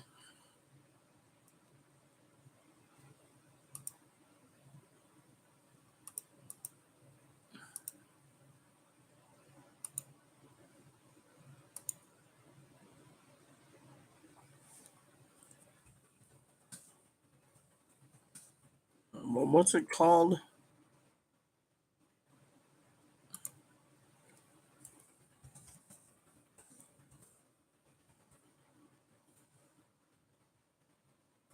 There we go. That works.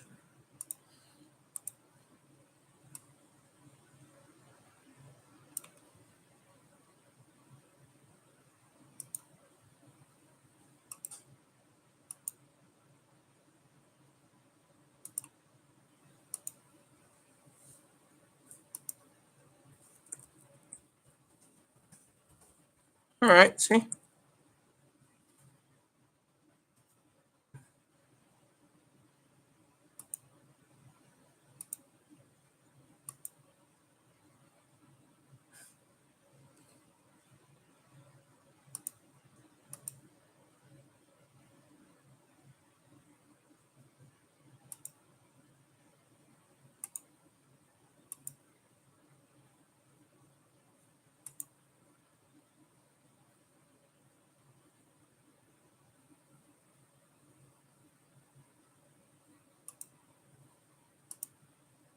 Okay.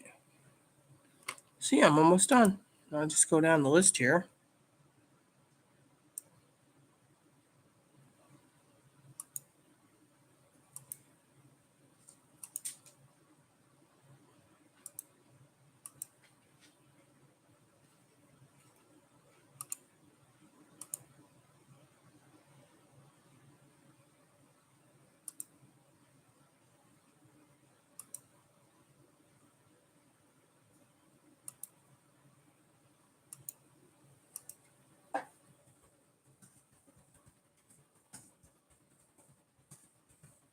There we go.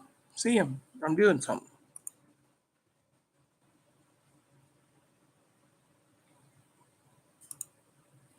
Mm-hmm.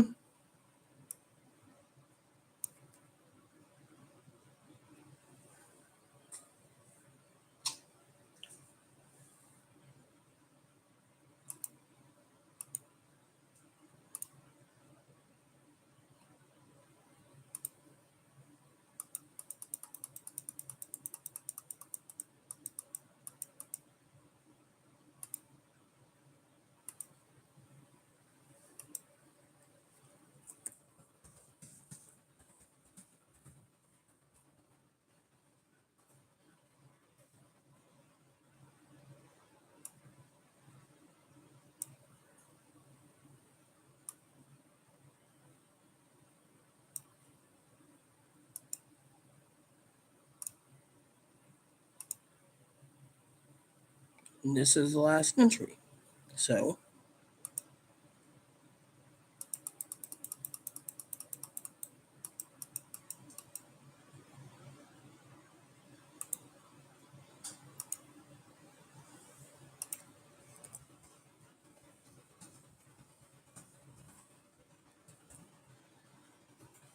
and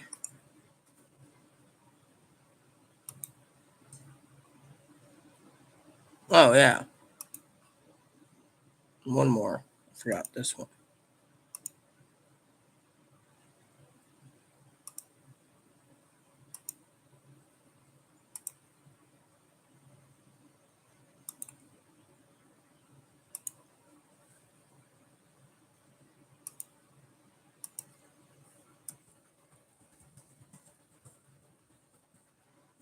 Here we go. Done and done.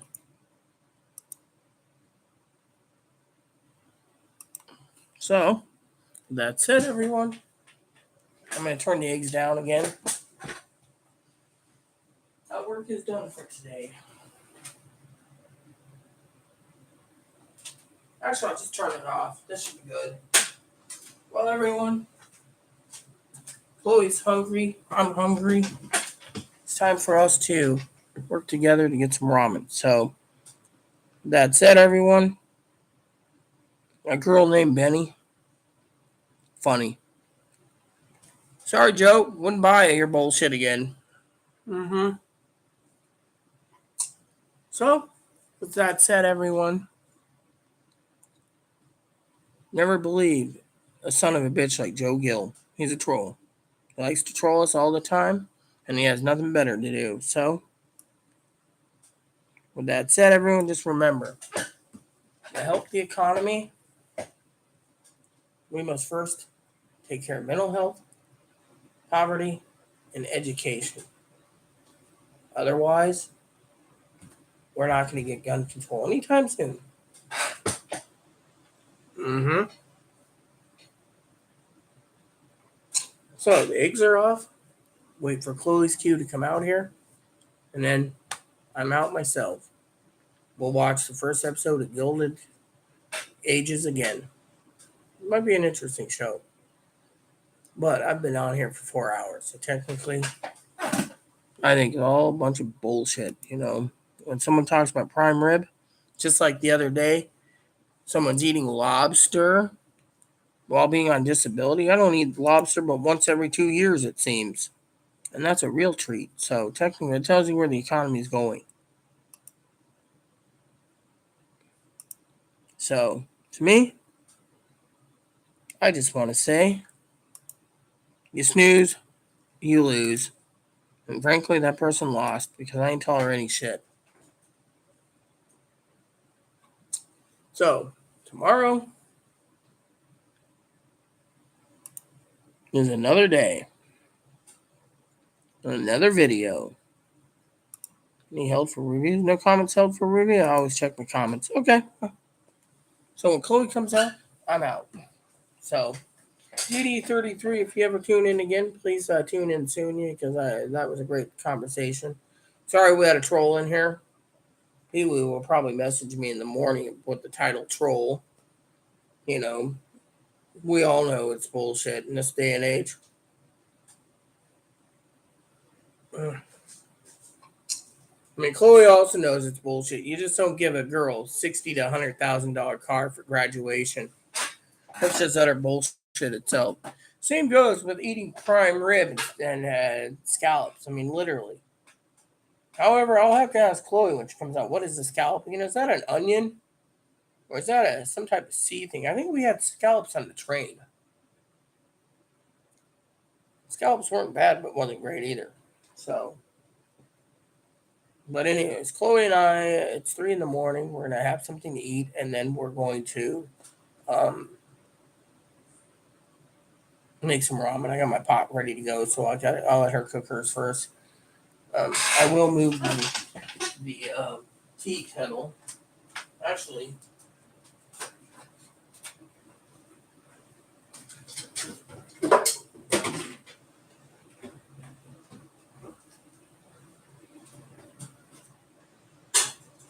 see, I'm always thinking of others.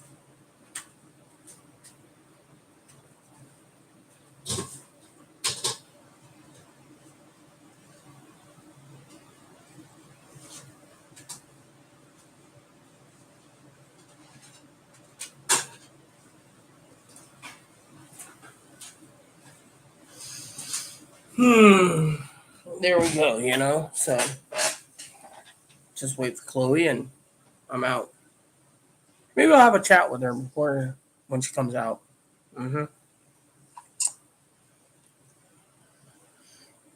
Get her opinion on video and see if she, because I think those eggs are ready to go.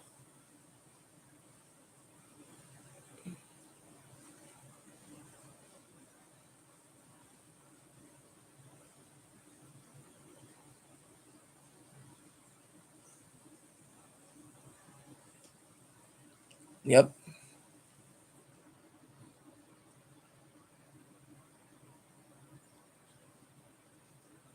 Did I ever tell you the joke about Chloe the other day? Funny story. So the other day, I asked her to bring me some pants. So she brings me some. I was wearing my nightgown and it kept falling off. So I turned around today and I said, "Don't I have some fitting pants?" And she says, "Yes, you got plenty of sweats." I said, "Yeah, but these pants are for fat people." And they kept sliding down. She saw my underwear and she says, "Oh my God, you're right." I said, "These things can't even hold." It's like the other day, she got me some pants that you needed the strings, the pull. They had those like sweats with little pulls, and it has those little shoelace strings, and there's two holes. Put suspenders on. I don't want suspenders. I'm not gonna wear suspenders. Women don't wear suspenders. But anyway, let me just tell you the story. I take the two shoestrings to tie it, to get it tight so the pants will hold. Instead, it rips all the way around to the backside. So all you're seeing is this elastic that's worn out, and the pants kept falling down. So I was like, "This is trash." $5. I don't know who paid for those pants. I think Chloe did. Chloe does. But they. I mean, this pair here. Let me show you this pair. Okay, this pair here is fine. Fits nicely, right? But this pair, look at this pair. Look at the width of it. This is for a fat person. They just keep falling down. So I'm like, doesn't Chloe know my fucking pant size by now? This is for fat people. I'm not Santa Claus. You said you were. Yeah, well, yeah, I am. Still. Anyways. There's someone I'd get. There's someone, if I could, I'd give them the sweatpants because they say, "Oh, I'm sorry, I'm trying. Okay, I'm trying." Because they're like, "Oh, I'm skinny now. I'm skinny. I lost all the weight." Well, just so if you want to talk about it, you can, because frankly, she's not going to spend 4 hours and 23 minutes going through this video. She doesn't have 4 hours 23 minutes to kill. But I want to ask Chloe, did you read the comments that you could about that troll? Yeah. What was your opinion? See, I want to get her opinion. Scammer. My hubby lives in Louisiana and he takes care of my house with 15 pounds of prime rib that costs $100 a pound. And her daughter just got a new Lexa car. You know cars better than I. What is Alexa going? A 2022 Lexa going for? Lexus? A lot more than someone like that could afford. In Louisiana? Yeah. I said we must be talking to a millionaire, and then they said, "Oh, I'm not intersex, right?" Well, you know what? Me and Chloe are both intersex. Let me tell you, the son of a bitch didn't come back. So you know what I think? What was it?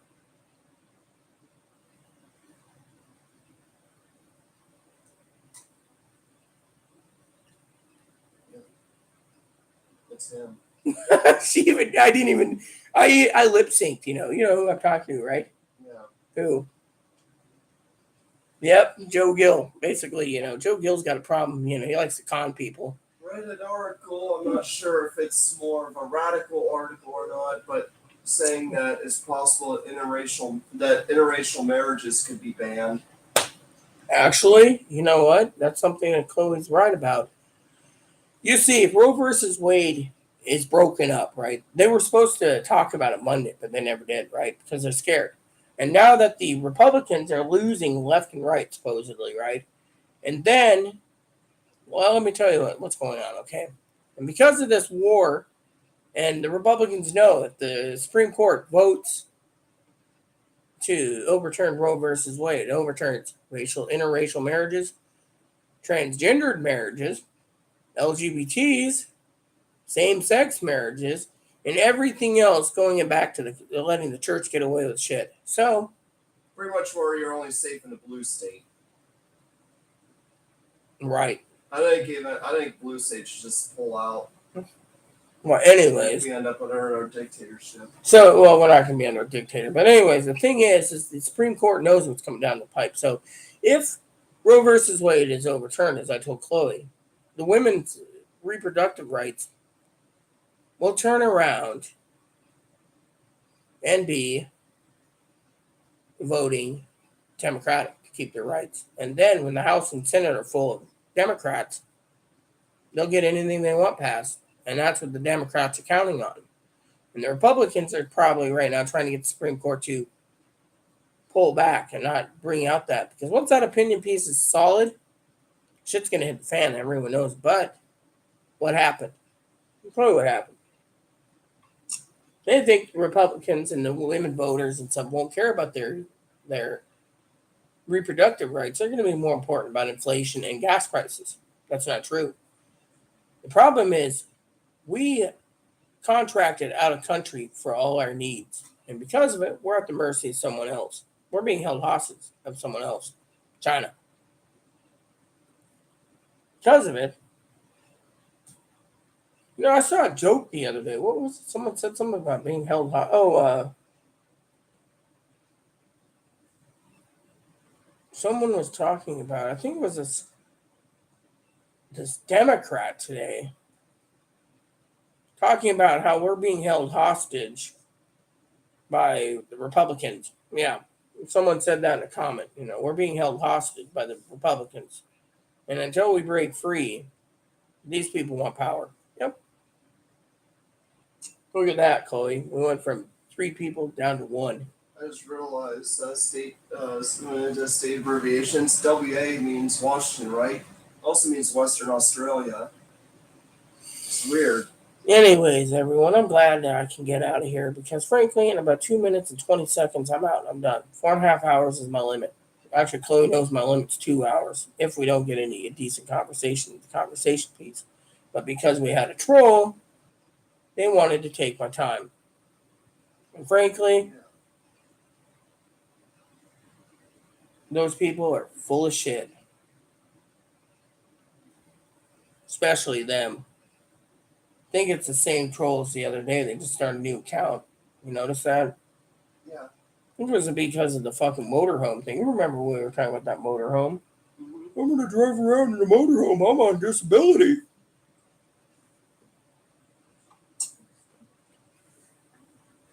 You know why Chloe never got a motorhome? One big reason. I'll tell you what it is. She was looking to buy a motorhome. She got on disability. I turned to her and I said, let's do it. Let's travel, right? And we'll keep this place. You know what Chloe turned around and said? No. Where the fuck am I going to park the damn thing? Can't park 30-foot motorhome in the parking lot. Hell, she had problems driving a 32-foot U-Haul truck from front to back. And that was a 26 Boxer. And Chloe, she could drive it perfectly, but she couldn't turn. That thing couldn't turn on a dime. I think she parked it out in the on the side. Oh no, that's right. She had Graham park it, and then Graham parked it again on the curb. So when Chloe left, we just pulled out. Which, by the way, apparently Graham's still pissed about his drill. He left it in my old apartment, and the management company bought a battery and a charger for it, and is using it himself. Mm-hmm. So anyways, Chloe and I are going to make some ramen. So please add and subscribe. Please post comments. Please leave feedback, suggestions. Just keep it nice is all we ask.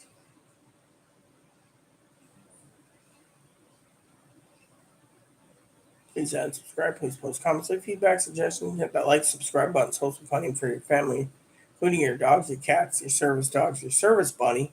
Thanks for watching, everyone, and God bless you in everything you do.